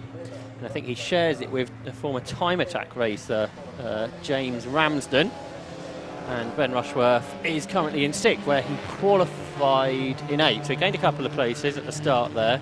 And his lap times are it's quicker than 2 cars in front, so they might be able to make progress once this safety car period is over. But there's rescue units down there at the Melbourne Loop, so it'll be a few moments before we get any more racing. Let's talk about the classes. We haven't really had a chance to do that, have we? So in Class B, it's Scott Parkin making his second race in Club Enduro. We saw Scott Parkin out the end of last year in a Class A car. Now he's out in his, I think it's a diesel Volkswagen Golf, and he's got himself up ahead of Chris Freeman and Jonathan Packer. So it's all Golfs to the front of Class B.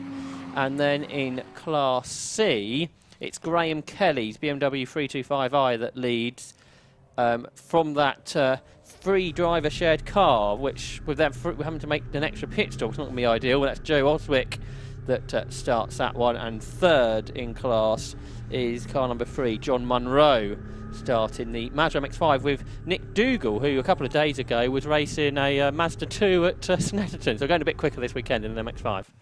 Not sure what all of Matt. Maybe he's just doing this to entertain us. Very good, Matt. Yeah.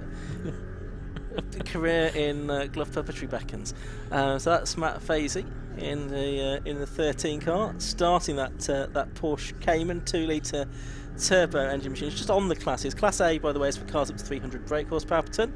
Class B up for 240 brake horsepower per tonne, the limit. Class C up to 180 brake horsepower per tonne. There's also this year a new innovation. There's the Clubman Cup, which is for cars that entered production prior to 2010 and don't have an aftermarket sequential gearbox. So there's a few entries in that. Who's leading that? Can we work that one out at this stage? Pretty sure it's Liam Bidway, who is currently 8th, ahead of. Where is Steve Cheetham got to? Oh, he's 10th, isn't he? Yeah. Oh, he's failed me there for a second. So Steve Cheetham will be 2nd in the Clubman Cup, and then there's the others, I think, quite a bit further down. There's not many cars in the top class overall that are also competing in the Clubman Cup, which score their own points for the first time this year for the slightly older, perhaps a bit less modified cars. Yeah, and that they also get points within classes A, B and C as well, based on their overall finishing position too, but it's an extra sort of something to race for the old guys. Just at the back of shot there, let's see if we can see this run through shot. You can see the GR Yaris, the white and red and black car. That's being driven by Cam Walton, and he of course the MR2 Class B champion from last year, but this is the very first time that we've had one of these GR Yarises racing in the UK. It's been prepared by Rogue Motorsport, although and that's been going on since last November, although Cam has been getting a bit more hands-on with it in recent times. Of course, it's got the 1.6 litre 3-cylinder turbo petrol engine in it. There we're watching the number 3 car go through. That's John Munro at the moment, the man who produces videos for racing games, the MX-5 or the MX-5 champion in 2016. He's showing that car with Nick Dougal. That's another TWP entered machine.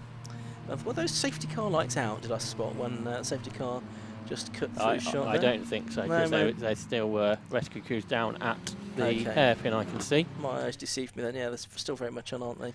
So obviously this can help a couple of people out. One, those who fuel tanks aren't so good, so therefore they're saving fuel here. So therefore they can go longer into the race. And it also is helping out anyone who's got perhaps a slightly slower or less experienced driver starting the race. And we always see Andy Schulz go well in second half of these races, don't we? That car started 3rd. Matthew Hampson's dropped to 13th so far. But of course, they're not losing time here.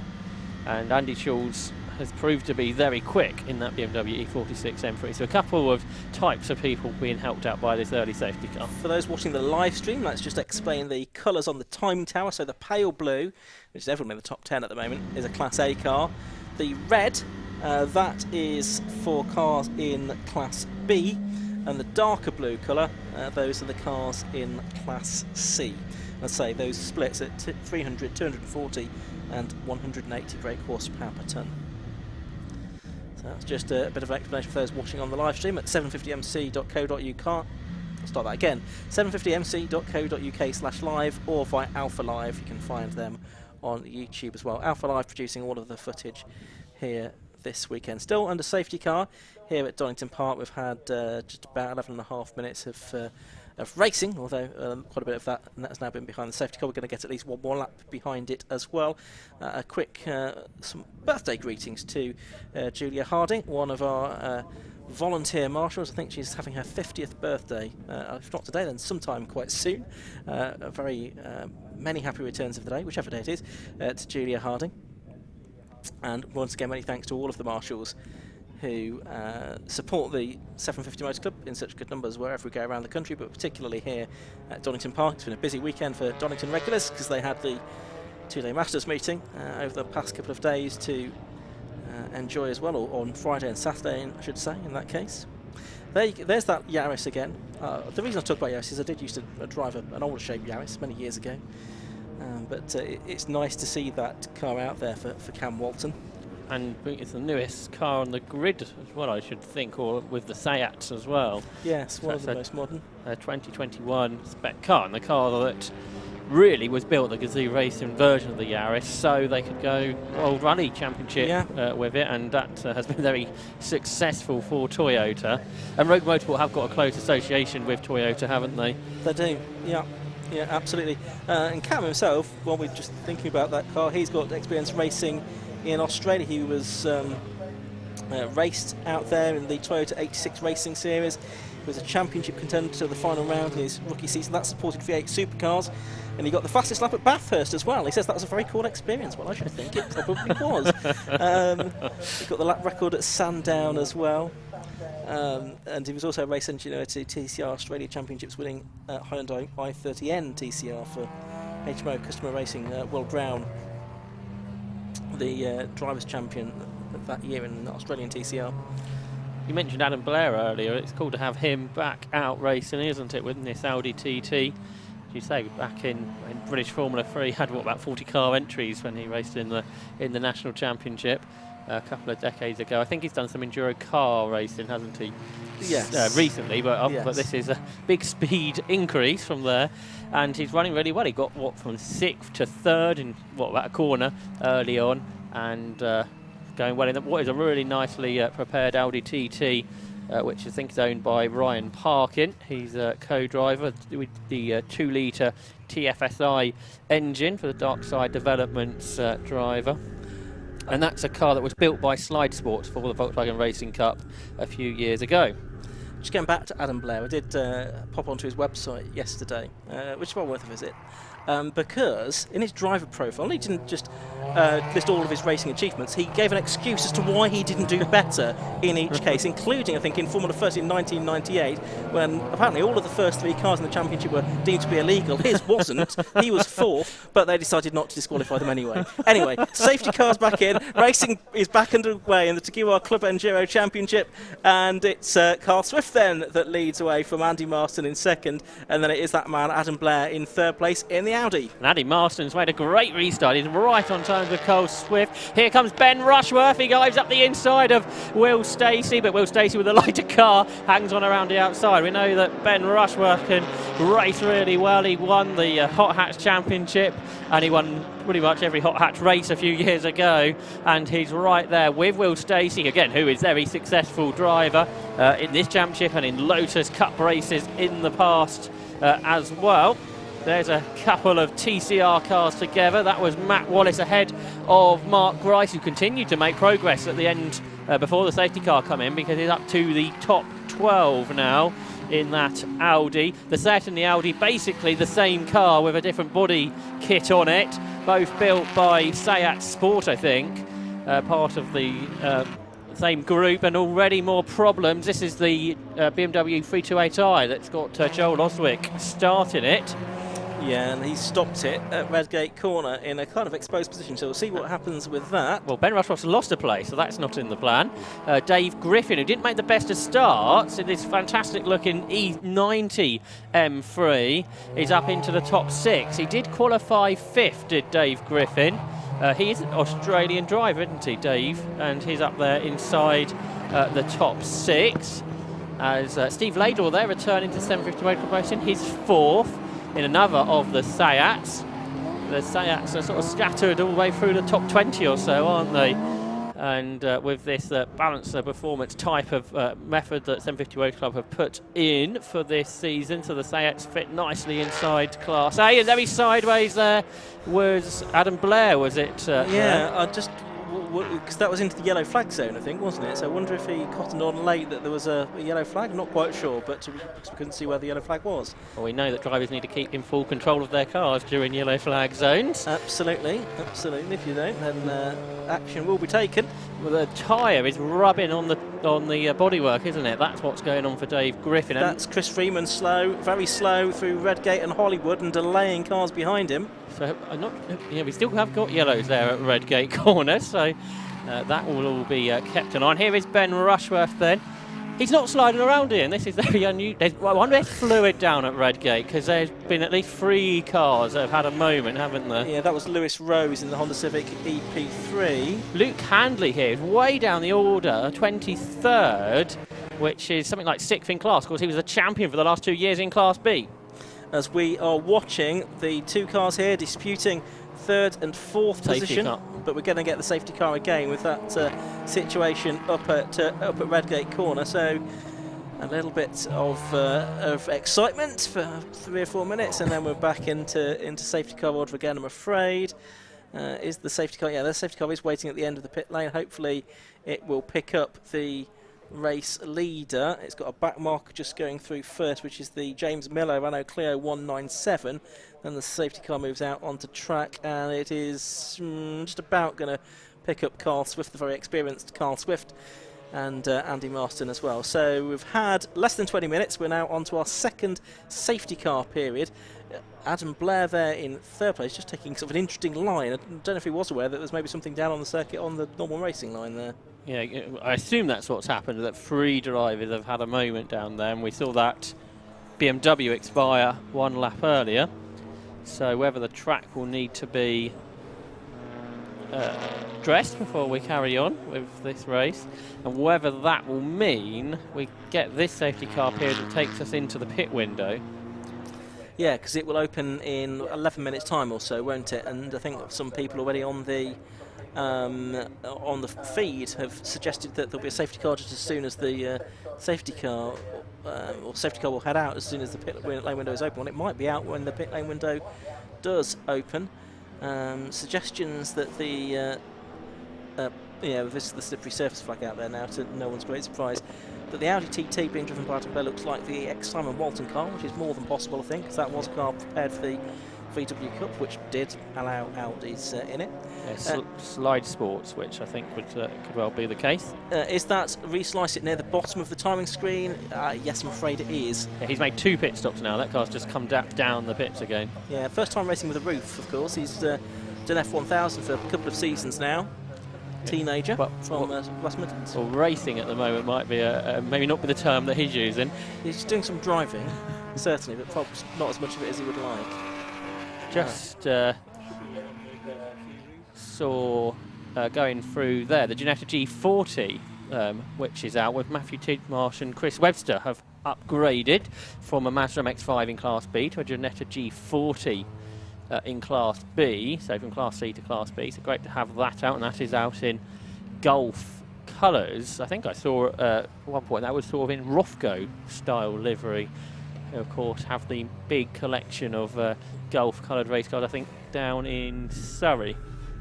13 back on board for some more entertainment, courtesy of Matt Fazy. What's he going to do this time?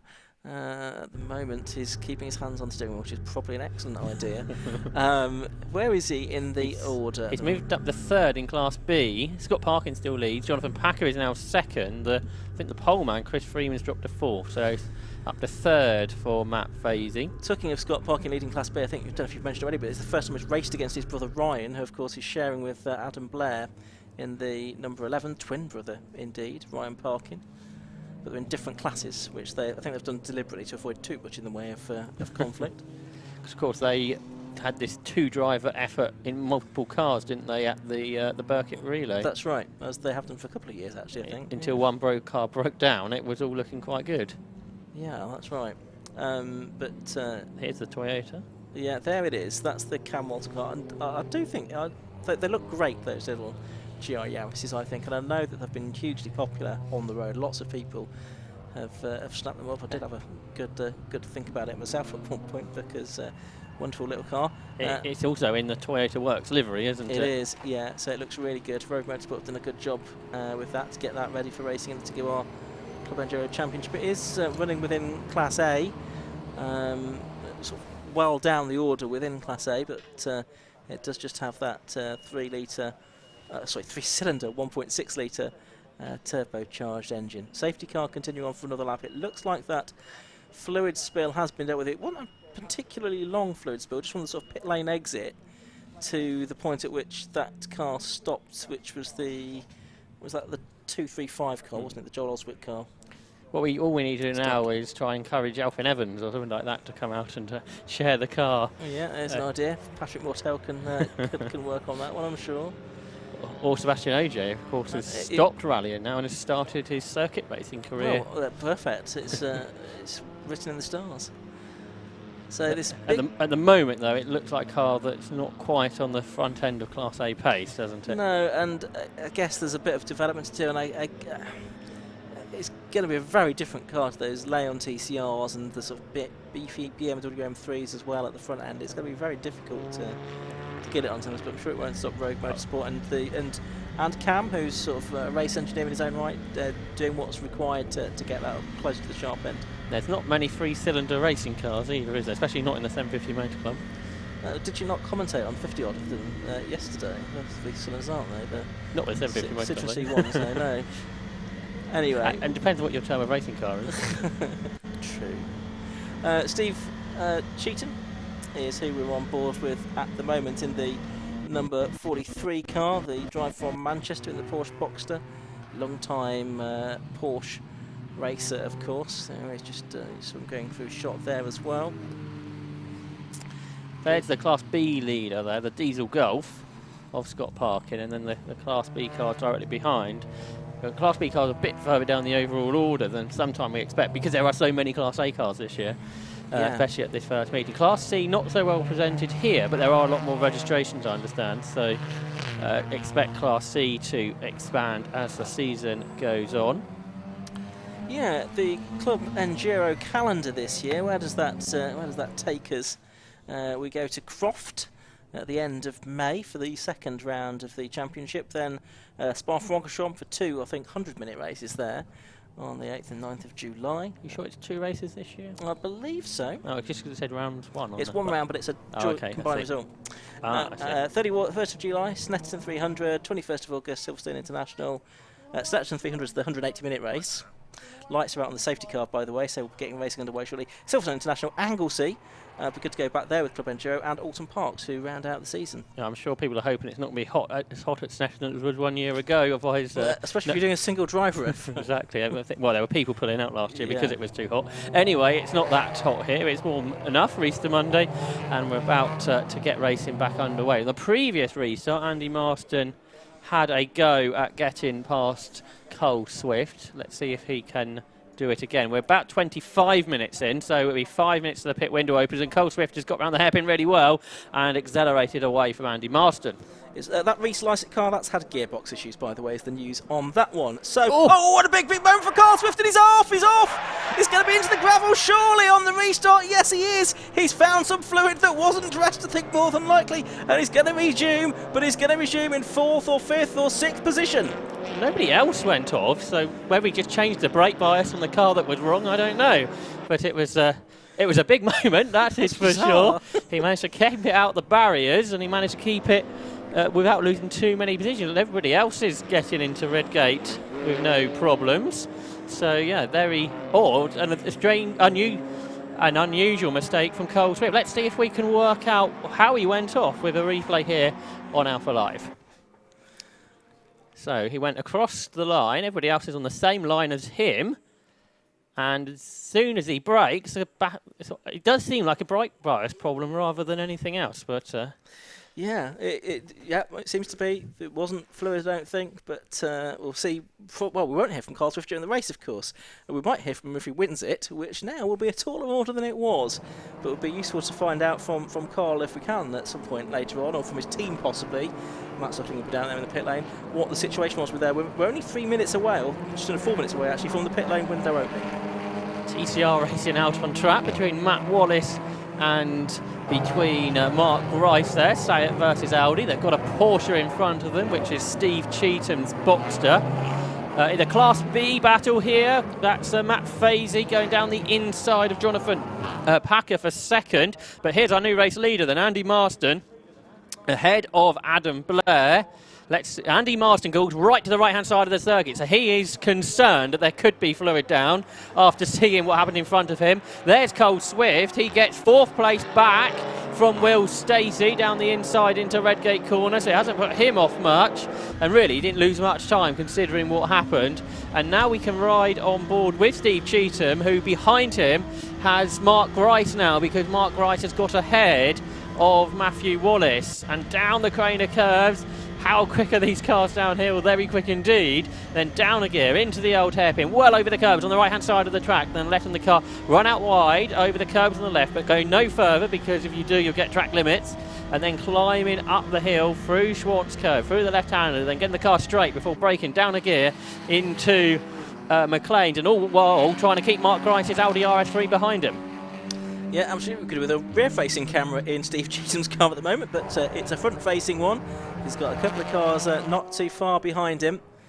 As there we see the Will Stacey car, which is back down to 5th position now that Carl Swift's got back up into P4. There is Steve Cheatham in that 10th position, number 43 car, with just behind him, number 27. So that's the diesel Gulf, isn't it, that's smoking, so that's not to be worried about. And Cole Swift gets 3rd up the inside of Steve Laidlaw, making his debut in the Club Enduro Championship in that Sayat Lane. And now Steve Cheatham sideways, trying to brake as late as he dared. Had Mark Rice come down the inside, bit of opposite lock as Steve Cheatham accelerates, tries to find another gear, didn't go quite as well as he planned that gear change, and that allows this Audi RS3 to just pull away a little bit in the hands of Mark Rice. He takes a much wider line in the front-wheel drive Audi.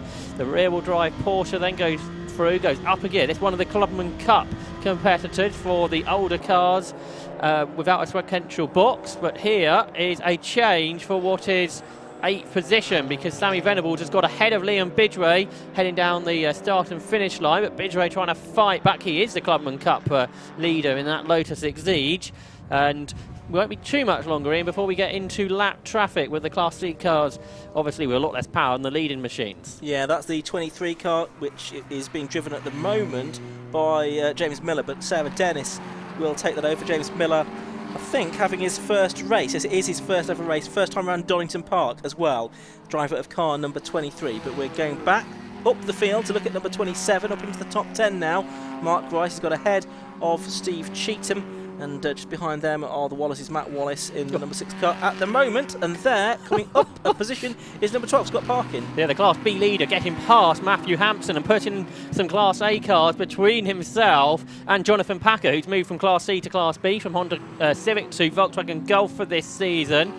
And therefore he's now got a bit of work to do to catch up the class leader Scott Parkin. But Scott Parkin was spectacular there, getting down the inside into McLean. So there's Sammy Venables in now 8th, pulling away from Liam Bidray, but he is being caught by Mark Rice, and Steve Cheatham is 11th with this great big rear wing on the back of the Porsche Boxster.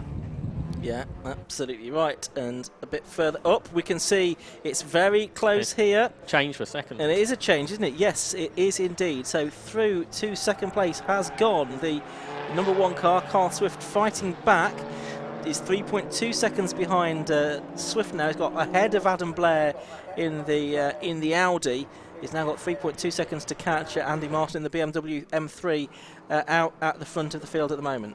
Yeah, that's right. So Andy Marston in this E46 M3 GTR that he got towards the end of last year. Now that's Class B, Scott Parkin now behind the Porsche Cayman. Perhaps I missed that in all of that then. So Matt Fazy has got to the front of Class B. So that was Scott Parkin trying to chase him, and he is catching him. There's only a couple of attempts between them now. Meanwhile, up front, that gap coming down from Andy Marston to Cole Swift, and Adam Blair trying to go with Cole Swift, but a much wider line in the Audi TT. As now the pit window is open because we've had 30 minutes of racing. We've got Will Stacey going well in that Lotus in this pack, which is being headed in 4th place by Steve Laidlaw, who shares with his son, which is Sam Laidlaw, who will be getting in later on. And then behind is Dave Griffin, who's got ahead of Will Stacey then at the start of this lap. Then Ben Rushworth in the Seat Leon behind. And a gap back, who just lapped that Clio we mentioned. In 8th position is Sammy Venables, but he's some 5 seconds behind this battle that we watch, which includes BMW, Seat and Lotus. It does, and Ben Rushworth at the back of that little group in 7th position. Number 2, we're on board here with Matt Fazy then. Number 13. Adam Blair is being given a penalty already for exceeding track limits of 5 seconds. Didn't have that problem back 20 years ago, did you, in things like Formula 3? But that's obviously a newer regulation in Motorsport UK racing, and already, not many racing laps into this race, Adam Blair has got a penalty. To be fair, 20 odd years ago, most circuits wouldn't have wanted to exceed track limits, but the sort of geography of the circuits has changed, hasn't it, with much more appealing runoff areas than you've had before. So that's Fazy going wheel to wheel with the car of, it's the Dayburn Lotus Exige, isn't it? Stuart Dayburn's driving the 44 car, and that's one of the Class A machines, so it's not for class position. Yeah, I think that's the V6 Cup R that was raced in Europe, a decade or so ago. Going through there is Nicole Drought making her debut.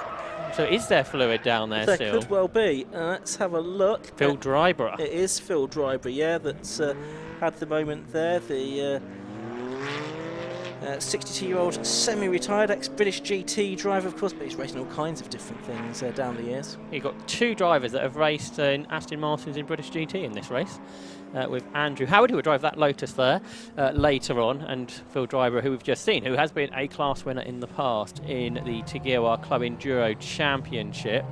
But yeah, we saw Nicole Drought though making her Club Enduro debut. Good to see quite a number of female race drivers in the Tegewa Club Enduro on this opening weekend of the season. We've got another Seat battle developing. That is between Matthew Wallace and Phil Knibb as they turn their way through the hairpin in 12th and 13th. Here's the Class B leader with a Class A car between them.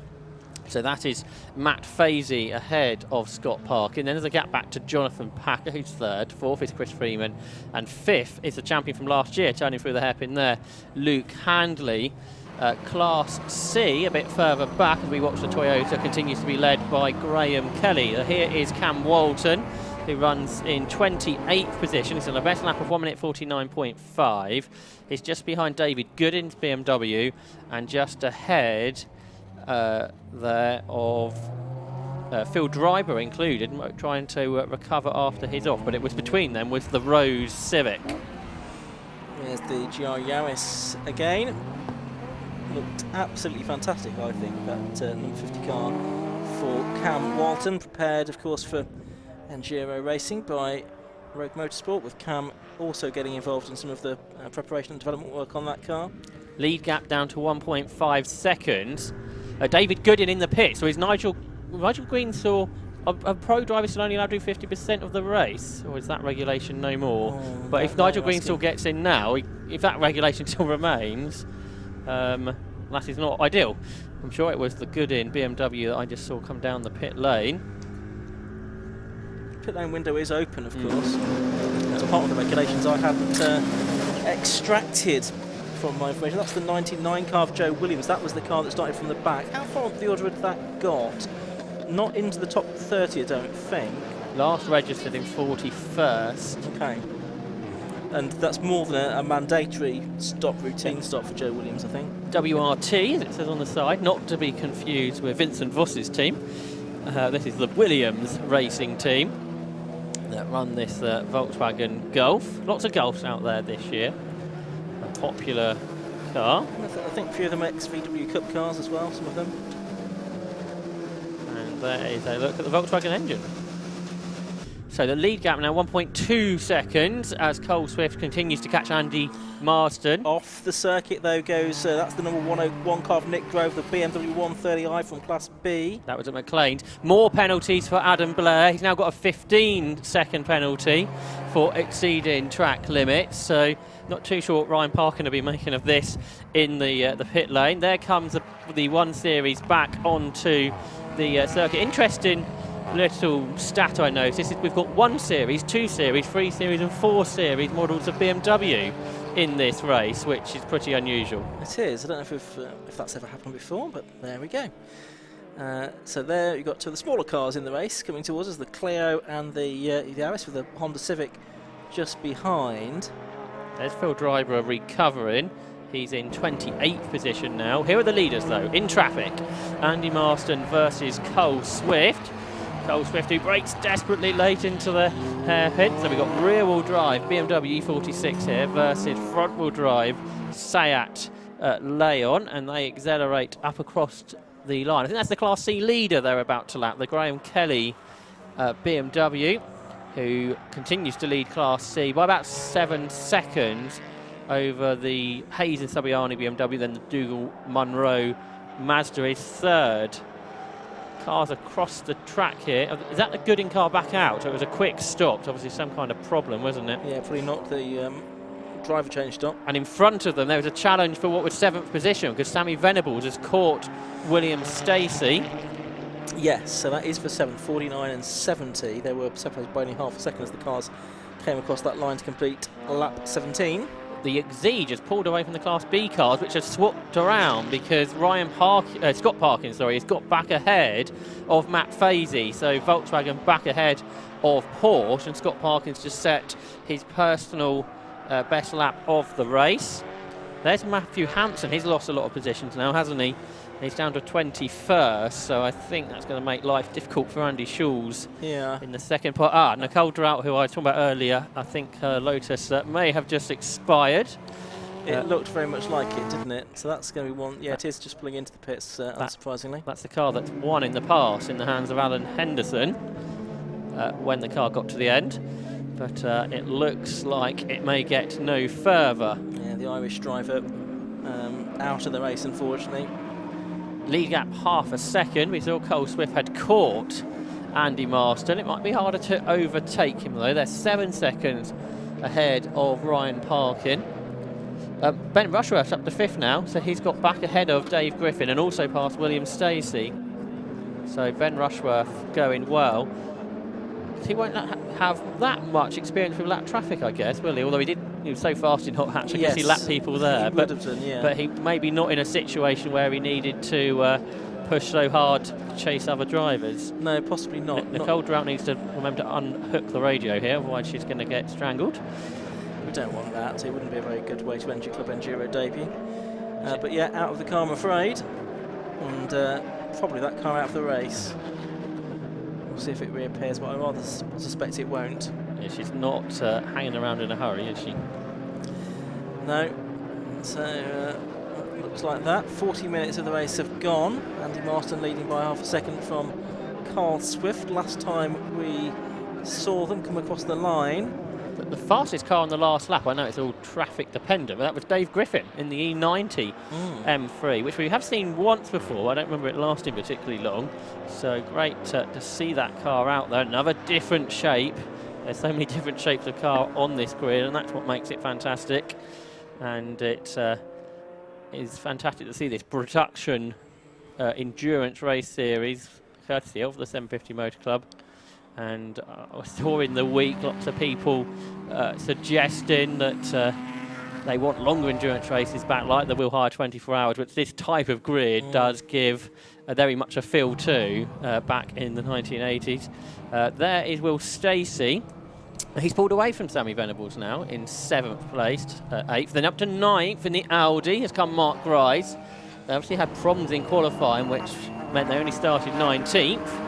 But was something going off down towards the hairpin? We'll wait and see. Yes, there is, and it's the Lotus Leon Bidgeway from the top 10 out of the race. It had lasted 18 laps, which is significantly better than it's done in the past, to be fair. Oh, and there's a bit of contact there between, I think that was that the 1 Series BMW, and didn't catch which other car that was.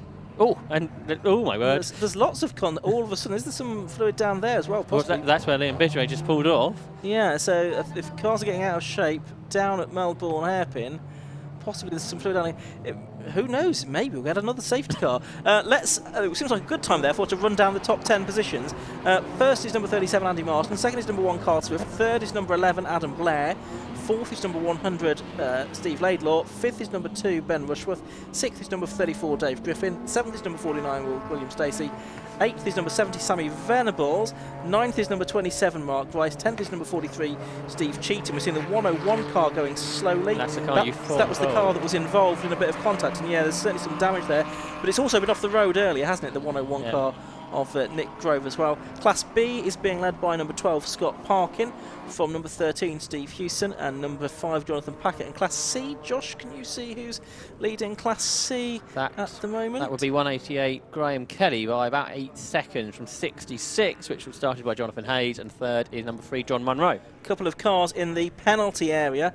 179 has gone back out again. I don't think that it was serving a penalty though, and the 22 car is just serving a stop-go penalty, and that is Luke Browse and Paul Browse. Luke Browse in the car at the moment, but the 101 car looks to be out of the race. Yeah, Nick Grove started, so Carlo Turner there isn't going to get a race. I think it looked like there was some broken front left corner on that car. Change for the lead, by the way. Cole Swift has got ahead of Andy Marston. So the Seat goes back to the front. He didn't lead for about 10 laps or so after that off, but he's quickly got back to the front of the field. They're 10 seconds now ahead of Adam Blair, who has been caught by Steve Laidlaw.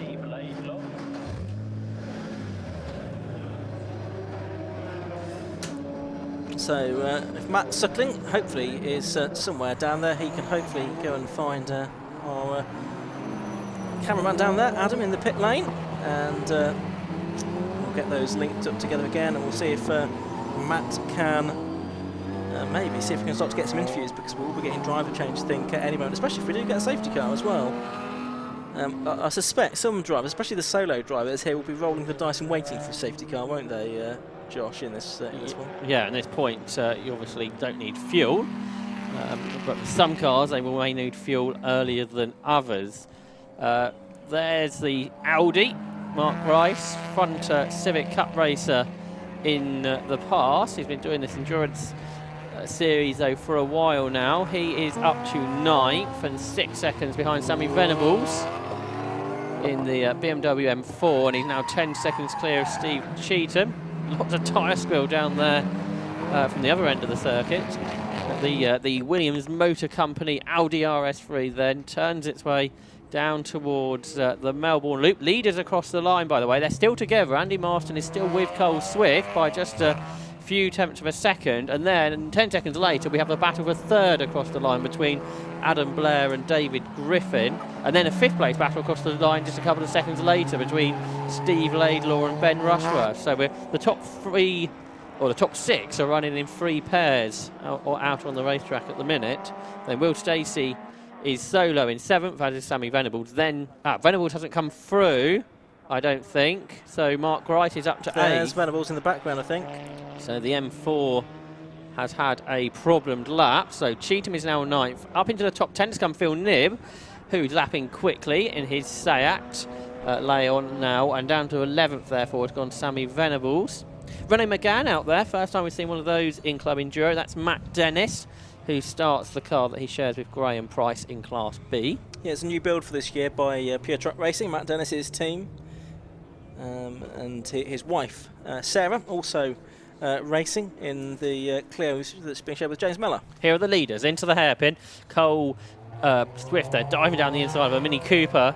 The car driven by Neville Jones, and chasing him still is Andy Marston. Then we wait for the battle for third. Here they come. That is Adam Blair's Audi TT, just ahead of David Griffin. Then behind them is the battle for fifth between Steve Laidlaw and Ben Rushworth. And there's lots of Class B battling that they've just lapped as they turn their way through the hairpin. So we've got a little look there at the 3 battles up front, but it looked to me like Cole Swift was just starting to gap Andy Marston now. After 22 laps, they cross the line. 1.2 seconds is the gap that separates them. Certainly is.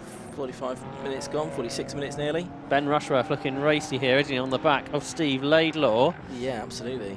Those two just going into Redgate now. There's Will Stacey going through as well. He's not far behind them, is he? No, not too far. About 4 seconds behind that battle, 4 or 5 seconds, something like that. Not too much between them at all. Let's watch this view of the start and finish straight, the Whitcroft Straight here at Donington Park. This is battle for ninth, Steve Cheetham versus Phil Nibbs. So a lot of cars have got out there in pairs, haven't they, having battles? And chasing them both is Sammy Venables, going quicker. Now he's not in problems. Here comes the Class B leader. That is now Matt Fazy again. And he's pulling away from Scott Parkin. Between them, from pretty much the back of the grid, is the George Haler Seat Leon that was on the podium here a year ago.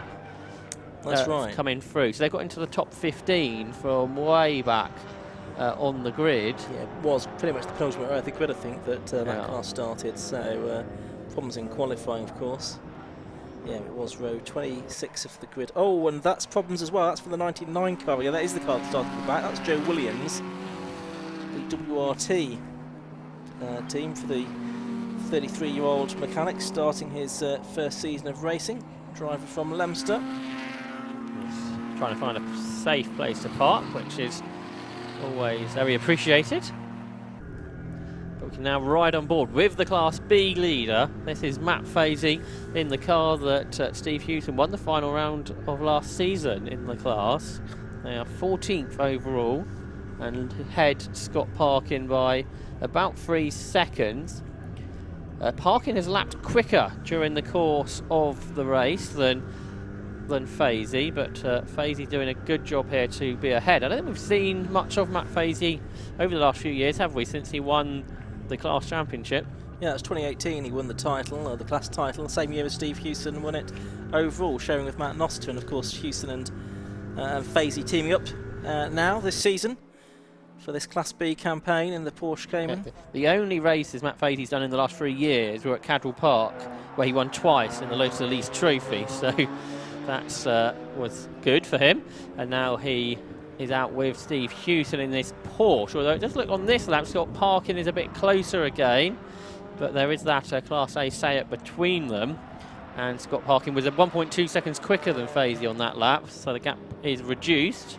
Josh, go for an update on the position of car number 3, which is the TWP traction-branded MX-5 for John Munro, who started that car with Nick Dougill. In fact, we can see it on our screen now. There it is. But where is it in track position, Josh? It's third in Class C still, but about 20 seconds behind class leader Graham Kelly. But John Munro is 35th overall, but third, more importantly, within the class. But the race leaders there we saw for a moment were absolutely together across the line. But let's take a look at that John Munro car. We'll come back to him in a moment, because the lead battle is on, because Andy Marston has closed in on Cole Swift. Now, could Cole Swift have to push so hard to get back up? Has he damaged his front tyres? Because, of course, on that Seat, all the work needed to be done by the front tyres on that Seat. We'll come back to the lead battle in a moment. We just see John Munro go through, and we've had a change for third place. Dave Griffin in that E90 M3 didn't start so quickly. He's moving up the order. He's got into third, ahead of Adam Blair. So some good battles out on the circuit, including across the line there, involving Michael Downey's Porsche Boxster and the Ginetta G40, which was started, I'm not sure who by, Matthew Tidmarsh, Chris Webster car there was started by Matthew Tidmarsh. So they were involved in a battle. And Sammy Venables is slower in the BMW M4, the Elite Motorworks car. In the background, the two Class B leaders are together and they touch. I think there was contact there between the two Class B leaders out of the hairpin, but involved in all of that phase, they're still touching, and they are very close to making contact into Redgate Corner, the two Class B leaders, Scott Parkin and Matt Fazy. We'll follow up on that in a moment, but first let's hear from Matt Suckling, who's down in the pits. Yeah, thanks very much, Josh. Down here with Nick Grove, who's just stepped out of the 101 BMW. Nick, it looked like there was a bit of damage on the car and it hasn't gone your way, unfortunately. What's the matter? No, we've had a fairly interesting start to the race. Obviously, a couple of safety cars. It was just starting to get back into the rhythm. Locked up at the bottom of McLean's, went through the gravel, treated it as a drive-through, managed to get all the way out the other side. Again, just managed to get settled back down again. we got some oil temperature warnings, and as we were coming into the Melbourne Loop, I think it was a Lotus straight into the side of us as I turned in, and then at that point the steering was more than usually wonky and really difficult to get a gear. So it seemed okay when we got back and restarted the engine and stuff. So Carlo just took it out, but I think he just turned left at the end of the pit lane. So I think we're probably done. Yeah, there was quite a bit of damage on the right-hand side of the car, wasn't there? And a very pleasing crunch as I opened the door. So a bit of fiberglass repair, but it's first race of the season, so we'll be back. Yeah, so Carlo's got away now. I want to let you get away and go and see if he's come back anywhere, but if you can get it back out, you probably will. If we can bend it back into shape, we'll certainly have another go. It's still quite early in the race, so we'll see what we can do. Nick, thanks very much for your time. Cheers. There we go, Nick Grove with the 101 BMW with some problems. Carlo was just sent back out, but as he said, turned left at the end of the pit lane with some problems. So that one for now is with a retirement. Thanks, Matt. And that's a great shame for Nick Grove and Carlo Turner. Tractor has been busy mowing the car park, ready for next weekend, and the grass banks here at Donington Park. But that's the touring cars here next week. But we've got touring cars of a sort here with the TCR cars in this Tagiwa Club Enduro Championship Race. There's the third place car, Dave Griffin, who's been moving through the order in the E90 M3. He's ahead of Steve Laidlaw and Ben Rushworth's touring cars there. Still half a second, the gap up front, by the way, between Cole Swift and between Andy Marston. Saw there Adam Blair, who had a slow last lap and has dropped to 7th, so I thought he may have come into the pits, but that's not the case. So yeah, of course he's got those 15 seconds worth of penalties to add to his time as well. I think it's a 5 and a 10 making 15 rather than a 5 and a 15 from what I gather. But yeah, he's dropped positions on the road as well.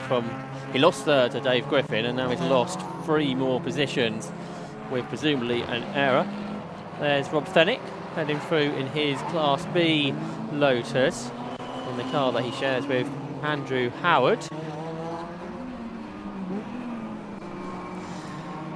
Up to the well, up there is the 71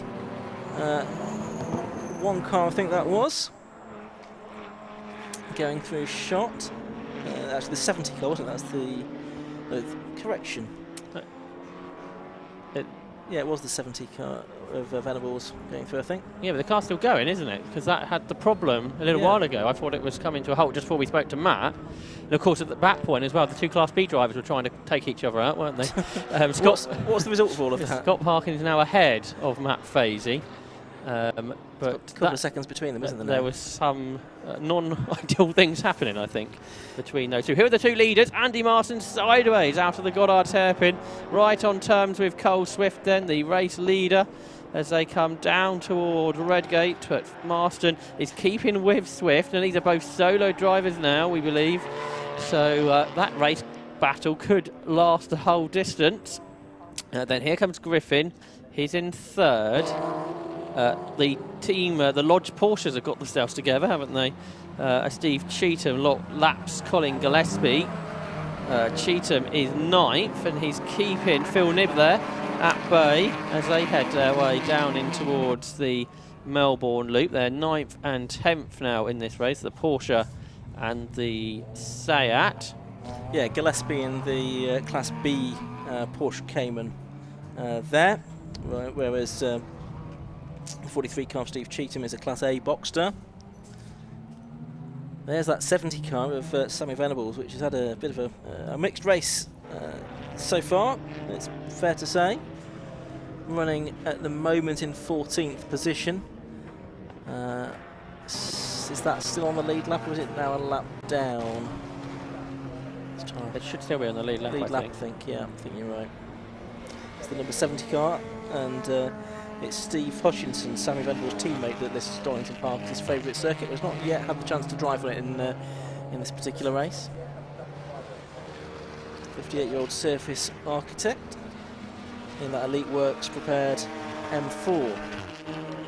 A couple of Lotus have got themselves together there, down through the Craner curves, but the leaders exit the hairpin, where I think they are lapping Reece Lysett, who is back out on track, but not racing still, I don't think. No, still with those gearbox issues, I suggest, which is a great shame for young Reese. Oh, and it's the Class C leader, is it not? That is Graham Kelly that's come to a stop on the exit of the Melbourne hairpin. That's 3.25i for Graham Kelly. And that's looking like he's going to need some help to get back into the race. Another retirement, by the way, I think it's been 22. The Luke Browse and Paul Browse car, but been told that's been a retirement from the race as well. So we have lost a few cars during the course of this race so far, or cars which have had sort of long pit stops and got back out again. Looks like Graham Kelly is getting out of the car, or preparing to get out of the car, which I wouldn't be advising given his position. Yeah, so you know what that might mean. Yeah. A difficult time for pit stops.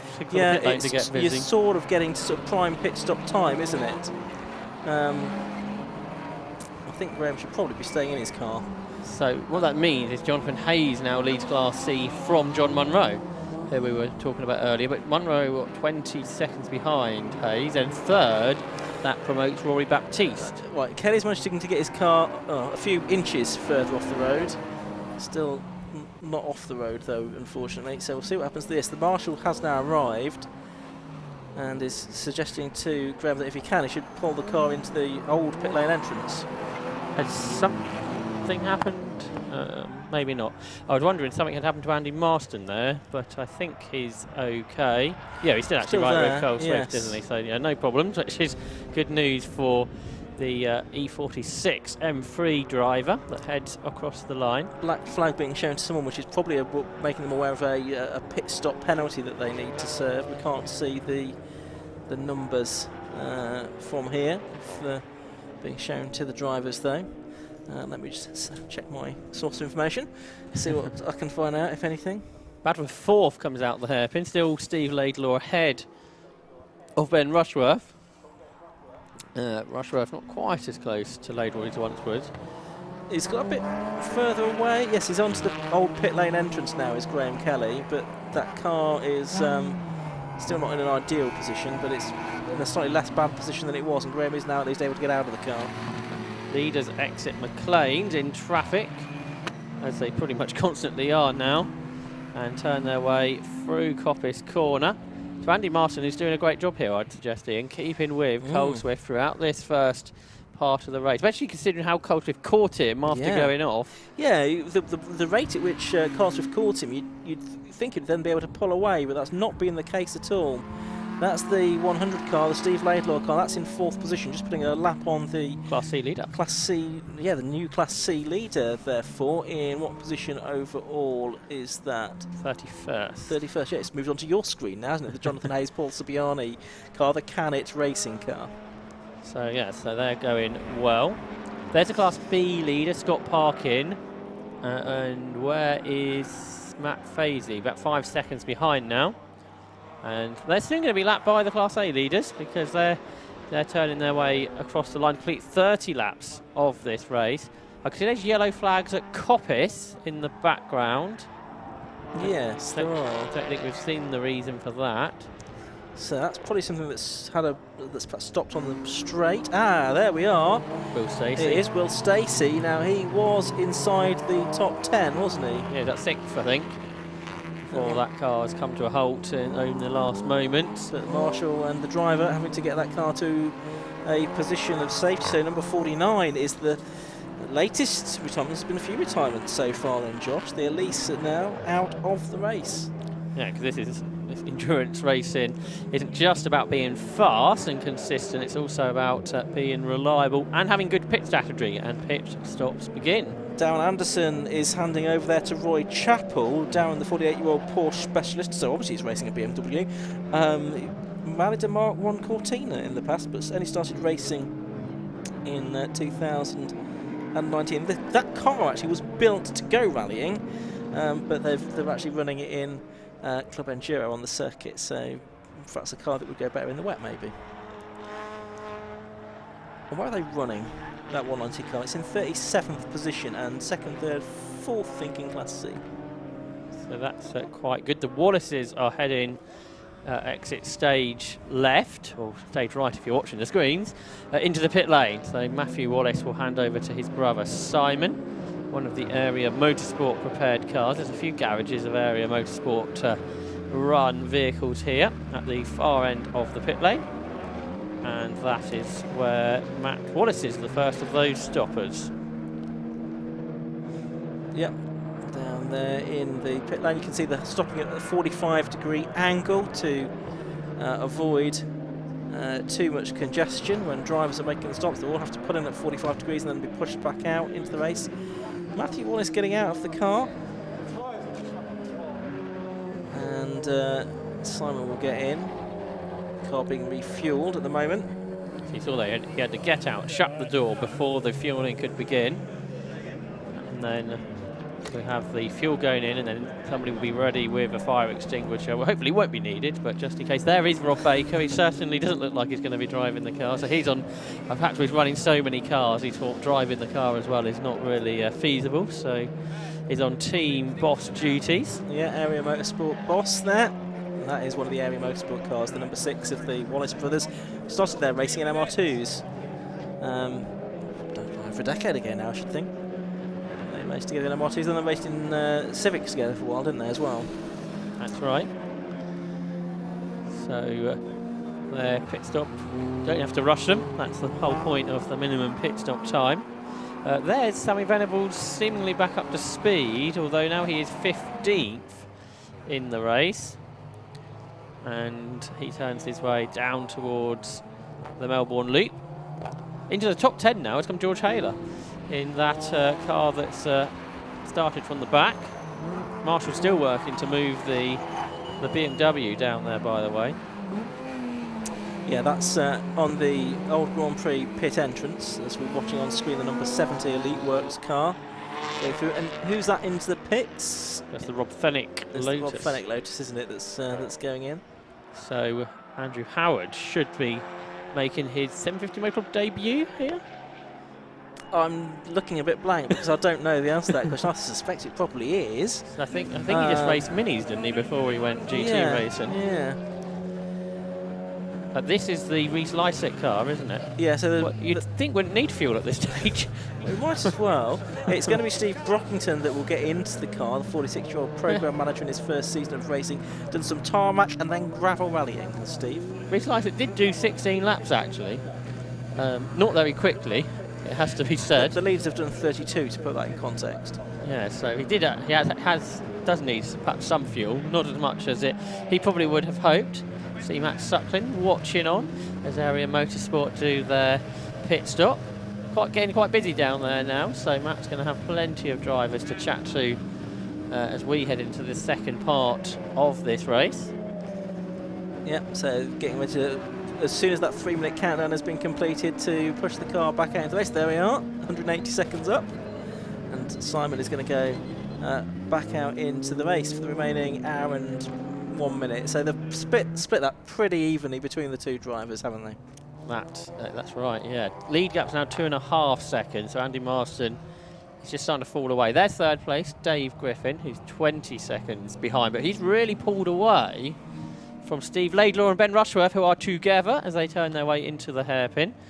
Ben Rushworth can't go through. Ben Rushworth half a minute behind Cole Swift here, which I can't imagine would be in Ben's norm.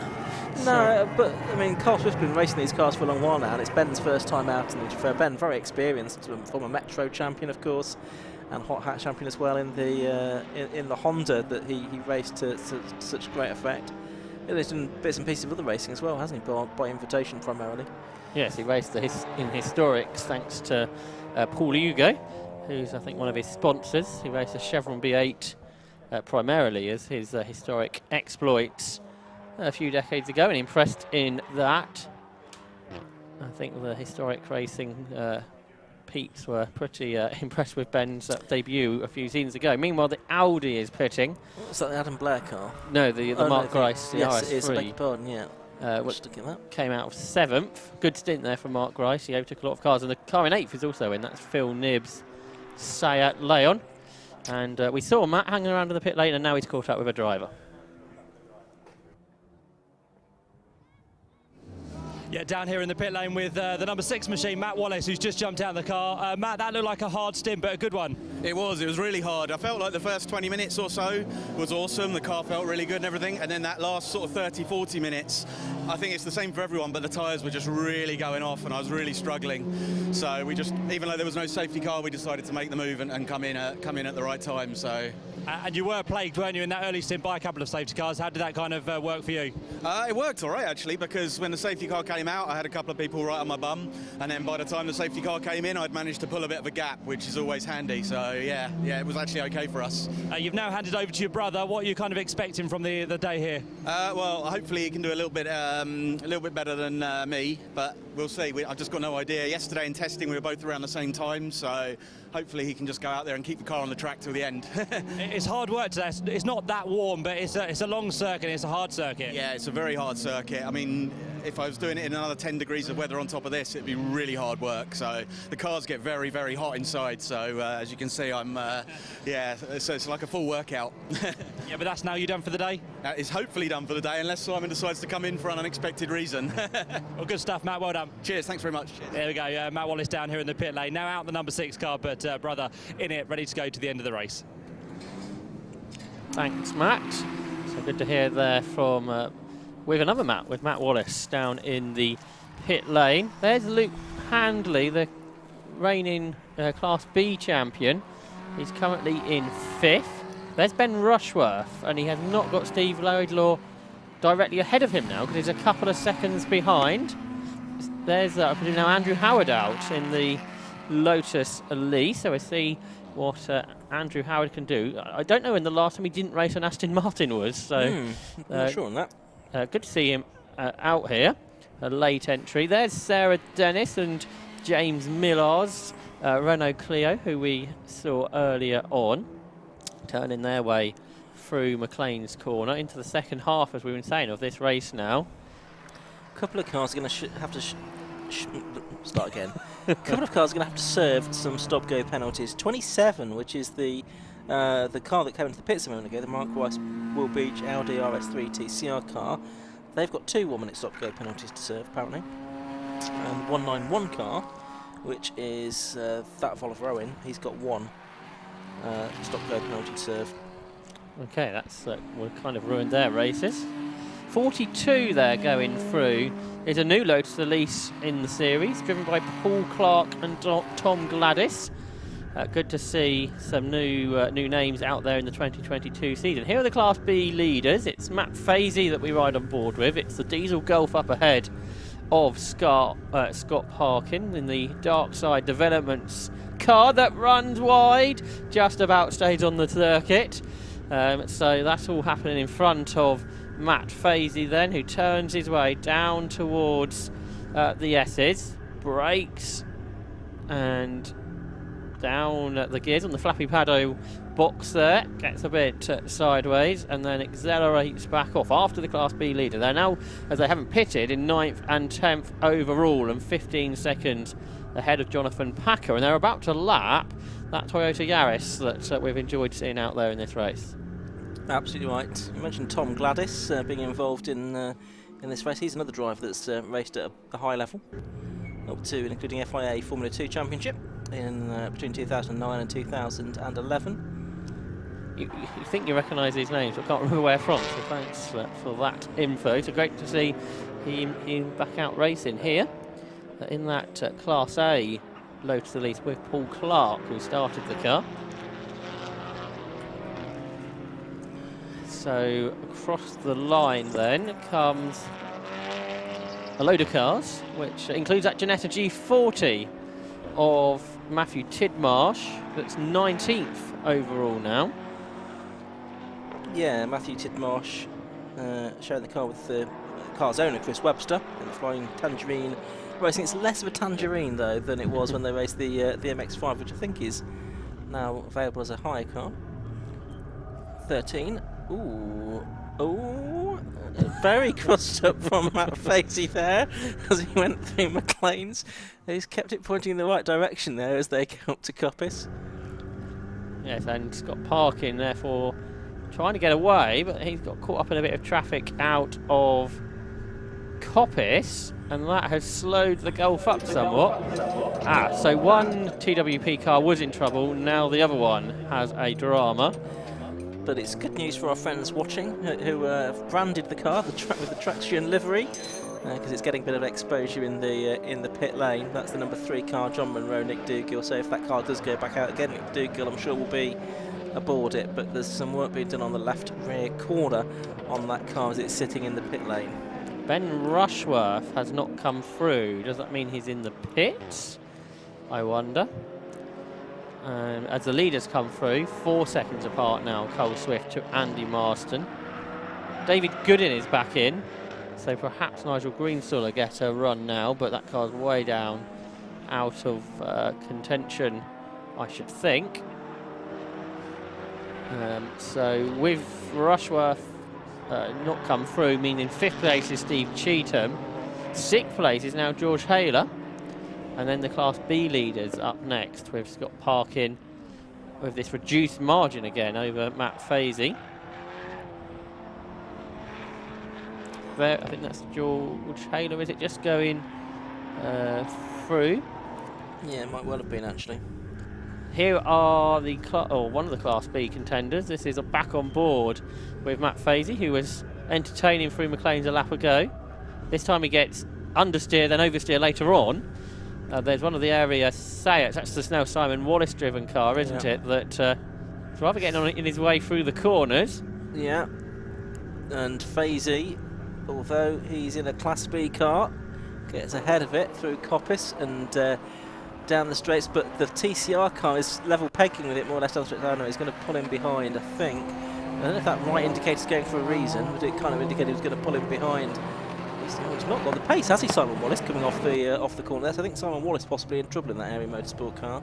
But here are the 2 Class B front runners together now then. Scott Parkin and Matt Fazy. Yeah, definitely an ups, because he's lost a bit of ground there. Heading up towards Goddard, the hairpin. To be fair, I thought that was going to be worse than what it ended up being. I thought we were going to see some... I thought the same at McLean's a couple of laps ago. But they're coming out, the 2 Class B leaders, nose to tail, and in, what are they, 7th and 8th overall now, with the pit stop sort of in mid-flow. In the background, we saw Will Beach come in the Audi to serve one of those penalties that we heard about a moment ago. So on to Hollywood and down the Craner curve for these Class B leaders. Up over the curve through the left-handed element there. So that battle continues to go on. They're now 15 seconds ahead of Jonathan Packer, who's 3rd. How's McLean's going to go this time for Matt Fazy when he turns in and accelerates up the corner with no drama? Yeah, it's different every lap, isn't it, with Matt Fazy at McLean's? Can't tell from one lap to the next what's going to happen. So that's the Hayes and Subiani BMW head. I think it's now Subiani aboard, isn't it? In that car. Yeah, looks like they've stopped. There's the Mini out there, the Cooper S, which is the car shared between Neville Jones and Matthew George. So another brand on track. The Audi TT is pitted now. Adam Blair. So what was that from? 6th, was it, in the end? Where's it gone? Oh, so perhaps it's been in already, because it's down to 23rd. So yeah, it's probably already been in and made it stop. What's Cole Swift up to here? So is Andy Schulz now in the 46 M3? I'd imagine. I suspect he probably is if he's giving Carl Swift a race. Here the Class B leaders still going at it. They are. Different lines taken through the Goddard hairpin that time. And out of it they come along the Wheatcroft straight towards Redgate corner. It is Parkin still ahead, but is that going to be the case when they get to Redgate? A faster Class A car threading its way between them as well, which gets out of shape. That's Dave Griffin. And now the 12 car, the Parkin Golf, tries to go back from the inside but can't live with the BMW as it gets the power on down through the Craner curves. So that car of the BMW, where is that running? 3rd. And it's running 3rd, so he's a lap ahead now. That's right, yeah, Dave Griffin's having a good run. He's not losing any time to the two leaders. He's still only 20 seconds behind. Matt, though, is continuing his work downstairs in the pit lane, and let's see who he's caught up with now. Yeah, just down here with Ben Rushworth, who's just jumped out the number 2. Ben, nice to see you in something a little bit different this year. How was that for you in the first stint? Baptism of fire, that was absolutely mental. I've only sweat in a car twice like that before, and once I wasn't driving. So yeah, it was good. A quick car, I imagine. Yeah, it's such a composed car, and it's really different to jump into that compared to what took a little while to get used to it. Obviously, start the race, as busy it is, trying to keep up with people. It's mayhem out there, so I've never done enduro, so it's another thing altogether. Enjoying it though? Yeah, it was brilliant. Right towards the end, it's settling down. Couldn't really keep up with the front running guys. Got not held up, but me and the guy in front, I had strengths and he had strengths, and they sort of averaged out a bit. And then yeah, just trying to keep it on the track, keep it tidy, and not push too hard, because they do go off. Almost like they go off, and yeah, they go off. I saw you talking to the team there about tyres. Anything wrong with them, or just checking them over? Right when they called me in to pit, I was going into the chicane alongside a BMW, and I ran a bit wide, and the sausage curbs, yeah, took me out. But luckily it was on the last lap before they called me in a pit, so I just shouted to get some tyres out.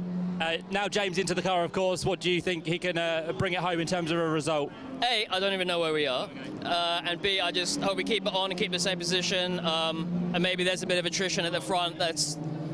It's the first race we've both done, so if we can just keep it on there on the track, it'd be awesome to finish. Great job so far. Cheers, mate. There we go, Ben Rushworth then, as we said, out the number 2 car. Not too sure where he is, but I'm sure 2 people who do know where he is, Ian and Josh.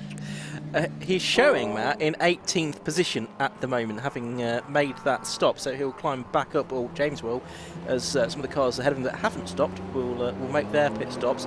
A bit of news from that Class B battle is that 13 car of Matt Fazy, which has been exuberantly driven, has picked up a 5-second penalty for exceeding track limits now, so that rather blunts the battle that he was having with Scott Parker, and they're 1.2 seconds apart on the road, but make that 6.2 seconds on corrected times. Having a look at that Renault Megane that you were talking about earlier, that was been newly built ready for this championship season. There's the other traction car done by TWP that we saw just for a moment, the Reese Lysick driven car earlier. 14 going through there is Christopher Freeman's Volkswagen Golf, who is battling towards the front of the Class B cars. There's Jonathan Packer, who's 3rd in that class, 15 seconds behind the 2 leaders. And there's the Blair and Parkin TT. And Adam Blair out of the car. It looks like Ryan Parkin is in it, but we know this is the 2nd pit stop, which is not part of the plan in the Club Enduro Championship, not at this round anyway. No, absolutely not. So we'll get the car back out into the race, the Dark Side Developments car. The car originally built by Slide Sports for the VW Cup, and out it rumbles into the pit lane with 46 minutes of the race remaining. Bit of dust on the circuit there, with the cars having gone off in earlier races. That's at Coppice Corner. Here we've got 2 Seats going wheel to wheel. One is the Haler car, and one is the race leading car of Carl Swiffle. The Haler car is a lap behind, isn't it? Yes, it's about to go a lap behind anyway. So George Haler's trying quite hard to stay on the lead lap just in case. Yeah. Because that's always an important factor in these type of races. Andy Schulz has now dropped behind Cole Swift. Cole Swift seemed to be quite happy to run very much wheel to wheel a moment ago, didn't he? With George Haler. He's got a 5-second lead. So he doesn't want to get held up here too much. Well, he does now put a lap on with a 187 Haler car. I wonder if that's going to head for the pits. No, it's Jonathan Beeson that will drive the 2nd stint in that particular car, and they'll need to make that stop in the next 30 minutes because the pit lane closes with 15 minutes of the race left to go. And yeah, we did actually lose a couple of seconds on that lap, Cole Swift. That's why he was keen to get through, because Andy Marston closed him in as he was getting stuck in traffic. And now he finds that Tom Gladys now driven Lotus, and he goes right round the outside through the Craner curves, which look pretty spectacular. And then he turns the car over the inside of the old hairpin. Not sure if the trim on the side there is a little bit loose after its off-track excursion earlier. That sort Possibly. But I don't think that's really going to cause too much of an issue for Cole Swift, who turns a little bit of oversteer there maybe into McLean's as he lapped a Honda Civic. Yeah, there's definitely oversteer, isn't there, in that Seat? And whether they will decide to change tyres in the pit stop at Area Motorsport or not.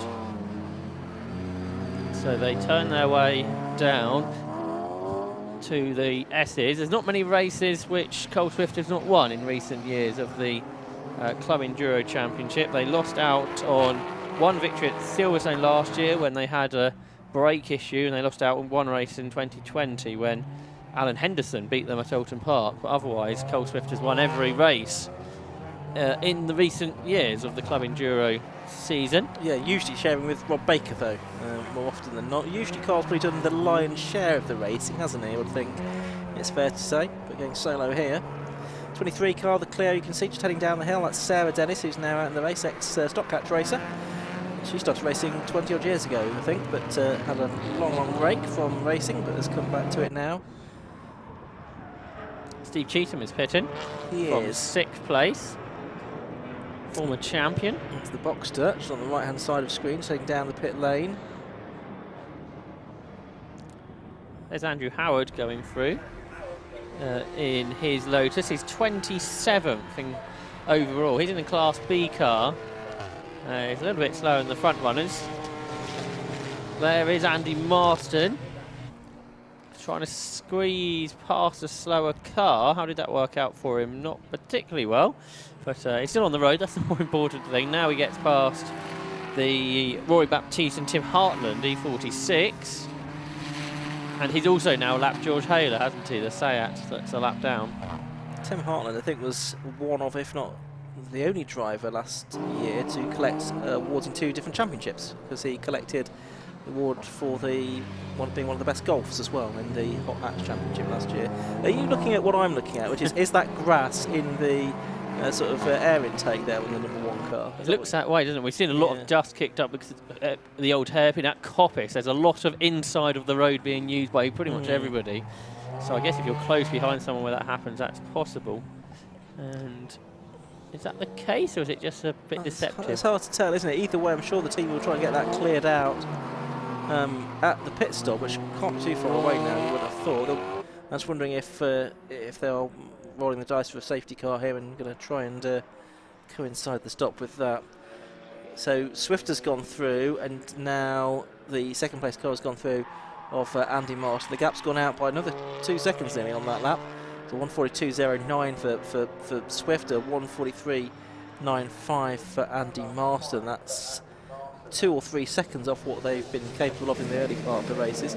Class B leader is in, I think. That's Scott Parkin. He's got out of the car while the car is being refueled. Trying to be cooled down as well. You can see the big blower there at the front. So fuel is going in. Yeah, of course, that's Ryan's twin. Ryan now out in the number 11 car. This is another Slide Sports built car, the Golf. And Scott, like his brother, because they are twins, 32 years of age. He's the owner of Dark Side Developments. He's been racing since 2019. So I guess this will be a good time for the team to inform him of that penalty for the car he's battling with. Yeah, that's a good point. The Houston and Fazy car. We've got also, most of these cars will have team radios as well, so that information should be forthcoming. So top 2 yet to pit.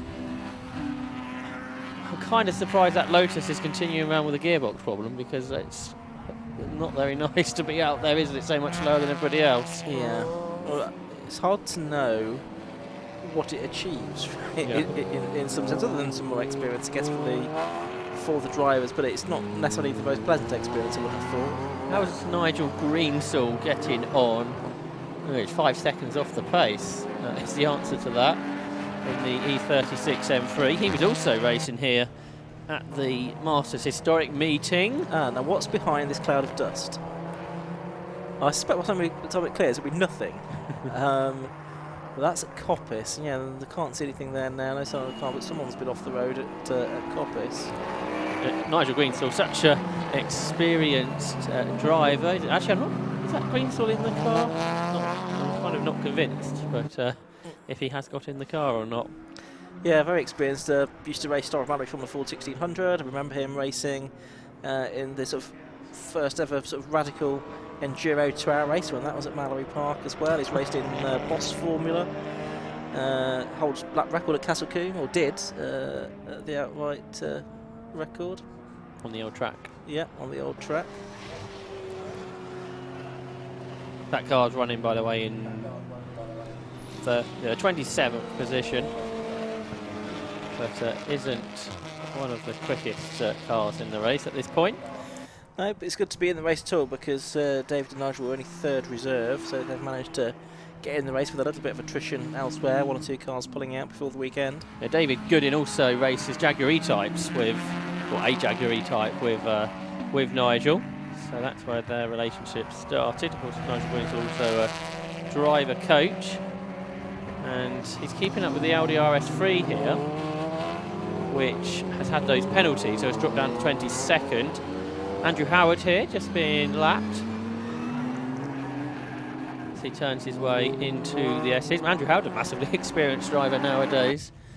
He's raced at Le Mans a number of times. It's been strange in recent years to not see him race with Johnny Adam, who he raced with for such a long time.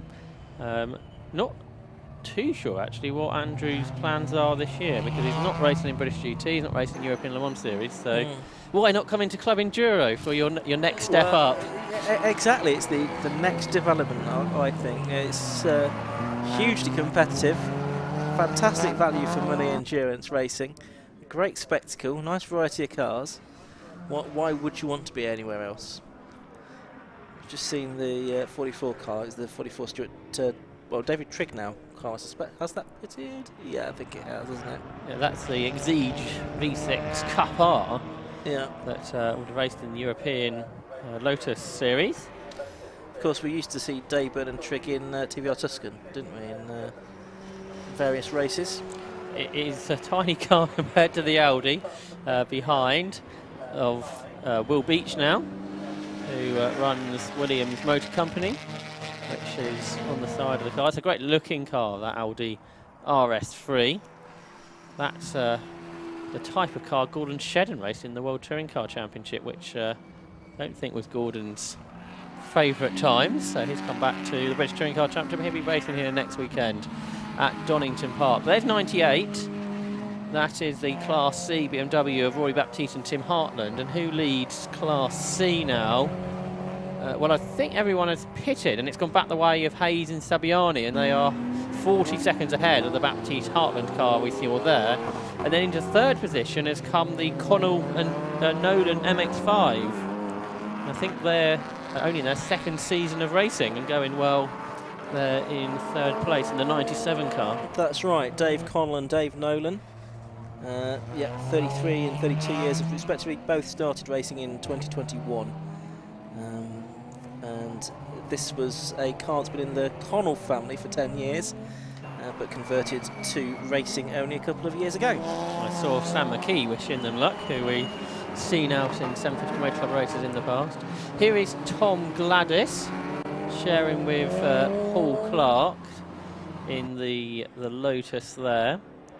That's a bit further down the order now, I think. That car, good to see that car out there. There's 13 yet to pit. That's Matt Fazy. So who is the lead in pit stop? I think it's the Sam Laidlaw driven Seat, isn't it? It's now in 8th. Who's, I think, pulled away now from James Ramsden, who's taken over from Ben Rushworth. Yeah, Ramsden in 10th at the moment. And then Andy Schulz is catching them quickly. He's only 17 seconds behind Ramsden and was 5 seconds quicker on the last lap. So, and he's got ahead of Dave Griffin, who remember was third earlier. So Andy Schulz is bringing that BMW 46 M3 into a strong contending position, Well, I'd suggest. his best lap time is a 1:42.17, which is pretty competitive, isn't it? When you look at Marston and Swift, they've both lapped in the 140s, but nobody else, apart from the Laidlaws and Rushworth, have really been lapping in that kind of pace. I don't think that's sort of in contention now. A bit further back, I think Adam Blair has as well. He was lapping the 142s, but they've dropped back quite a long way now. Here he is. Here is Andy Schulz, experienced GT racer in the Torque Speed BMW E46 M3 again this year. And he then is going to lap the MX-5 we were talking about a moment ago. That's in a podium position at the moment in class. So through McLean's goes Schulz.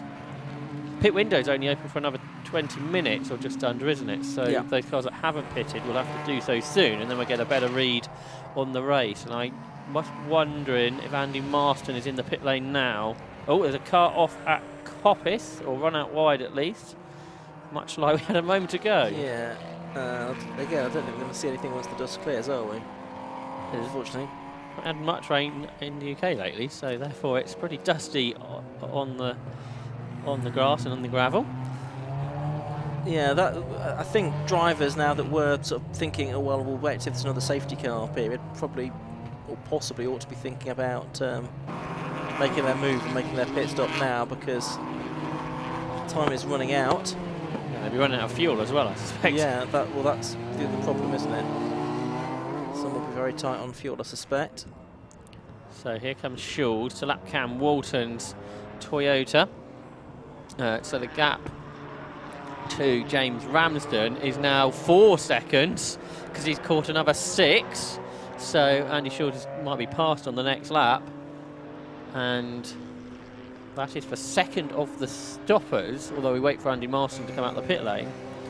So here comes Schulz over the curve, through the craners, down into the old hairpin. He's not quite using as much road as we saw in some of the sprint races, but you need to conserve the car, make sure it lasts the full distance. And there's the leader, who's just put a lap on James Ramsden. They're in 2, and that is the car that Andy Schulz is catching. That 97 car's got damage, hasn't it? Well, it's got the rear bumper flapping away. The car driven by Dave Nolan. Almost got driven into there by the Porsche Boxer, Michael Downing, as it got all quite busy. Yeah, that rear bumper is trying to escape the car. Well, certainly on one side it is. The other side's not too bad, but with half an hour still to go, you'd think it might shake itself loose at some point. Yeah, we see the Michael Downey car going through, the CW Motorsport prepared car for the Michael, who works in insurance, 5th season of Racing Club Enduro. He's inspired by his dad, Dave Downey, to start racing in this. Dave, his father raced in this until 2019, I think, on his own right. Michael Downey finished 8th in the class championship last year, and the Audi is off at Coppice. So we've seen dust at Coppice. Now we've got a car as well. The wheel there, the left-hand wheel, looks like it's at an interesting angle, which suggests there might have been a breakage on that car on the way up the hill towards Coppice. So that's the 27 car of Will Beach. It is now beached, and the Audi RS 3 TCR car is out of the race. The question is, did it just break by itself, or more likely was there contact at some stage? You cynic. Well, TCR cars are built to do long distances, therefore they generally don't. Well, generally they don't break without contact. So no, it might just been a light touch there to damage it. That's Scott Parkin's Golf. I think it might be. Is that at the end of the pit lane? Just trying to figure out exactly where that is. We're looking through the fence, but it does look like, yeah, it's at Starkey's Bridge. So it's the number 12 car of Scott Parkin, who was the Class B sort of effective leader earlier on. There's Will Beach getting his helmet off. He's out of the race.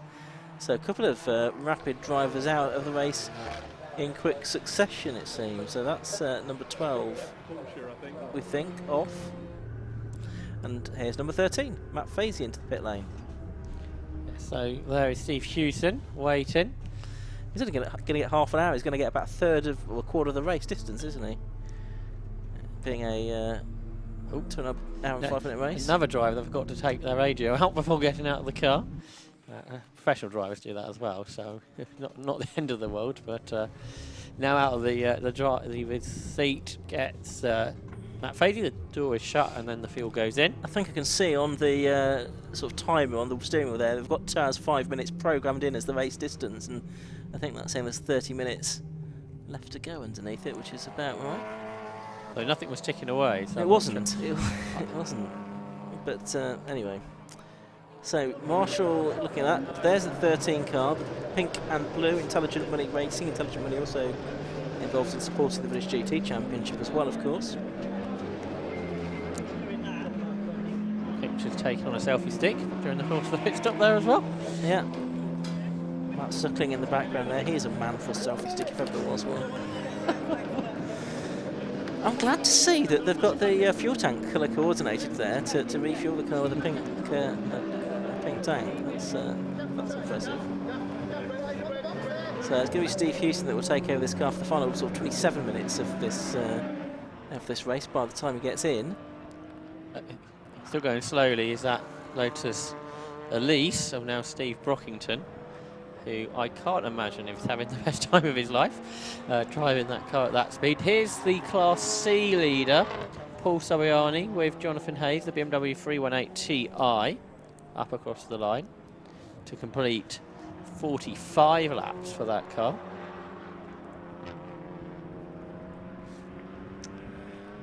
Yeah, so we've got 28 minutes to go. Not everyone has yet made their stops though. Quiver equipment on the order nevertheless, although it will change.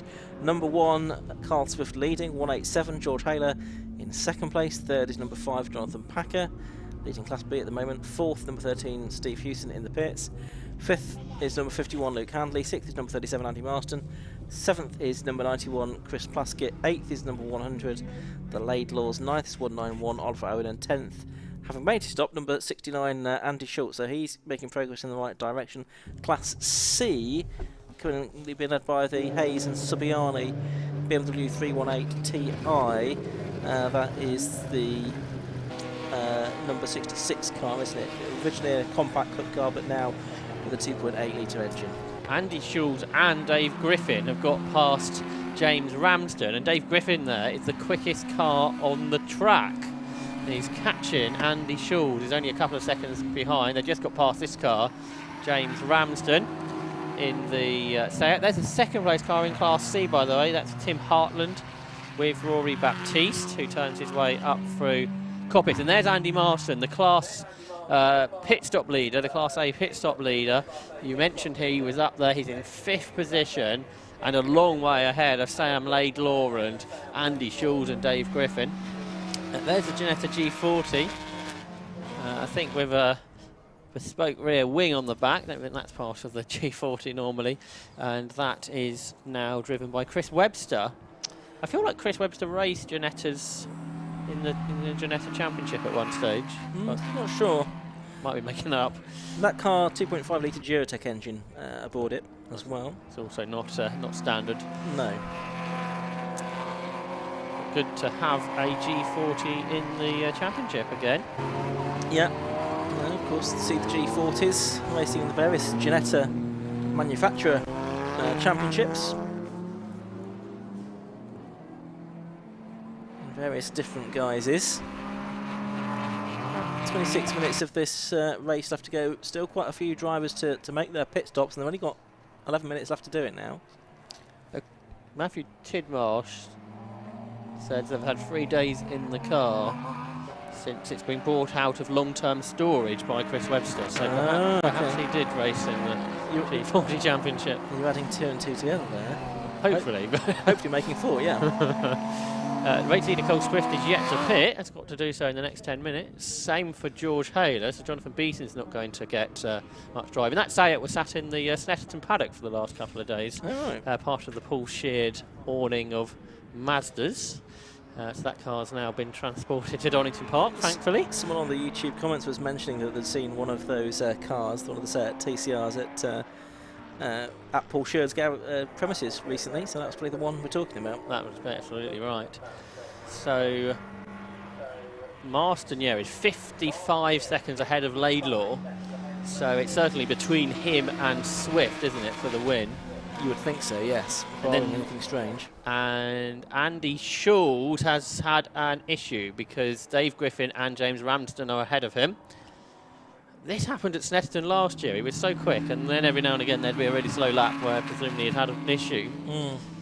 So Andy Schulz has lost positions, and therefore what is kind of net third is looking good for the Laidlaws again. Meanwhile, though, Matt is continuing to be busy in the pit lane, and let's see who he's caught up with next.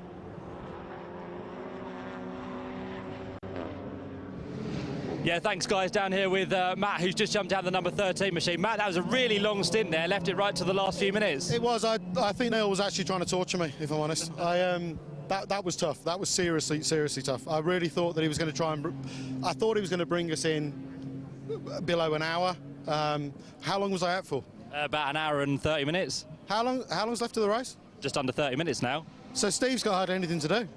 See, that's just typical of him. That really is typical of him. Puts me in for the hard work. Do I get to say hello to people? Oh, well, in which case, anybody who knows me watching, I'm sure Sarah is, hi. And please bear with me tomorrow at work. I'm going to be absolutely knackered. Any other questions you got? What do you reckon Steve's going to do now? You're looking at your class position. Do you reckon you can win that? I hadn't got the data on who had not stopped in our class that's currently ahead of us on track. Was I first in class when I came in? The boys will be able to tell us upstairs in a bit, but you were up there, I think. Yeah, I mean, the car seems to be going well. It was my first time in that car, so I'm still getting used to her. But it was really, you know, we didn't think that we'd get close to some of the Golfs. So, yeah, to have that sort of pace, especially as my first time in the car, I'm quite happy. You're happy, are you? Yeah. Yeah, I mean, I think after my dismal performance in qualifying, I honestly thought that we'd be struggling to get, you know, anywhere into the top 15. So to see that we were running something like 4th overall and first in class, I think, when I came in, I'm reasonably happy with that. You know, obviously we'd like to be, you know, 2 laps up on everybody, but that's not going to happen.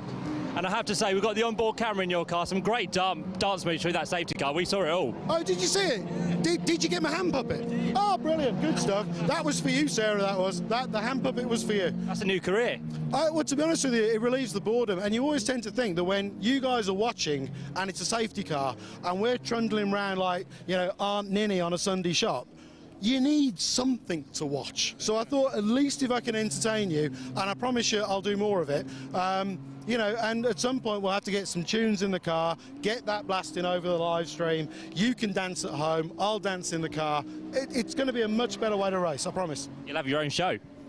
I hope not. I've got enough to do. Matt, well done. Thank you, sir. There we go, Matt Fazy out the car, and we're going to see what that car can do. He doesn't know where he is, but I'm sure, as once again, guys, you can tell us how that machine is getting on in the hands of Steve now. At Donington Park, Easter Monday, that's where he is. Where is he? They are 15th overall at the moment, and within the class, they are 1, 2, 3, 4th, I think. Got the lead in pit stopper. They are. With the 12 car, which was the car that they were racing with, very hard for an hour or so, having retired. Jonathan Packer was about 15 seconds behind early on. He's still out there, not pitted. Here's Sarah Dennis in the Renault Clio as she turns her way round the old hairpin. She runs in 36th overall. Yep, marketing manager, started racing in 1997 in Stock Catch, had 15 years out and returned just last season. Chris Freeman has stopped, I think. He hasn't come through lately in his Golf. He was fairly well up at one point. Yeah. So all these Golfs that we heard from there's less of them now, it does seem, because a few of them have stopped around the circuit. 481 there is Edward Christie in his BMW E36 M3, turning there into Coppice Corner. So there's only 5 minutes left before the pit window shuts, and we've got a number of cars inside the top 10 that haven't pitted yet. Andy Schulz, by the way, has got back past James Ramsden. So, and he's only 6 seconds behind Dave Griffin, so he's trying to catch Dave Griffin. That'd be, I reckon, for net 4th place in the race, behind the Laidlaws, who are 40 seconds up the road. So they could get a podium in their first race in the club Enduro. Here's Andy Marston, who's battling for the lead, but his bonnet is flapping about quite a lot there as he headed down into the S's. Yep, that's right. So let's see how that pans out. Make sure he's not going to have any problems in the remaining. We've got 19.5 minutes left to go in this race. Still quite a good number of cars out there. We have lost several, but we've probably still got getting on for 40 cars left in this race. Just under 20 minutes of the race left to go. Is that the green Saul car? Yeah, he's gone a bit quicker now. He's into the 143s. And where are they running? They're 21st, aren't they? Yeah, that's right. So, good to see there's not many of these 36s left, but it is an E36 that's got the lap record round here, and that has not been beaten in the course of this race. I don't know why you need to see what's going on in the commentary box, but there you go. There's a shot of what's going on in the commentary box for those of you at home, and this is what we can see out of our window, which is not an awful lot. We do most of our commentary from the screens, as you can see, and we can just about see a few yards of the pit lane. There's the 87 car, the 187 car, I should say. That is the George Haler car that has now been handed over, has it not? Yes. To Jonathan Beeson. And it's in a good position. It's inside the top 10 and should get past 3 of the cars that are yet to pit. So it's a good fight back from the back of the grid. So that will be, yeah, a good result, I think. They'll be happy with that comeback. I think they're gaining a place before the end because they're only 3 seconds behind James Ramsden. Yeah. Well, the Ramsden is getting quicker now. He's only a couple of seconds off what Ben Rushworth did in that car. Is Andy Schultz going through? How's he getting on now? Well, he had that moment when he went off or whatever happened. So he's got back past Ramsden. Just in his personal best lap as well, hasn't he? 142 dead. And he's trying to catch Dave Griffin again. There is Griffin coming out the hairpin, so we're going to see the gap now to Andy Schultz, who comes out the hairpin behind the McGann. And also behind Steve Houston as well in the number 13 Porsche Cayman. Shame Matt didn't ask him about the penalty he's got, but Matt Fazy, because I'm sure we've got an interesting answer to that. Oh, there was an interesting answer to any questions, including some that weren't asked. The Audi TT's still going after problems, but down in 24th for Ryan Parkin. Yeah, there he is now, the number 11 car. It was started by Adam Blair. Just behind him is the Flying Tangerine Racing Chris Webster Janetta. Right, the leader's in the pits, I reckon. Well, he didn't have a lot of choice, because if he left it another lap, he would have been sort of dicing with it being up against the 15-minute pit window closing. And the car's back out the pit. So there's Cole Swift. So where's Andy Marston? Is he behind or ahead? Not sure. We'll try and piece all of this together in a few moments. And here goes the Laidlaw car just out over the line. You could just see that. We could see that out of our window as well. There's the Gazoo Racing Yaris, Cam Walton, pedalling that solo. Be very interested to find out what Cam's made of this in Rage, but it seems to, touch wood, have been reliable. It's the number 50 car, it's running in 20th position overall. Of course, this is in Class A, that's because it's on power to weight, and I imagine that the Yaris weighs quite a lot less than some of the other cars in that class as well. A smaller car in stature. I guess it's still quite a big car for what it is, isn't it? Like compared to the Civic alongside it. But Yaris are bigger than they used to be. Yeah, exactly. So Cole Swift's come through, he is still leading. So I think he might have an extended margin, if anything, over Andy Marston. Here's the Class C leader. Yeah, with something training, I think it's just a bit of bodywork, isn't it, on the bumper. Training from the back of the 66 car. Paul Subiani, the Canet Racing car. Johnny Hayes had that for the first part of the race. 20 seconds is the lead gap between Swift and Marston. That should be enough, shouldn't it, I would think? Yeah. For Carl Swift, which is quite something really when you consider what happened at that second restart, which was a bizarre off at Redgate Corner. So presumably Jonathan Packer and Luke Handley are also in the pits. So therefore shortly we will get a read on if Steve Houston is leading Class B. And the Class C leader just goes through there. or Paul Saviani with a good gap over Tim Hartland. And third in that class is the Mini.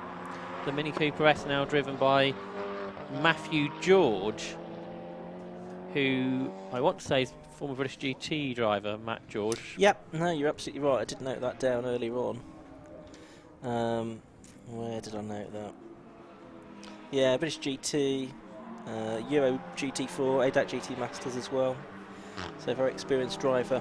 He snuck in without a professional driver penalty as well. Yes, there's a few that I think could, you know, maybe by the letter of the regulations they don't get one, but they're certainly, you know, very experienced and quick drivers. He describes his occupation as a, you know, performance and development driver, so it's his occupation. But well put to not put professional for this championship. Yes, well.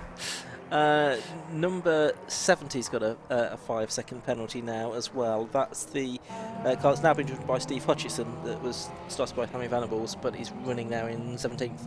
So shortly we should get a full read down on the order once the Packer and Handley stops are completed. Yes, because we've got 13.5 minutes left to go in this race.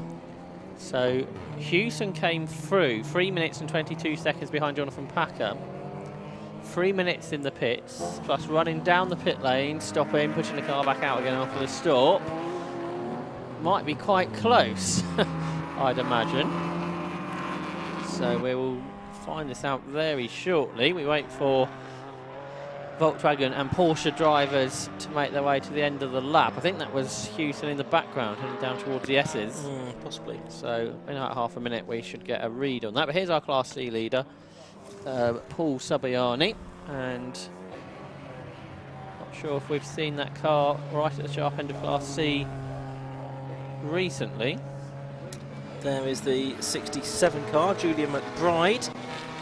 Where's Julian running? 15th. 15th. We've not really seen much of him during the course of this race. The Jeff Steele Racing prepared car, S55 3-litre engine for the 54-year-old sales director. Started racing the M3 Cup in 2016, but decided he was more suited to long-distance racing. He's a disabled driver as well, so there's quite a lot of adaptations to that car to enable him to race. And the TWP Lotus has finally called it a day as well, by the looks of it. Yes. That's somehow lasted almost the whole race. So Steve Hewson has gone through and leads by 2.9 seconds, but he has his 5-second penalty to overcome over Jonathan Packer. So the Class B lead battle is very much on.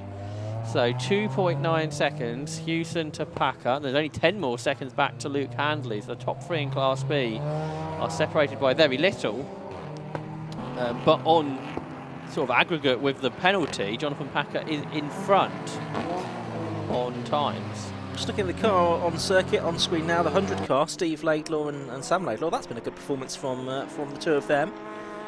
Running in third place overall. Sort of thick end of a lap behind the leaders now, but nevertheless acquitting themselves well. Absolutely, their first race here in the Club Enduro Championship. I don't think Sam Laidlaw's done that much racing before now, and there's a car off at Coppet. And it's the Marsden car, isn't it? Ramsden, I should say. That's it, yeah. From 7th. They had just been passed by Jonathan Beeson for 6th. Yes, so that's the car that Ben Rushworth started. James Ramsden has taken it over. Corton Miller prepared. Set there on TCR. Just looking here at Julian McBride, who you were talking about a moment ago. Great new livery on that car. And he turns his way just behind the Laidlaws we were talking about. I think he sat out most of 2021, didn't he? Julian McBride. Not seen too much from over the past couple of years. Probably worth a quick rundown on the top 10 now. Number 1, it is Carl Swift leading by 21 seconds on number 37, Andy Marston in 2nd place. In 3rd place is number 100, Sam Laidlaw. In 4th place is number 34, Dave Griffin. In 5th place is number 69, Andy Schultz. In 6th place is number 187, Jonathan Beeson. In 7th place, number 2, James Ramsden. 8th place is number 44, David Trigg. 9th place is number 43, Steve Cheetham. 10th and leading Class B, but not on corrected times just at the moment, is number 13, Steve Hewson. Then 11th and second in Class B is number 5, Jonathan Packer. Third in Class B at 12th overall is number 51, Luke Handley. In Class C is number 66, Paul Subiani, that is ahead in 28th place overall, 29th. And second in Class C is number 98, that's Tim Hartland. And third and 30th overall is the Matt George Mini Cooper S that he is sharing with Neville Jones. The Class C battle isn't that close at the moment. I know there's not long to go, but Matt George is lapping massively quicker than the two in front. He's 5 seconds faster than Tim Hartland, and on the last lap, 9 seconds faster than Paul Subiani. He's a minute behind the leader, so even at that rate of catch, it's not quick enough, is it? But Matt George is pushing on in the Mini. Interestingly, in this race, no lap records have been broken, and we're about a second off, I think, in each of the classes, for whatever reason. Yeah, I don't know what the reason is. I don't think anything's particularly changed in the regulations that would necessarily change things too much. But it's been competitive down the field. There's been battles all the way down the field. Is that the Ramsden car looked to be coming a little bit slowly out of Goddard that time? I think it's all right. Just behind the Class C new leader, because Paul Subiani has been off. So Tim Hartland has taken the lead of Class C and is 10 seconds ahead of Paul Subiani. And then Matt George is only another 20 seconds back, going much, much quicker. So the Class C battle may not yet be over. Here is the Class C leader, just behind the Class B leader, actually, being lapped. So we look at the Class B leader there, Steve Houston on the road. There's Jonathan Packer, who's the Class B leader in reality. And there's Roy Baptiste, who is the Class C leader on the road and in time as well. Well, it's Tim Hartland, we think, aboard that car now. Roy Baptiste that started it. Tim Hartland, well, both of them have raced Golf GTI Mark 2s together. Hartland and Baptiste. Hartland at the wheel at the moment. Also raced a few races in Hot Hatch last year as well. So Jonathan Packer is getting closer to Steve Houston. So it's kind of a shame this penalty is overhanging them, isn't it? Because otherwise this would be boiling up into quite a battle. It would for the last 7 minutes of the race. I'm just having a look at what's going to go on. Yeah, unless Subiani has another off, I don't think George is going to catch him. No, I wouldn't have thought so. Just having a look at that battle for second in Class C, because I don't think it's going to go anywhere other than Tim Hartland now, unless he has a problem himself. There's the race leader, Cole Swift. He's now 25 seconds ahead of Andy Marston's BMW. Those two have been the clear of the pack during the course of this race. Yeah, it says on the side of the car it's C. Swift and R. Baker, but Rob Baker not driving the car today. It seems to be focusing on the team management duties at Area Motorsport. So, plus, and that is the 70 car that's off, isn't it? That's the car of Steve Hutchinson, the Elite Works car, which was started by Sammy Venables. Yeah, just looking for a safe place, but it's such a busy circuit, there's not many gaps in the traffic for it to rejoin. Oh, and the 481 car also in strife. That's Edward Christie's E36 M3, the Class B car, the 70 car back into the race. And there's the 481 car just about to rejoin. Oh, they were all off. They are all off now. This is the number 10 car. That's the Andrew Howard car. Andrew Howard's car's come to stop the car that was started by Rob Fennick. Christie for the pits. Yeah, didn't have too far to get there, did he? That Class C battle, Paul Subiani's going quicker now. So he's catching Tim Hartland again. There's only 5 seconds between them. As Andrew Howard in his Beach Dean overalls gets out of the car. It nearly made the end, that one. It did, which would have been impressive. Yes. 5 minutes to go. Oh, another Lotus in strife. Here is the car that was driven is driven by Tom Gladys, isn't it? Yeah, it's not going at full rack power, is it? Not at all. There's Dave Griffin. He's had a really good run. I think he had a slower pit stop, but up there in 4th place in the E90 car, the only E90 racing M3 I think we've really got in the country. Certainly not many of them anyway. He is certainly emerging from credit from this race, isn't he? Along with the Laidlaws as well as someone you put a star next to the name of, because they've had a good performance. And Andy Schultz certainly has had a good drive. He's done another fastest lap, hasn't he? The two Class C leaders are separated by half a second now. So Tim Hartland has been caught by Paul Sabiani. So that's strange. It was a long lap, wasn't it, for Sabiani? There's Matt George in third across the line. So here are the two leaders then, absolutely together in Class C. Tim Hartland ahead of Paul Sabiani, so it's 3:30 ahead of 3:18 Ti here. Yeah, they're still 20 seconds ahead of Matt George, so he's not going to catch them. I wonder if they pitted to take that bit of bodywork that was trailing off, or if they had to for the black and orange flag. Possible, because it's not there now. Yeah, so perhaps, it was about a half a minute longer. Oh. And check flags out a little bit early with cars stranded around the circuit, so the win will go to Carl Swift then in the Seat Leon TCR. Second, well, there he is. He's just taken the checkered flag with about 3.5 minutes early. I'm not sure if he knows it. Well, no, it's Carl Swift who'll be pushing on just in case that was an apparition. Second will go the way of Andy Marston, and then yet to finish will be the third place car, but here's the battle for Class C. Yeah, a change round the outside into the S's on the final lap of the race. Comes Paul Sabiani. He hasn't made the best exit, so can Tim Hartland fight back down towards the Melbourne Loop to a last lap change for a win in the class, and it's in the class that didn't have overly many cars compared to the other two, but very competitive. The two BMWs proving an even match, but yeah, I can't help but feel that must have been a late pit stop for the Hazen Sabiani, the Canet Racing car. We saw it with that trailing bodywork. It's not got it now. It lost the class lead. It's got it back now from Tim Hartland. They're going to come out of the final corner, and it's going to be then the Paul Sabiani car that comes through, shared with Johnny Hayes, to win Class C of the Tigawar Club Enduro Championship. And that's their first win in the championship. It certainly is, so they'll be delighted with that. It's a great comeback on the last lap there. Carl Swift winning the race overall. Has Class B been through? Yet to be decided.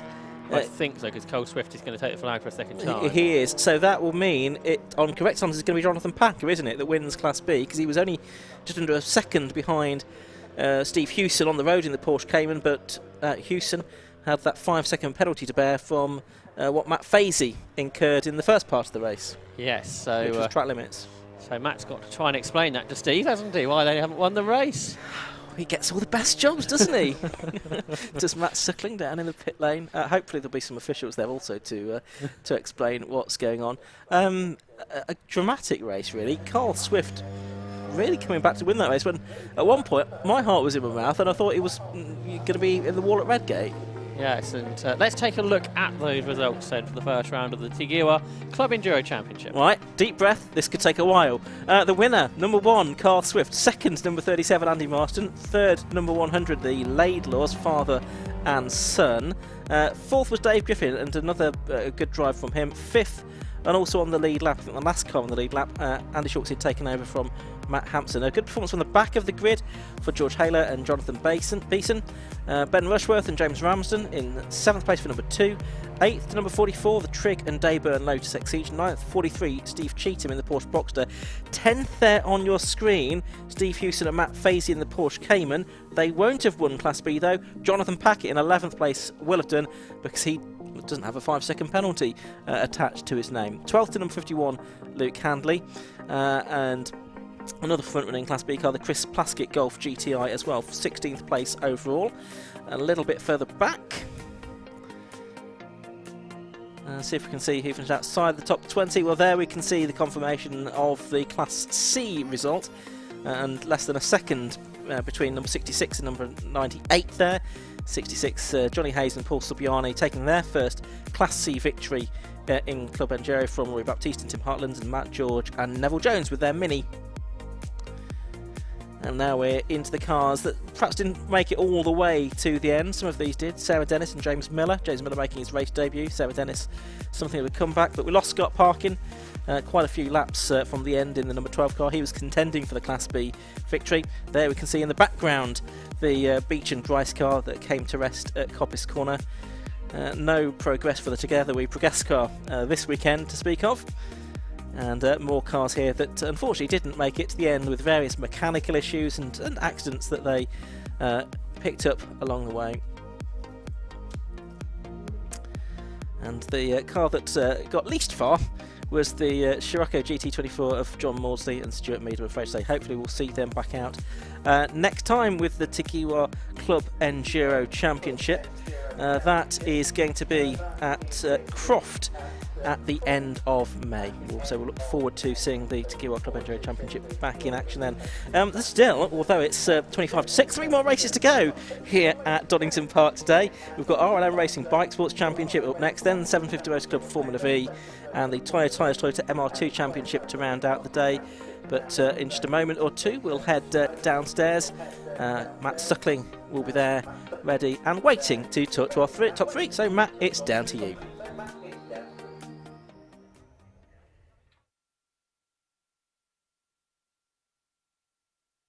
And here, Steve, many congratulations.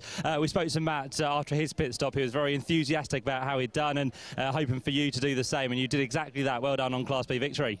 Thank you. I think we may have a penalty, so I'm not actually sure the fat lady's sung on this one yet.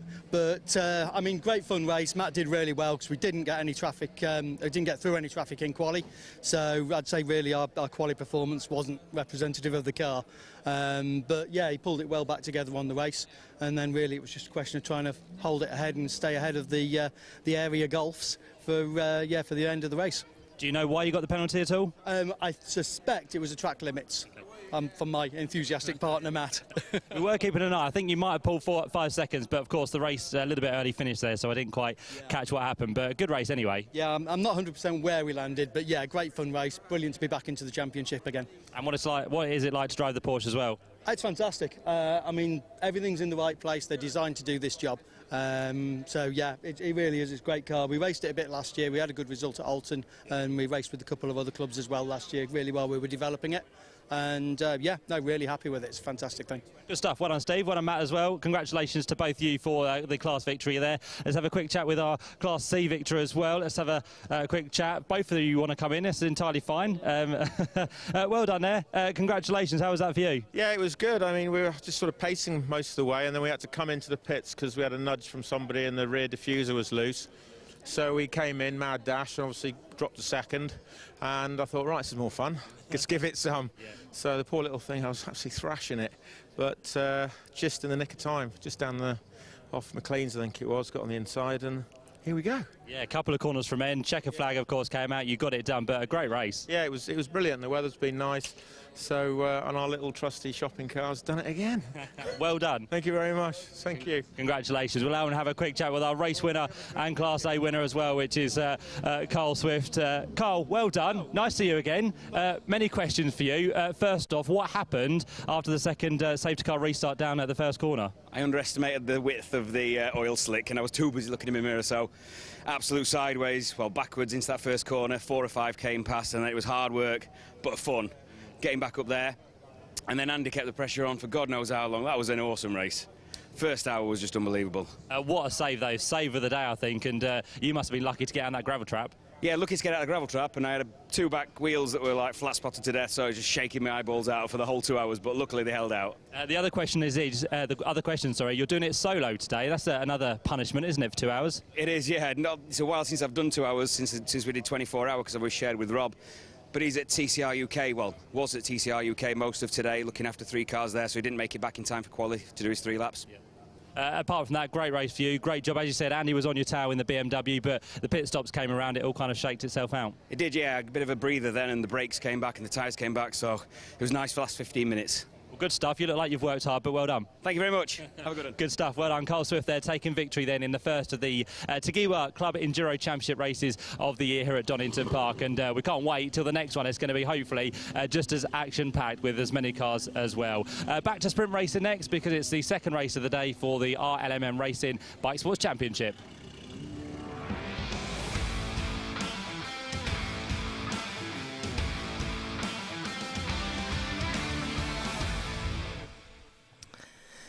Yes, and it's going to be a 20-minute race for the RLM Racing Bike Sports Championship coming up next. The grid for this race based on the second fastest times from qualifying this morning. We had a race earlier on.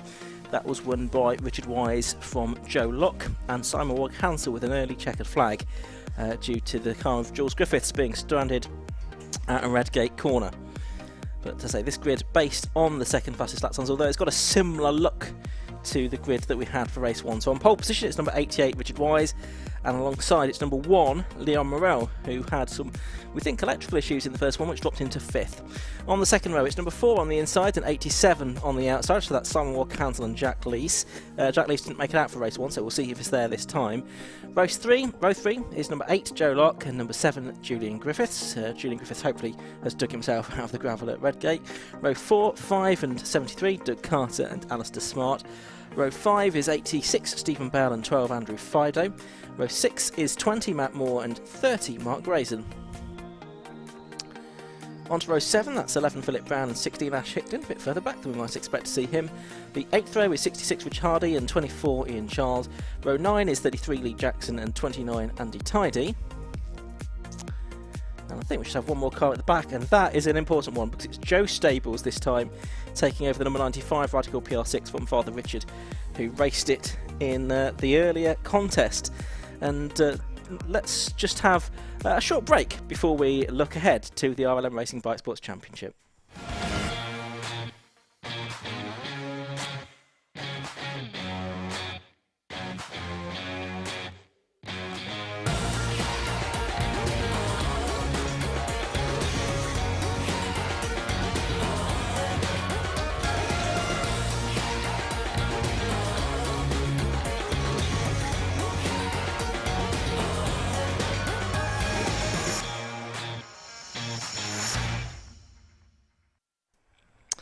Well, Jack Lees has very obligingly put a comment on the YouTube feed to say, no, I'm at home.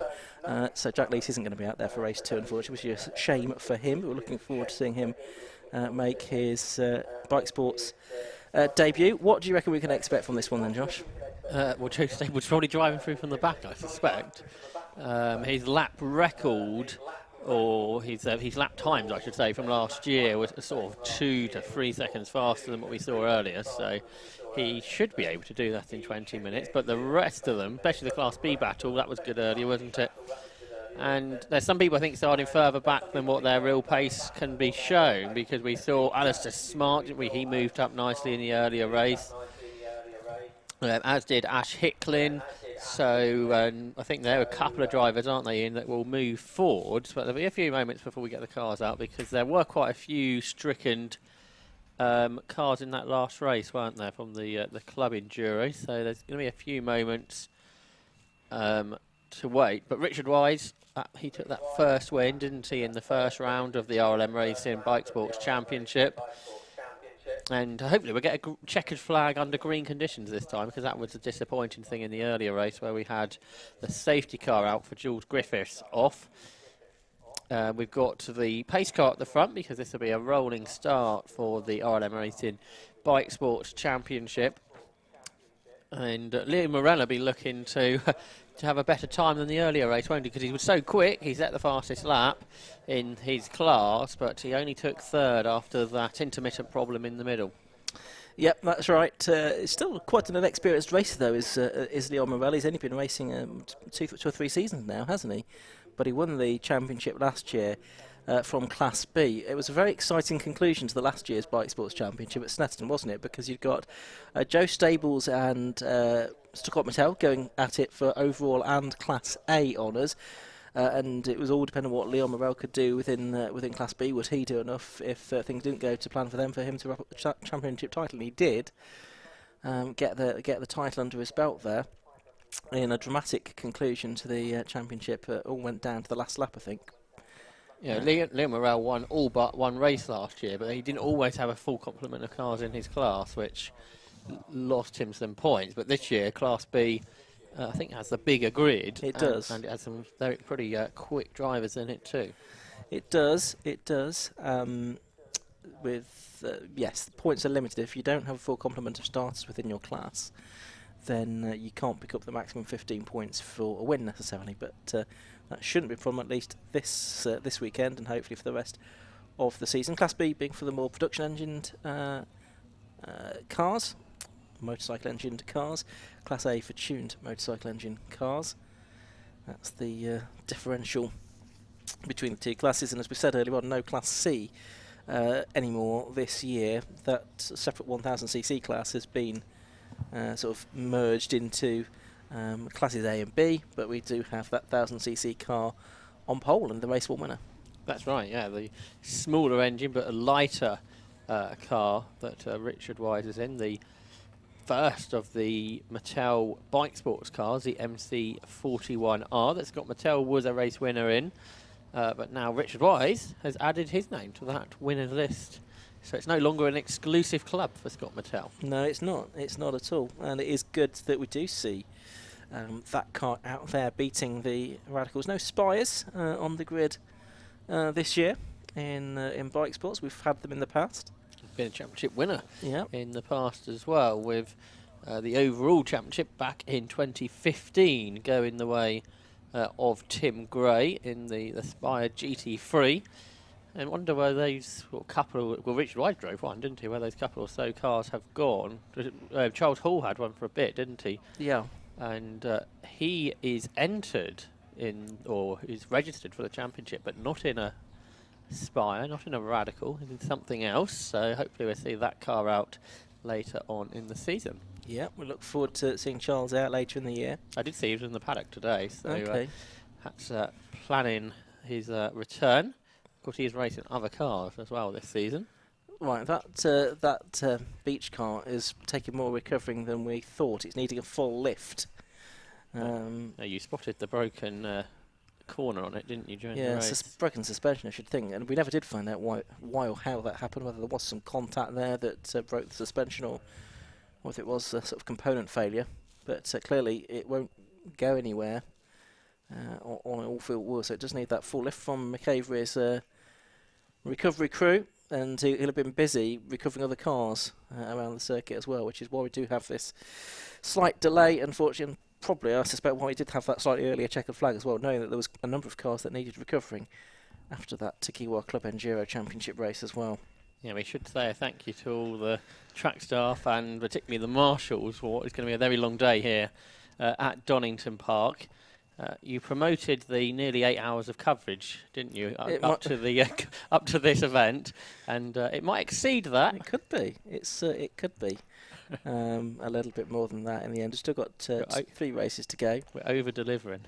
We are. We aim to please with the 750 Motor Club. So they'll be getting that car strapped up and onto the back of the recovery truck, and once that is on its way, I suspect they will then look to release the cars out onto the circuit for the bike sports, which have the rolling start, of course, as well. But yes, that car with its broken suspension being recovered. There's the McGann, looking all rather lonely on the start and finish straight here at Donington Park. It wouldn't be lonely here next week because the British Touring Car Championship is here at Donington Park for its first rounds of the season. So we will look forward to that, no doubt. Next 750 Motor Club action after this weekend is in just under 2 weeks' time. It's at Silverstone on the national circuit. And what have we got racing at Silverstone? We've got 5WX5, 750 Formula, their first round of the season. First race is 2 for the Alphas and the Armed Forces Race Challenge. Classic Stock Hatchback out again, so to the Clio Sport Championship. F1000 also making its seasonal debut, and low cost. Hot Hatch, MR2s and Road Sports also in action at Silverstone on the 30th of April and 1st of May, and Matt and Josh will be talking you through that. You haven't been to a national circuit meeting at Silverstone for 750 Motor Club for a little while, so looking forward to some slipstream in action, I suspect, over the course of those 2 days. It'll be a great weekend, I'm sure. There'll be some really good racing on the 1.6 mile national circuit at Silverstone. We'll be back at Silverstone later in the year on the international circuit and the Grand Prix circuit for the Burkitt 6-hour relay race in October as well. Jack Lees has messaged us again. Just an update, enjoyed driving the car. He had a gearbox issue in qualifying, which was costing him time. He decided it was hurting him too much to race, so he packed it in. Hopefully it will be resolved for Alton Park, which is the next round in about 4 weeks' time. So best of luck to Jack, and we'll hopefully see him racing at Alton next month. The pace was quick, the car was working properly, so hopefully Jack is looking forward to the remainder of the season. That was a good showing against some experienced drivers. Top rookie, as we said last year, in the Tagiwa Type R Trophy, so it was a very good showing from him there, so it would have been very interesting to see him make that switch. We've seen drivers make the switch from Civic into bike sports in the past as well. It's not necessarily obvious. Joe Locke did the same, did he not? He did, yeah. But yeah, we've seen 1 or 2 drivers doing that. Another former champion we saw out in the previous race. He's gone sort of the other way. Phil Knibb. He was out in the Seat just now. He was a 2016 bike sports champion. He was. That's right. He's raced a few different things. That's Phil.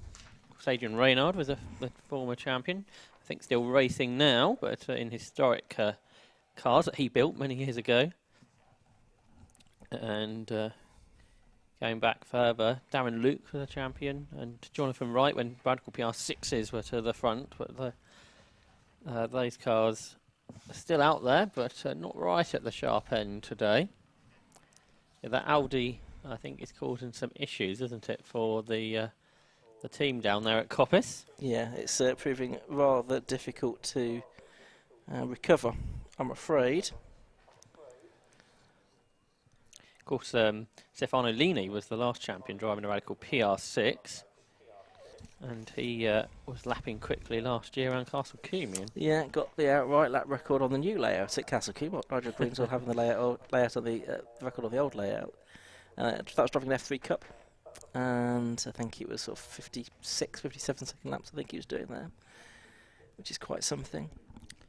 I'd imagine these cars would be not terribly far off should they go to Castle Combe. No, I'm sure they'd be very welcome there by the loyal crowds at Castle Combe.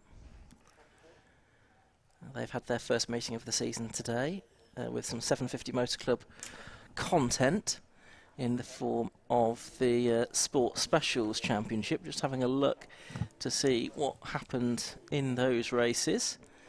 And we've had both of the races now for the Sport Specials Championship. Race 1 was won by Andy Hiley, the reigning champion, from Martin Gambling and Paul Boyd, 5 seconds separating the first 3. Class C, that was won by Stuart Much in his MEV Exocet, and Class B by Stuart Thompson in the MK Indy. And then race 2 was Hiley again by 11 seconds this time from Martin Gambling, Clive Hudson and Paul Boyd. Class C this time going to Darren Griffin in the MEV, and Class B to Warren Vesey. So Andy Hiley therefore with the early championship leads as he looks to retain his title in Sport Specials. We'll see those on the Alpha live stream later in the season. Yeah, we look forward to seeing Sport Specials again. One of the championship or hopefuls going into the season, Steve Wells, unfortunately had to withdraw after an accident on the Isle of Wight a few weeks ago, which damaged his wrist and damaged his car as well. On the when they had sprinting on the streets of Sandown in the south of the Isle of Wight, which was a cool new event. Yeah, very popular. You were telling me lots of spectators there. Yes, it was, I think, a sold-out affair, and maybe some spectators not managing to sneak in as well as you do on a street course. But yeah, they had about 100 competitors there, including some 750 Motor Club competitors. And so that was good. Road cars, sports cars, there were some radicals and things like that there as well. There was a Westfield sports car, so not sure if one of them might come out in bike sports at some point. Well, you're seeing them in kit car form, don't you, in bike sports specials, like we were just talking about. But absolutely. This was a sports prototype car that was there with a bike engine. And the Bike Sports Championship, of course, can cater for a number of different cars. We've mentioned Radicals and Mattel here, Spire in the past, but there are other bike engine type cars, and of course you can build your own like Mattel have done. If you wish to build a bike engine sports prototype car, Bike Sports is the home for those types of car. Certainly is, and a very good home it makes as well. Good competitive grids, and some of the fastest racing, if not the fastest racing that the 750 Motor Club provides these days. But still, as with everything that 750 Motor Club does, it is the relatively affordable end of the spectrum. There's no such thing as cheap racing, especially a car like, of this type. But it's still a better option in terms of the value for money in terms of your track time compared to what you might get elsewhere. And that's why the 750 Motor Club is an excellent place to start your racing career, as many people have discovered. Down the years, more than 20 different categories now that the 750 Motor Club puts on. So there really is something for everyone. And that meeting that we've got in a couple of weeks' time at Silverstone, that's we've got the low costs in there. That's a very affordable way to go racing. And we've got the Alphas, a recent joiner of the 750 Motor Club roster, and moved across from the British Racing and Sports Car Club, and they've enjoyed their time with 750 MC over the last couple of seasons.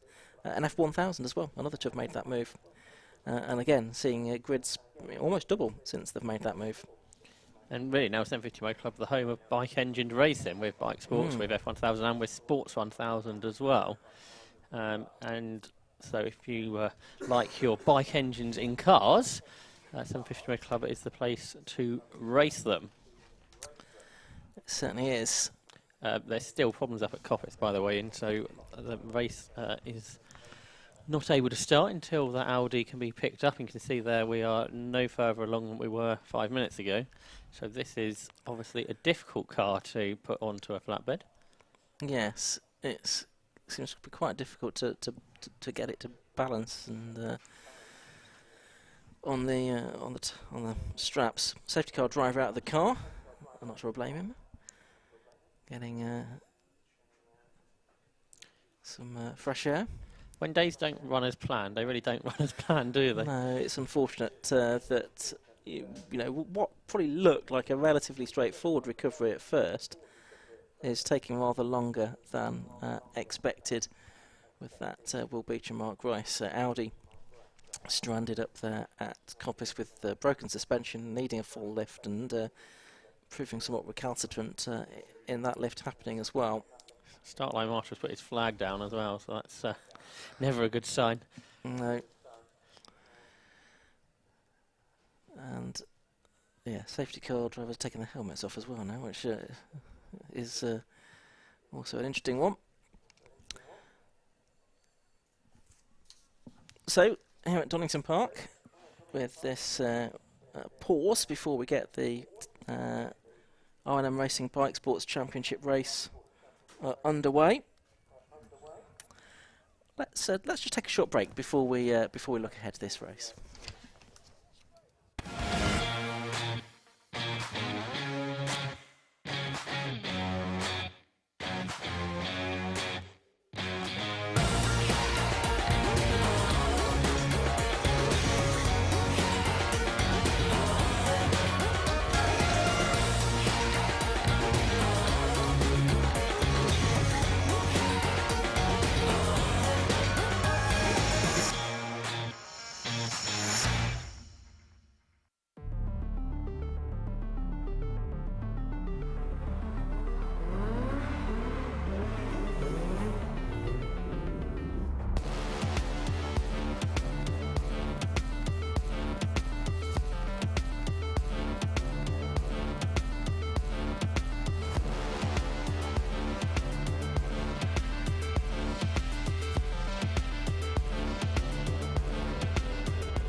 Welcome to Alpha Live, the live streaming service where you can be part of the action from home. You can watch via your smart TV, phone, tablet, or even your gaming console. We've got you covered. Just head to the YouTube app on any of your devices and search for Alpha Live. Here you can watch all of the events as they unfold, or you could choose from our vast library for those lazy days in, all in beautiful HD. Be sure to hit that subscribe button and click on that notification bell so you don't miss out on any future videos.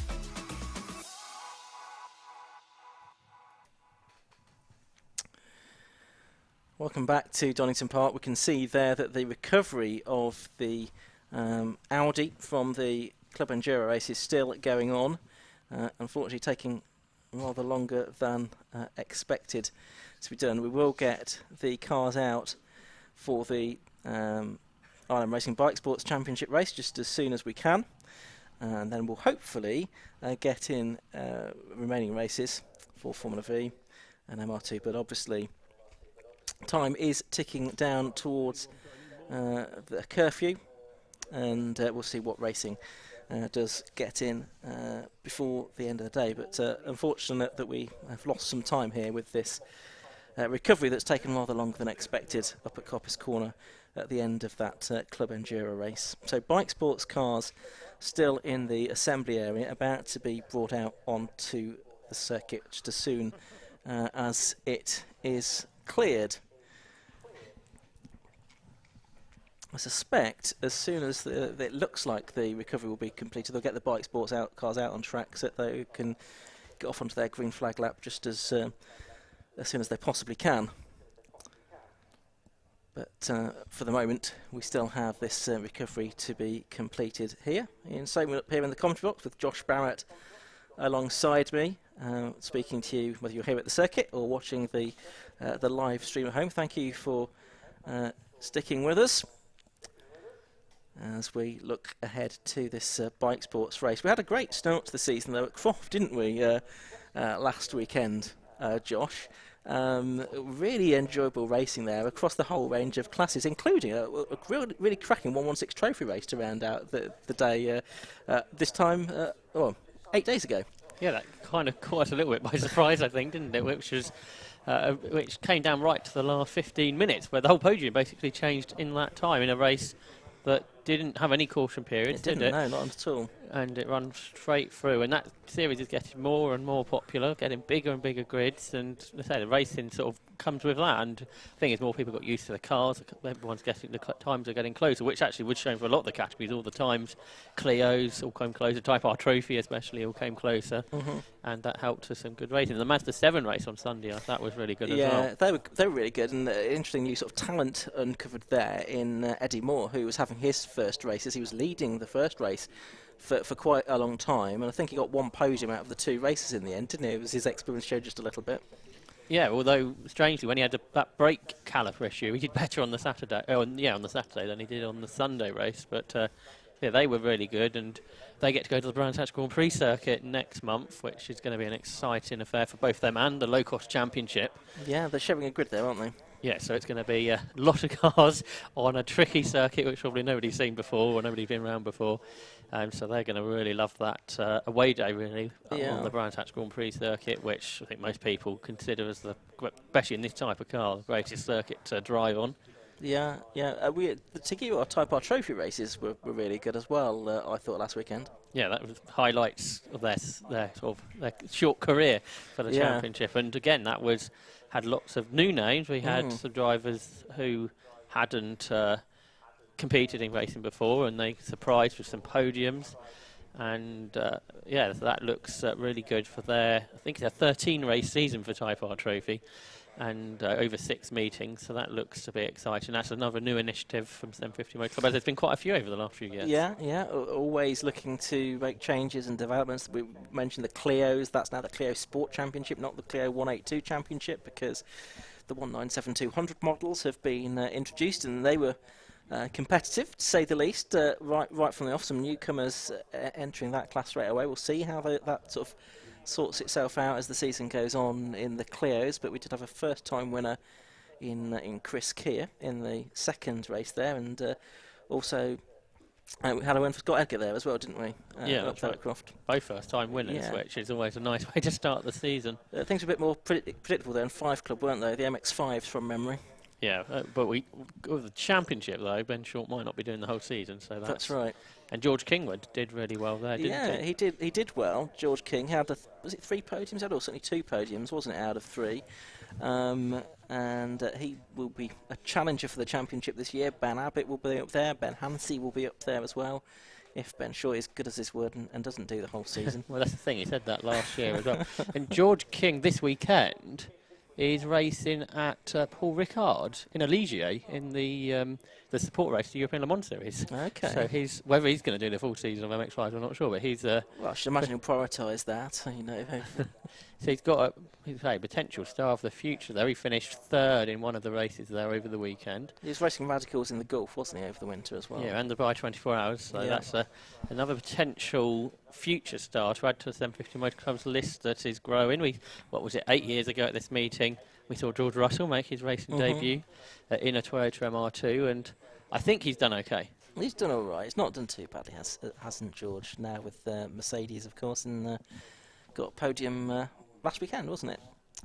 In Australia. 2nd in the championship as well. Absolutely right. In a car that perhaps shouldn't be 2nd in the championship this year. Not on pace, but it's finishing races, which is more than can be said for at least one of its rival teams. And of course, Formula V, we saw Ash Sutton, didn't we, 10 plus years ago, now multiple British touring car champion. Yeah. And is with a new team this year, which will be here at Donington Park, or a new outfit with Napa Tools sponsoring it, which is great to have a new brand, international racing here in the UK. They already have a big brand in America in NASCAR, and now coming into the British Touring Car Championship. There was also a Mini Miglia at Snetterton over the weekend in those same colours. Oh, right. So in club racing, national racing, and in the biggest sport in America. Yeah, absolutely right. So there we can see the Audi now is sort of on the road to being recovered, but I'm afraid this is taking a rather long time. And until this is cleared, of course, we can't have any more racing here at Donington Park. We're due to have the R&M Racing Bike Sports Championship up next, but unfortunately this is taking a little while to get recovered. So we will continue chatting away for the moment. We'll think of something else to talk about. It's worth just mentioning 750 Motor Club website, 750mc.co.uk, and there you can find information about all of the different championships that we've mentioned for the 750 Motor Club. You can also find the race calendar, which will have links in due course to all of the programmes, the live timing, the live stream where the events are being streamed as well, and all of the other information about each weekend's racing. So that's the place to go for the 750 Motor Club information. Of course, you'll find it on the usual social media, Facebook, Twitter, YouTube, Instagram, etc. So do look out for it there. You'll be able to watch clipped versions of the various races that we've seen both here this weekend and at Croft last weekend in due course. And you can see past stuff on there as well. I somehow come across the 2010 Formula 4 Championship finale at Mallory Park. Yes, I remember it well. If you remember that. That was quite an exciting race. It was. That was a really good meeting, that one. There's lots of exciting championship deciders. Mallory always produces really good racing. We're there towards the end of this year as well for some more championship finals as well. So hopefully that will be more of the same in October. I feel like we finally might be getting somewhere. Hopefully. With this recovery of the number 27 car from the Club Enduro, the Will Beach Mark Rice Audi. And that will be on its way back to the team. And then hopefully we'll get the bike sports cars released out onto the circuit.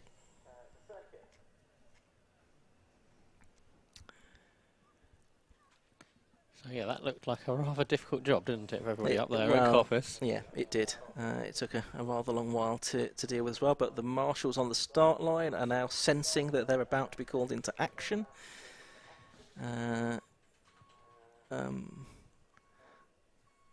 Or maybe not. The safety car crew will head back into the safety car shortly, no doubt, but we'll just wait for something else to happen for the Bike Sports course to be released.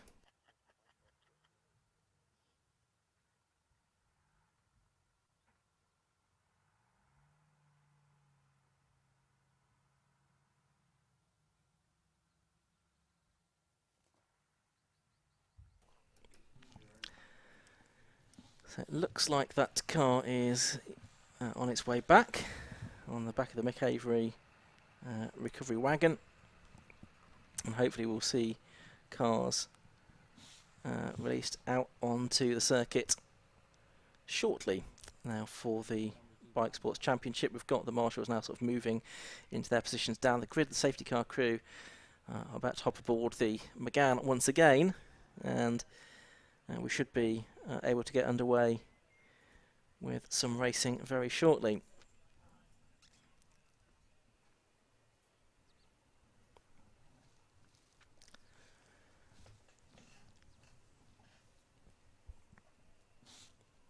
So Mick Avery heading down the straight. We'll hopefully hear some Bike Sports engines fired up behind us shortly, and Bike Sports cars being released out onto the track.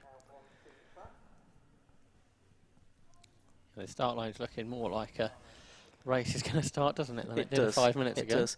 I fear that we have now lost the MR2 Championship race that was due to end the day, so hopefully we'll get this Bike Sports in, and we'll try, if we can, I'm sure, to try and get a Formula V race in as well, but time is running a little bit short. I wonder if they will run this the full 20 minutes or if it will be a slightly shorter race for the Bike Sports. But the cars are coming out onto the circuit now for their race, being headed by Richard Wise in the number 88 car then.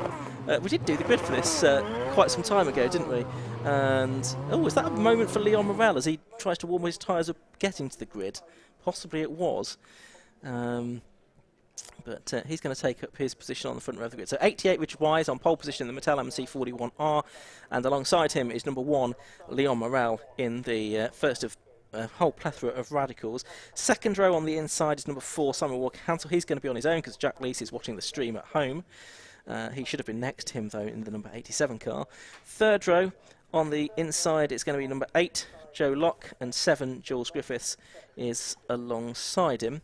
Fourth row 5 Doug Carter and 73 Alistair Smart. Fifth row 86 Steve Bell and 12 Andrew Fido. Seventh row 20 Matt Moore and 30 Mark Grayson. 7th row 11 Phil Brown and 16 Ash Hicklin. 8th row 66 Richard Hardy and 24 Ian Charles. 9th row 33 Lee Jackson and 29 Andy Tidy, and Joe Stables number 95 at the back. So as you can see on your screen, this race is now shortened to 15 minutes, so we hope to get the Formula VE race in after it, all being well. It looks like where Jack Leese has now withdrawn from the meet and everybody's been moved up a spot. Yes, they have. So just trying to make a liar of you, Ian. Yes, so that's Joe Locke now.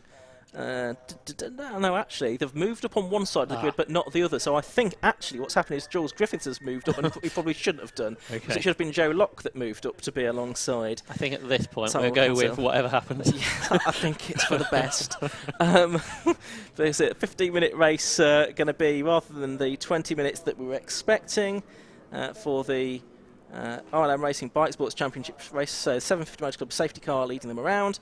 Richard Wise in behind in the Mattel, the central seat driving position car. Mixture of central seat positions in the Mattel, and also the Radical PR6s have that driving position as well. The SR3s have the right-hand drive position, as it were. I think we saw some left-handers as well, didn't we? Yeah, left-hand drive for Walker Hansel. It is, that's true. I don't know if there's many of them, so I wonder if that is a car that was built not for the UK. Possibly so.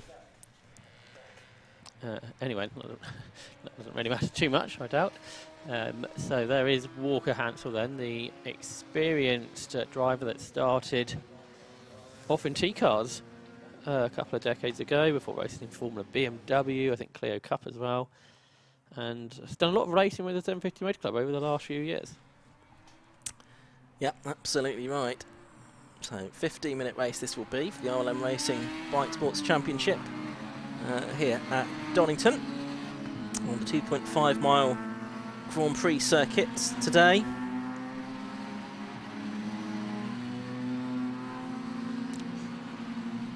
It's Joe Stables at the back. He's got 5 less minutes to get to the front now. He has. Does that change your view as to whether he might be a race winner here? Probably not. But, okay. But the only thing he's got, maybe these moves might be a little bit more desperate to come through the field. No, well, assuming he knows there's 5 less minutes than what there was otherwise going to be. Well, knowing Joe, it won't make too much difference. I'm sure it will be foot to the floor. He'll try and get through as quickly as he can. I don't know what happened to his other racing ambitions he told us about at the end of last year, which included a few varied things, but it looks like those have not come to pass. Well, everyone has ambitions, don't they? They don't always come to fruition. So down at the Melbourne Loop,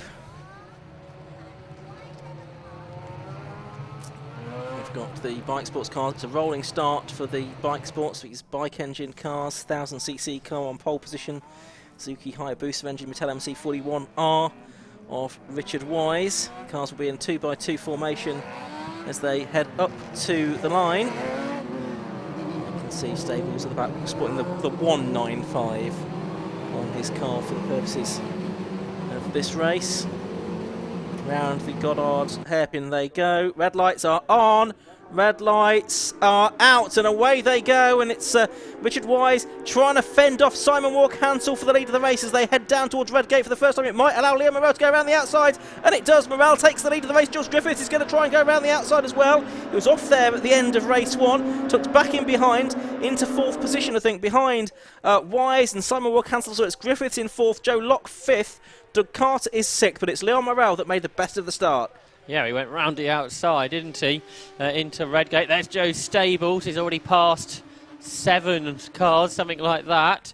But Wise is fighting back up the hill in towards McLean's, but Liam Morrell has that line covered, so he continues to lead. Simon Walker-Hansel hops over the curbs. I think he thought he was in a Clio Cup car there, as the car hopped up onto 2 wheels. Not particularly sure that's what you want to be doing in a Radical SR3. There's Joe Stables, who he's finding it hard work to get past Andrew Fido there, but he has got past now, and he's inside the top 10. And here comes Wise with more power in the Class A car, but he can't get fully alongside Leon Morrell. It keeps him at bay, so Morrell has got this Class B car between Class A car between himself and the rest. Well, it's a tuned car, but it's a small engine capacity, isn't it? The 1000cc engine. And he locks up, does Wise, under braking for Melbourne Hairpin.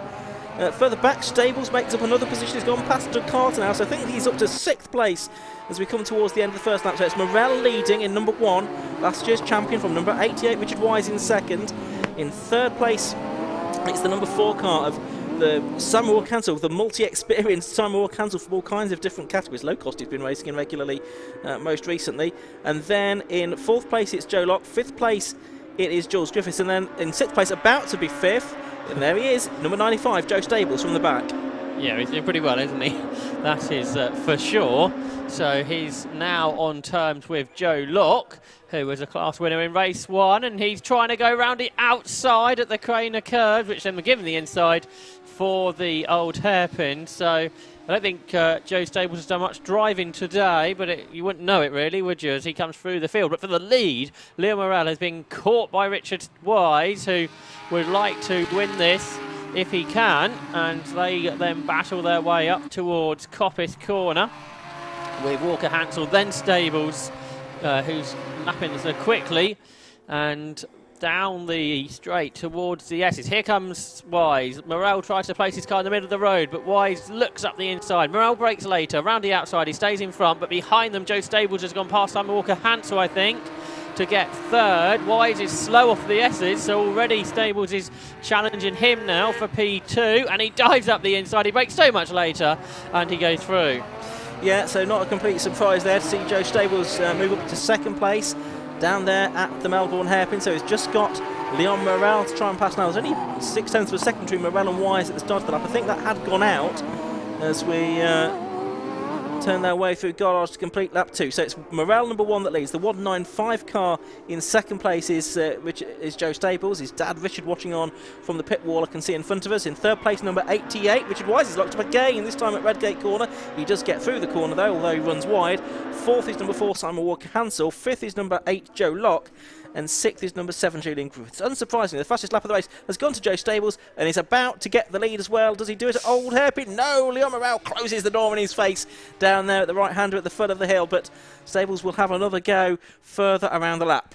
Leon Morel looks like he'd quite fancy to win this race overall, but I'm not sure if that's going to be possible now. One corner later at McLean's, Joe Stables goes through. He doesn't need 20 minutes, doesn't need 15 minutes. He didn't even need 5. No. So he leads the way through Coppice Corner. So the race for second, I'm sure, will continue. Battles further back between Doug Carter, between Alistair Smart and Andrew Fido have resumed really from race 1. And they make their way then down towards the S's for the third time. Smart right underneath the rear wing of Doug Carter, and he gets really, really close under braking, as then they flick left and right and then power their way up towards the Melbourne hairpin once more. But it looks like they're going to stay in the order what they exit the S's in until Fido breaks later into the hairpin and goes past Alistair Smart. And and there's almost a touch there, wasn't there, as well, between Matt Moore and Smart, I think. Yeah, Moore had a sneaky sort of look up the inside on the exit of the corner. Couldn't quite make that work. So there's Smart in the number 73 car, the man from Surrey, the real estate development director. Started racing in 2011. Done some bike sports, done some CSEC Mag 7s as well. He's going back ahead of Fido here on the run up to Redgate Corner at the start of lap number 4 in this 15-minute race. And still with them as well is that Matt Moore car as well, which had a nibble at the back of Smart at the Melbourne hairpin. There's Fido going through in that number 12 car, with Moore in the North Motorsport car just behind. As you saw there, the PR6, which is a bit more slippery through the air, able to power back through with a little bit more straight line speed than the Radical SR3, which I think has got a bit more aero as well, so potentially quicker through the corners there of Andrew Fido as they turn their way up towards Coppice Corner. And they then work lap 4 of this race. So Carter in front then of Smart as they break back down towards the S's. Not quite as close to what they were a lap ago, but for second place it is closer because Richard Wise, after that small error a couple of laps ago, has re-caught Leon Morel and is putting him under pressure up towards the Goddard's hairpin, but Morel brakes late. Had a good look in the mirror before turning into the corner. And then they accelerate out of the corner, out over the curbs. And now can the tuned engine Mattel challenge up towards Redgate Corner as they go on to lap 5. Lap 5. 4.74 seconds down the lead for Joe Stables, so he's really pulled away since he got the lead a couple of laps ago. But it's now about this fight for second place overall. It's not for class position, but points are scored within the individual classes here. So it's Morel from Class B and Wise from Class A. They've got quite a decent advantage over Simon Walker-Hansel. It's more than a second between Wise and Walker-Hansel as they go on to this 5th lap of the race. Interesting to see if they do slow each other up as they battle though, and that possibly might allow Walker-Hansel into contention. They're very experienced Walker-Hansel. He in turn is a couple of seconds clear of Joe Locke, and Jules Griffiths is another second or so behind him. So just under 8 minutes left to go. It's coming up to half race distance then. Wise, possibly this might be an opportunity down the straight where he has got more power. Is he going to look to attack into the Fogarty S's? Nope. No, he can't attack there. He wasn't really either close enough or confident enough to be able to make that work.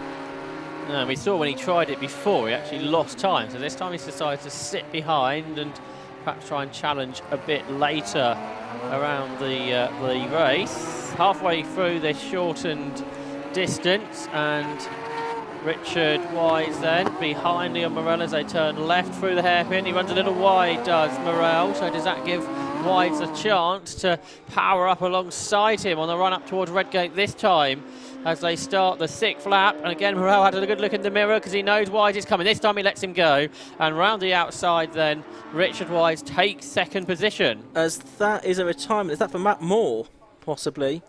that's going slowly there. Yes, it is the number 20 car, Matt Moore. I'm not sure he's going to get back up the hill towards Goddard's in the pit lane, is he, the way that was looking. He was inside the top 10, he's not anymore. Steve Bell and Ash Hicklin and Steve Bell have now moved up into the top 10. Great close-up shots there through the old hairpin. We can see varying lines. Simon Walker-Hansel took the tighter line. It really rattled the car over the rumble strips there on the inside of the old hairpin. Jules Griffiths is 6th and 3rd in Class A. He's quite a bit ahead of the other PR6s in this race of Doug Carter and Alistair Smart. Matt Moore's made it, but I think he's back into the pit lane. Meanwhile, for this battle between Alistair Smart and Doug Carter, sees Smart grab 7th at Coppice, and Andrew Fido's trying to follow his way through, and he has. Ash Hicklin hasn't made as much progress as race 1, I don't feel like that's happened. He's there in 10th. He was 6th in race 1 in the final result, so he's not got there just yet. Though he's going to challenge Doug Carter now. As they go down to the Melbourne hairpin, Ash Hicklin, a race winner at Mallory Park on Boxing Day, as the 750 Motor Club took on the running of the Plum Pudding races. And he goes Alistair Smart, though, heading this group in that Hayabusa-engined Josh Smith-run car. Car originally built by RLM, but now run by the RJ Motorsport concern. Hicklin at the back of this group. Leon Morello has been caught by Simon Walker-Hansel for the Class B lead. I noticed, so that isn't over yet. A slower lap for Morel, and a big lock-up for Alistair Smart into Redgate. Does he get through the corner? He does. So he stays there in 7th, ahead of Andrew Fido, Doug Carter, then Ash Hicklin. I almost thought there was some fluid or smoke coming out of the back of Smart's car. There is, isn't there? Yes, perhaps it wasn't a lock-up then. There's something else going on there. Is it the tyre rubbing on the bodywork? I was wondering that. Looking like where it came from was under that sort of right front wheel arch, wasn't it? So it could well be tyre on bodywork. So here comes Smart then, in the PR6. And Andrew Fido, he's been really quick this weekend, I feel like. He had that off, I think, in the earlier race and then got a track limit penalty. So his result doesn't really resemble the kind of speed he has shown over the course of the 2 races today, but he's now up in 8th place and chasing after Alistair Smart, and they turn their way then through the S's. Still Joe Stables leading, by the way, number 95 by nearly 11 seconds now from number 88, Richard Weiss in 2nd. 3rd is number 1, Leon Morel. 4th is number 4, Simon Walker-Hansel. 5th is number 8, Joe Locke. 6th is number 7, Julian Griffiths. And then it's the battle we're watching now, headed by Alistair Smart. Yeah, that's right. So they turn their way down towards the Goddard's hairpin then. Richard Wise is lapping quickly now. 1 minute. We'll come back to that in a moment, because for 7th place, Fido almost got alongside Alistair Smart, but Smart closed the door, made sure he couldn't come through. Smart's gone very deep into that corner, hadn't he? And it left the door open for Fido. I thought he was going to be able to take advantage there and get through in that number 12 SR3. What I was going to say is Richard Wise lapping quickly, I think quicker than he has done all day long. 1 minute 31.82. Yeah, and he did a 1:32.40 in the first race, so 0.6 of a second faster than that. I wonder if now it's a bit cooler than it was at the time of the first race, because we are now at 6:30 in the evening. But the others don't seem to be particularly much quicker than before, so maybe Richard Wise has found something. Yeah, changed the setup of the car. And he's pulled away from Liam Morel since passing him. Morel's gone a little bit quicker to get a bigger gap to Walker-Hansel, but Joe Locke on that previous lap was the quickest of those 3, but it's quite small increments between the 3 of them. Joe Stay was a 1:29.57, the best lap of the race. That is nearly a second now outside Scott Mattel's lap record from this time last year. A year ago, Stables won 1 race and Mattel won the other, I think. So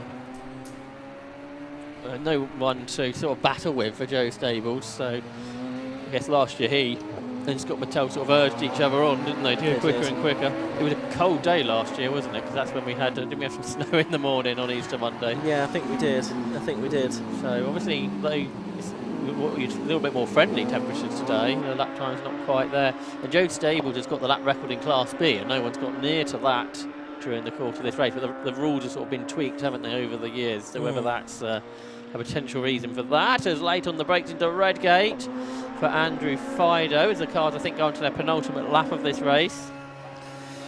Yep, Slickshod cars, of course, it's a free choice of tyres and indeed wheels. Specification is free as well in the RLM Racing Bike Sports Championship. Oops. Oh, and off goes Ash Hicklin. Well, his hopes of trying to get anywhere near where he finished in race 1 have faded there with that grass cutting moment. We had the tractor mowing the spectator areas earlier on, and Ash Hicklin has took it upon himself to mow the grass on the runoff areas. Maybe a Radical isn't the best lawn mower in the world, but no, it could be worked on though. Joe Stables is getting the move on 1 minute 29.29. It's half a second now out of Scott Mattel's lap record. So he's getting closer to it. Is he going to have one last go as he goes on to the last lap of the race? Everyone else still working lap 9. And there's Jules Griffiths. He is in 6th. Alistair Smart still defending for 7th place as they make their way around the hairpin. So Andrew Fido still yet to get through. He had that good go a couple of laps ago down here at Goddard's. In the end didn't come of anything. This time Alistair Smart feels the need to defend, but be careful you don't run out wide there. But he sort of got the second apex on the exit of the corner and looks okay as they go on to the final lap. Yes, so how far behind the leader are they? It is over half a minute, isn't it? Yeah, nearly 40 seconds behind the leader. So Joe Stables is already about halfway round his final lap. There he is indeed, coming out of Coppice Corner, heading down the straight toward the Fogarty S's. And he is nearly 20 seconds clear of Richard Wise now in second position. So it's really been a dominant performance this from Joe Stables, as predicted by my co-commentator Josh Barrett. I have to say, I'm not too surprised by it either.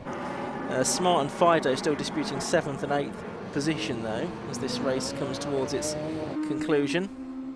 They're up at McLean's. And this also for 4th position within the class as well, Class A. Class A indeed. Here comes though Joe Stables, coming through, takes the checker flag, and he wins round 2 of the 2022 RLM Racing Bike Sports Championship, and he's done it at a canter from the back of the grid. He set a time of 1:29.29, so improved his lap time on the penultimate lap, I think that was, the 9th lap of the race, and he's won it. I should think it would be by more than 20 seconds in the end, Josh. You'd think so, wouldn't you? Because he did a quick last up. There's Richard Wise. Good drive for second. Liam Morrell does take that Class win. He wins Class B. He flashes his headlights and beats Simon Walcatch with Joe Lott. But those 3 cars not separated by too much. And Liam Morrell on the last lap sets the fastest lap in Class B to get that bonus point at 1 minute 32.47. Oh, there's a car that's gone way off at Coppice in the background. And is it going to get back out of the gravel? I hope so. Yes, it does. It's onto the grass. That's the 33 car, which is Lee Jackson, who started on the penultimate row of the grid. But yes, that was a heart-in-the-mouth moment for Lee, and anyone with an eye on the timetable. And it means that he is able to continue towards the end of the race.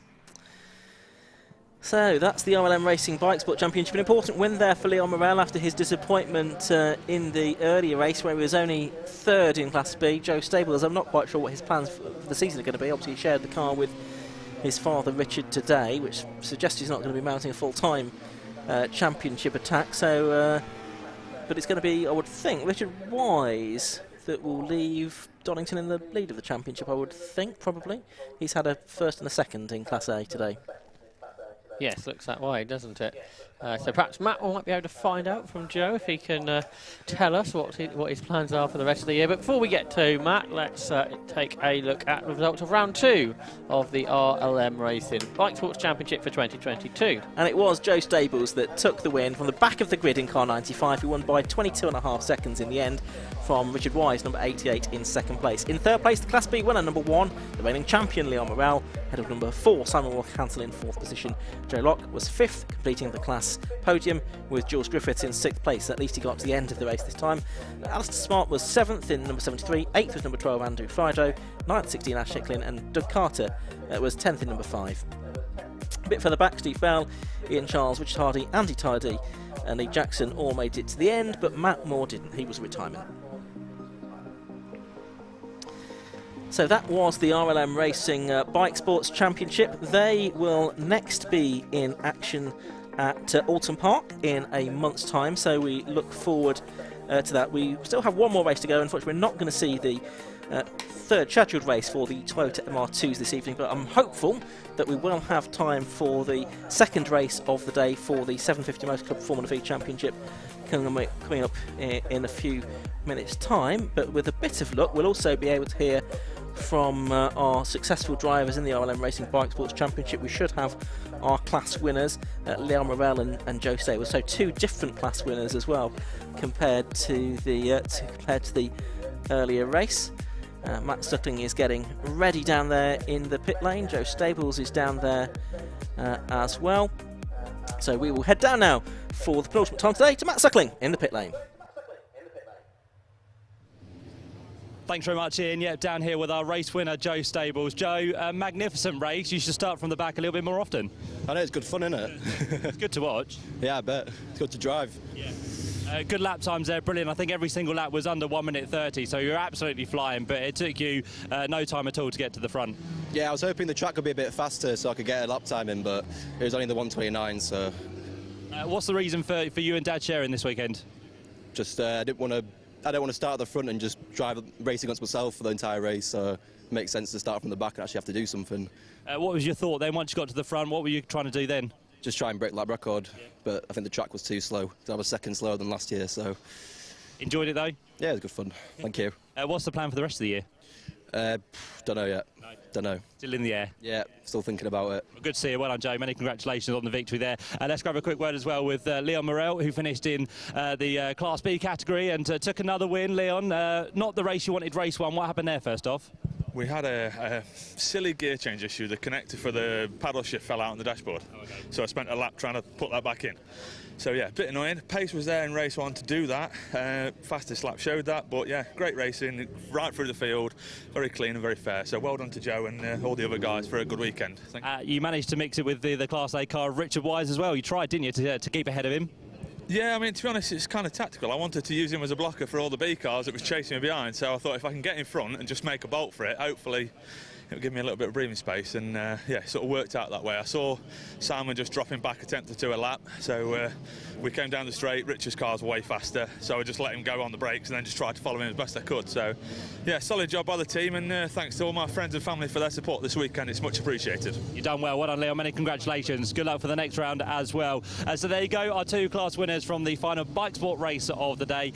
We now get ready for the 750 Motor Club Formula V Championship, which are heading to the track. So we'll hand back upstairs to Ian Soman and Josh Barrett.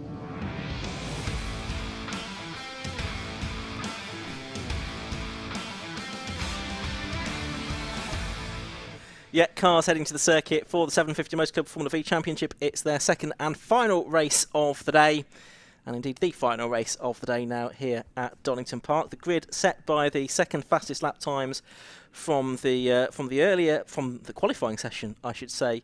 This morning we have Craig Pollard on pole position once again in the number 92 car. He's going to be alongside number 1 James Harridge on the front of the grid for what will be as many laps as we can get in before the curfew, basically, I think. So 92 Craig Pollard and 1 James Harridge alongside him on the front row. Second row is 2 Danny Hans and 99 Craig Bell. Third row 41 Andrew Cooper and 33 Matt Harbert. On row 4, it's 16 James Madden and 6 Tim Probert. On the 5th row, 51 Matthew Hyde and 11 Ben Cressy. And row 6 is 25 Daniel Lanier and his brother, 24 Rick Lanier. Row 7 is 4 Maurice Gloucester and 75 Mark Egan. Row 8 is 10 Bill Garner and 69 Ian Buxton. Row 9, is 56 Christian Goller and 17 Elliot Mason. On the 10th row, it's 21 Adam Zieber and 64 Sam Wallbank. The 11th row is 80 Peter Can and 42 James Huckle, 28 Sam Engineer and 7 Richard Walsh on row 12. The 13th row, 15 Tim Reeve and 47 Matt Topham. Phil Waterhouse, 66 and Rachel Swain, number 13 on the 14th row. 65 Simon Livesley and 72 Colin Gregory on row 15. On row 16, it's 19 Emil Costa-Dinov and James Caton, number 18. 59 Chris Wilshire and Dave Harridge, number 8 are on the 17th row. And on the 18th row, it's 43 Vaughan Jones and number 3 Ian Jordan. So that's the way the grid will line up for this 750 Motor Club Formula V Championship race. Round 2 it will be. The cars go off on their green flag lap now ahead of what should in theory be a 15-minute race. Whether we get 15 minutes or not is probably a moot point, but we'll get as many laps of racing in as we can. Earlier on today it was a victory for Craig Pollard. He beat Craig Bell by 13.5 seconds, with Andrew Cooper, number 41, in third place. But in that first race, Josh, we lost a lot of the fancied runners. Yes, we lost about a third of the grid as well. But yeah, we lost both, more importantly perhaps, Danny Hands, and we lost James Harridge early on. They're both back, aren't they? They're on the front of the grid.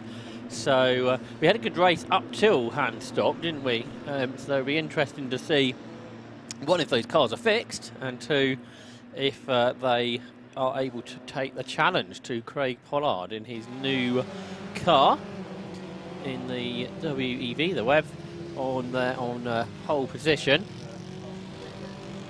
Had a message from Ian Jordan. The reason he hasn't competed in the race is he blew an engine in qualifying. So a bad start to his season. Someone that's been racing in Formula V for 30 or so seasons.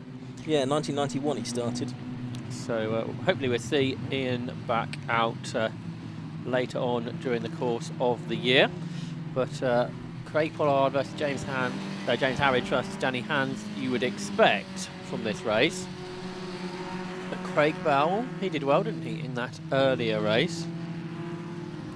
Yeah, he did. A maiden podium for him, a relatively unusual podium for Andrew Cooper as well. I think both of them were really pleased to be up there on the inside the top three.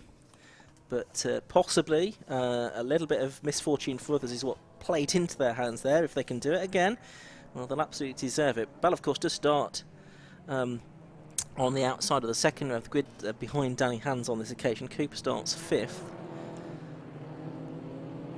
And as for that grid set by the second fastest lap times in qualifying this morning. It's a similar looking grid though, isn't it? It is. To race 1. So Craig Pollard didn't do many laps in that earlier race, but in the qualifying session, but he obviously got 2 quick ones in. That gives him this pole position for both races to start the 2022 season for Formula V. Not many Formula V races, I think, have started at 6:45, have they? Not a lot. No, I'm trying to think of any others that I can remember. We may have had some others at a Donington meeting before. I don't think they ever did anything at Power Nights from memory, which was sort of in the early 2000s. I quite like the idea of Power Nights, but it didn't really catch on. I came to one of their race meetings here at Donington, actually, as a spectator. Anyway, we'll evoke the spirit of Power Nights now with this 6:45 start. And on a weekday. Yeah, and on a weekday for the 750 Motor Club Formula V Championship. Craig Pollard, number 92, on pole position in the yellow Wev. It's the blue Maverick for number 1, James Harris, and it's the blue Dominator for number 2, Danny Hands, and the black Dominator VSD, modified car with a fin on the back, for Craig Bell, and it's Andrew Cooper, another Dominator, Mark II for him, and Matt Harp at number 33 in the sort of black and green car is alongside Cooper's blue one on the third row of the grid. So the final few cars just coming into position. We should see the green flag wave very smartly indeed as soon as the last car comes to a halt, and then we'll get as much racing in as we can before we all need to go home. And just waiting for that green flag to wave. It does so now. 5-second board is shown. We'll watch for the lights then. Red lights go on and they go out now, and it's a good start by James Harridge from the outside of the front row of the grid there. He's going to try and squeeze ahead of Craig Pollard as they go down to the first corner at Redgate. I don't think he's going to be able to do it though. No, he's still trying to go all the way around the outside. So it's Harridge from Pollard, from Hands I think in third place. Craig Bell is 4th. Let's see how that pans out as they head down Crater Curves. They're still alongside one another there, but it's the yellow car ahead of number 92, Craig Pollard. The company director from Suffolk is ahead of Harridge. He tries to go around the outside, and the number 1 car with the old hairpin gets a little bit sideways, gets a better exit from the corner, tries to get alongside Pollard on the run up to Schwantz Curve. We've lost number 8. That's Dave Harridge's, James's dad. But for the lead, it's Pollard against Harridge at McLean's. Harridge was doing some finger pointing there, like go forwards, but in fact he's trying to go forwards. At this point, you'd think you're not really going to want to work together too much, are you? But there is a big gaggle of cars at the front, Going off the previous race, you'd think James Harridge would want to get ahead of Craig Pollard pretty rapidly before Pollard tries to break away, and he's defending down towards the S's, because we do know that this finish of this race is going to come earlier than the 15 minutes, and they turn their way then through the S's for the first time, with Craig Pollard out front, with James Harridge challenging up the outside into the Melbourne Loop. Craig Pollard sort of defending like any lap could be the last lap, isn't he? And that's what he's got to do, and the others have got to attack like any lap could be the last lap. And Hans here making a move on Harridge. Is he there sort of side by side as they come up the braking area for Goddard? It's Harridge in the Maverick that just slots in ahead of Danny Hans, who carries more speed through the corner. Thought he was going to run into the back of Harridge there for a moment, but all of that battling as Tim Probert goes off the road, it does allow Craig Pollard just to get away a little bit. Yeah, that's right, and he got to the point where he might be breaking the toe for fourth. Well, Matt Harbott had got there, but not for much longer, because Craig Bell goes down the inside and he goes back through with Andrew Cooper, the third of those dominators, in one specification or another behind. Down the crane occurs. James Harridge now desperately trying to catch back up to Craig Pollard. Yeah, so there's Bell and Matt Harbert, and also Andrew Cooper in there in 6th position, so he's lost one place. It's not Ian Buxton's having a better race this time. He's in 7th. We saw his early demise in race 1. He's been a race winner in the past, and then behind him is Rick Lanier, Ben Cressy and James Madden in that number 16 car, rounding out the top 10, the UK-based Dubliner. Of course, we didn't see much of Ian Buxton in race 1, did we? No, not And he started on row 8 in this race, and he's up to 7th already, so that's a remarkable start from him, isn't it? It's a very Ian Buxton kind of drive, this, isn't it? As now Harridge is back with Pollard and attacking as they go down to Fogarty S's this time. Pollard made a small mistake there, I reckon, Ian. Yeah, must have done, and now we're going to get the two of them side by side. Harridge is going to be on the inside line this time as they crest the hill and head down into the Melbourne hairpin. No, he's able to hold on. It's Craig Pollard, and Danny Hans coming up on the inside of Harridge instead. It's a bit of a repeat of what happened a lap ago, and Hans got a good run out of the hairpin this time at Melbourne. They're heading up towards Goddard, but again it's Harridge with the inside line. Yeah, that's right. And Hans was a little way behind, but because of that mistake Pollard made, backed Harridge up, and therefore Hans is back with them. And I think James Harridge might be a little bit annoyed that he was challenged there into the hairpin, because all of a sudden the gap is larger again to Craig Pollard, the race leader, as they turn their way through where we had that oil spillage earlier on. All clean now, and it's Pollard from Harridge from Hans onto Hollywood for another lap. It looks like Craig Bell, after getting fourth, has dropped back again, because Matt Harbott was back into fourth ahead of Andrew Cooper and Ian Buxton, who has the pace to pass the two cars in front of him. And sliding his car around Fevridge Campers AHS Dominator around the old hairpin that time. It's still Pollard in the WEV, the car that Graham Gant used to win the championship in 2019 that leads. Pollard himself as a driver won the championship in 2018. Harridge has won the championship for the last 2 years. He's number 1. He's there in 2nd place right now, but he's right in the wheel tracks of Pollard as they head through Coppice for the 3rd time in this race. Hans just a few car lengths behind them, but that was pretty much the same a lap ago, and he was with them by the time they got to the Melbourne hairpin. It's Matt Harbert in 4th in number 33, Andrew Cooper 5th, and Ian Buxton is 6th. Into Fogarty S's this time. Harridge not as close as he was on the previous lap. No, he didn't get alongside this time, did he? But he hasn't got Hans to worry about behind him now, which he might be kind of pleased with.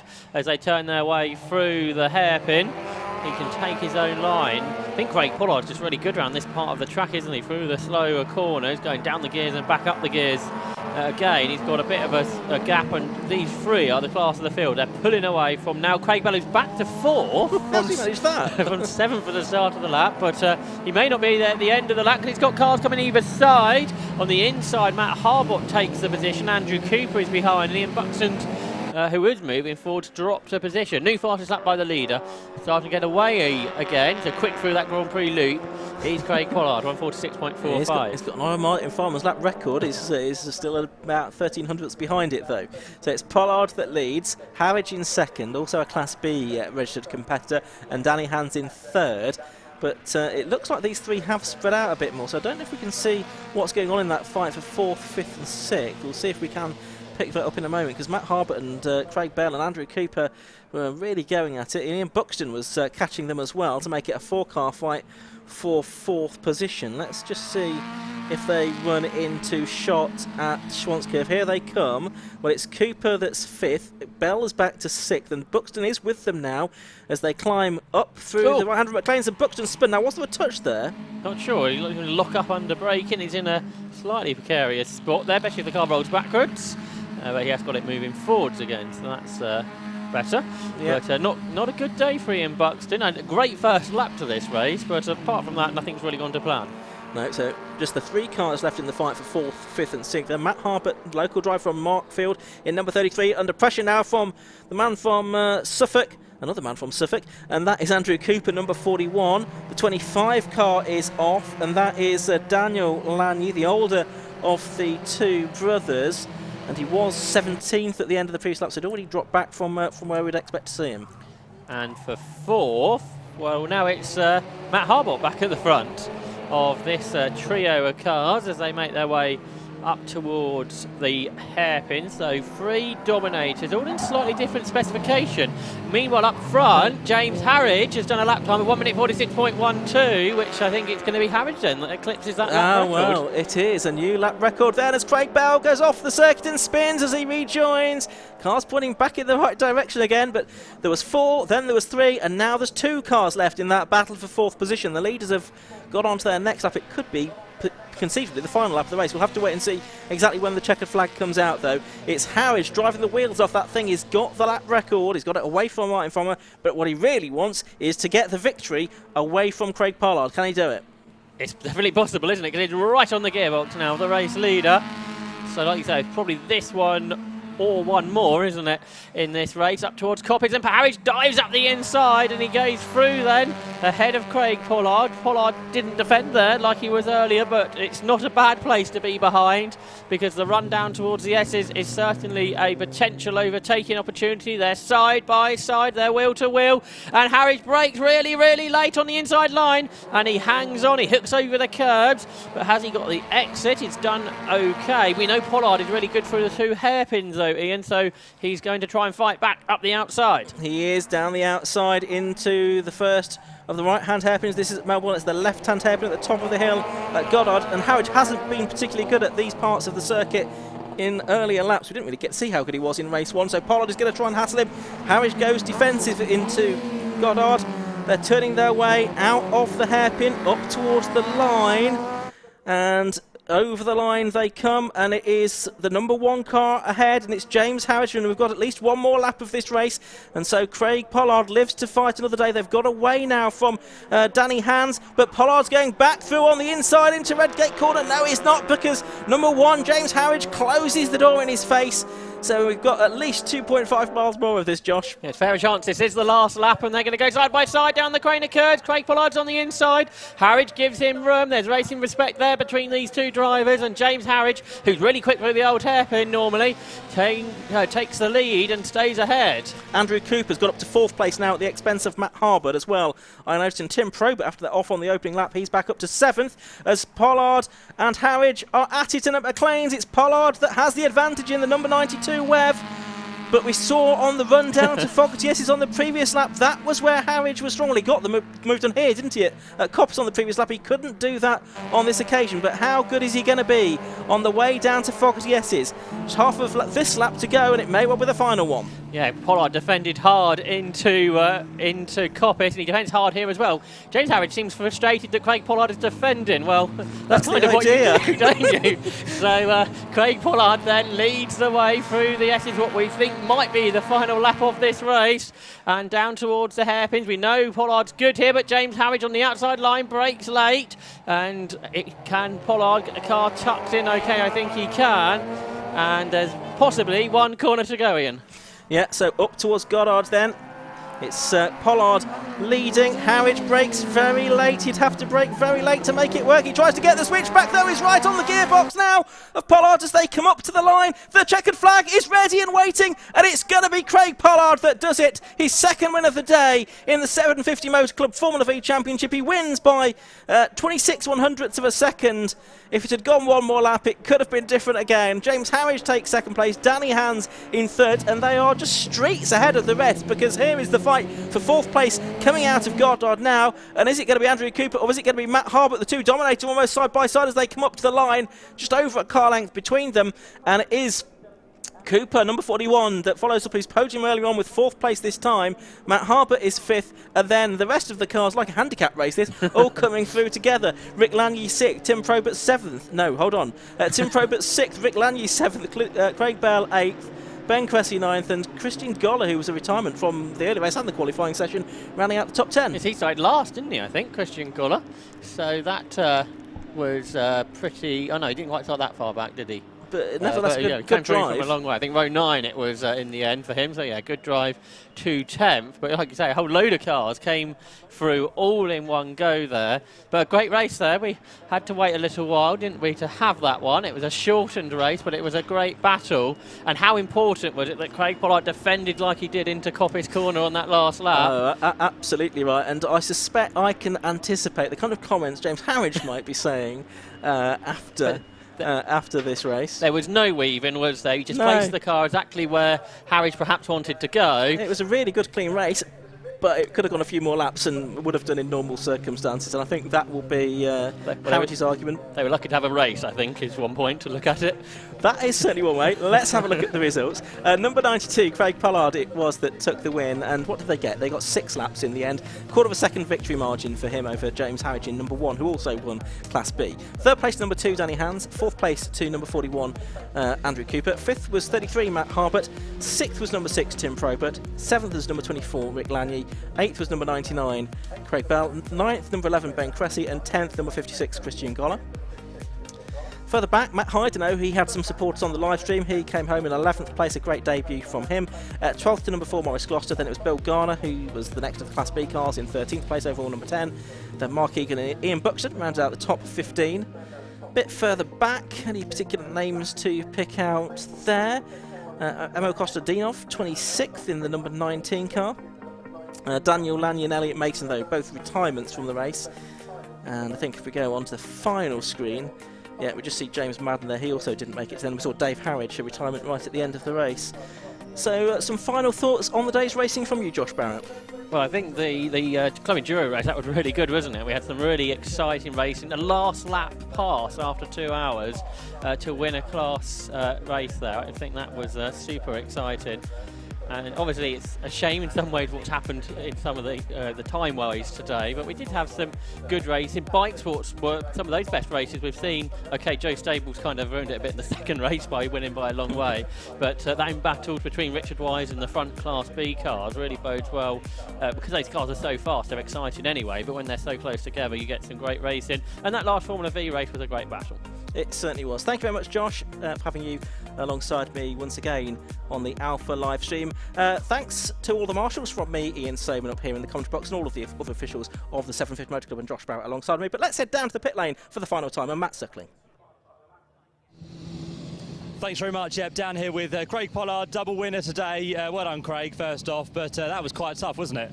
Yeah, James kept me honest throughout that, and if I'm honest, I didn't expect it. I thought, you know, new car for the year, we knew it was a quick car, and I thought we'd have a bit of an edge on James and Danny this year, but the gap's not as big as I thought it would be, but I'm not disappointed. It's good to have the competition, and it's good to see things develop, and those guys have obviously been working hard in the winter as well. It seems to be in that race there was different parts of the circuit where you did well compared to James. Yeah, you know, James is a fantastic driver. Everyone can see that, and he's always going to be quick through the corners. I haven't got to grips with that web yet. It's I'm sort of still playing it safe. I feel like there's a couple of moments where I could throw it all away, and I'm just sort of backing off a little bit, but it will come in the year. Plenty more races to come. Hopefully you're doing all of them. Yeah, full season, so fingers crossed, assuming nothing happens, we'll be there to the end. Good start to the season, well done. Yeah, cheers, thanks. There we go, Craig Pollard, your winner. James finishing in second. What a great battle we said there with Craig. Did you enjoy that one? Yeah, it's always enjoyable, you know. He's got a new car, so he's very, very quick this year.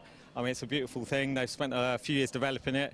Obviously, he's a younger driver than the last guy, but he's good. You know, he's really done well for himself today. But yeah, we're going to have to try and pull something out of the bag to beat him. I had a DNF in the first one. The gear shift snapped in my hand. So yeah, so it's quite nice to just get a solid, points finish. Thinking long term, a second is pretty good. So it could be a long season.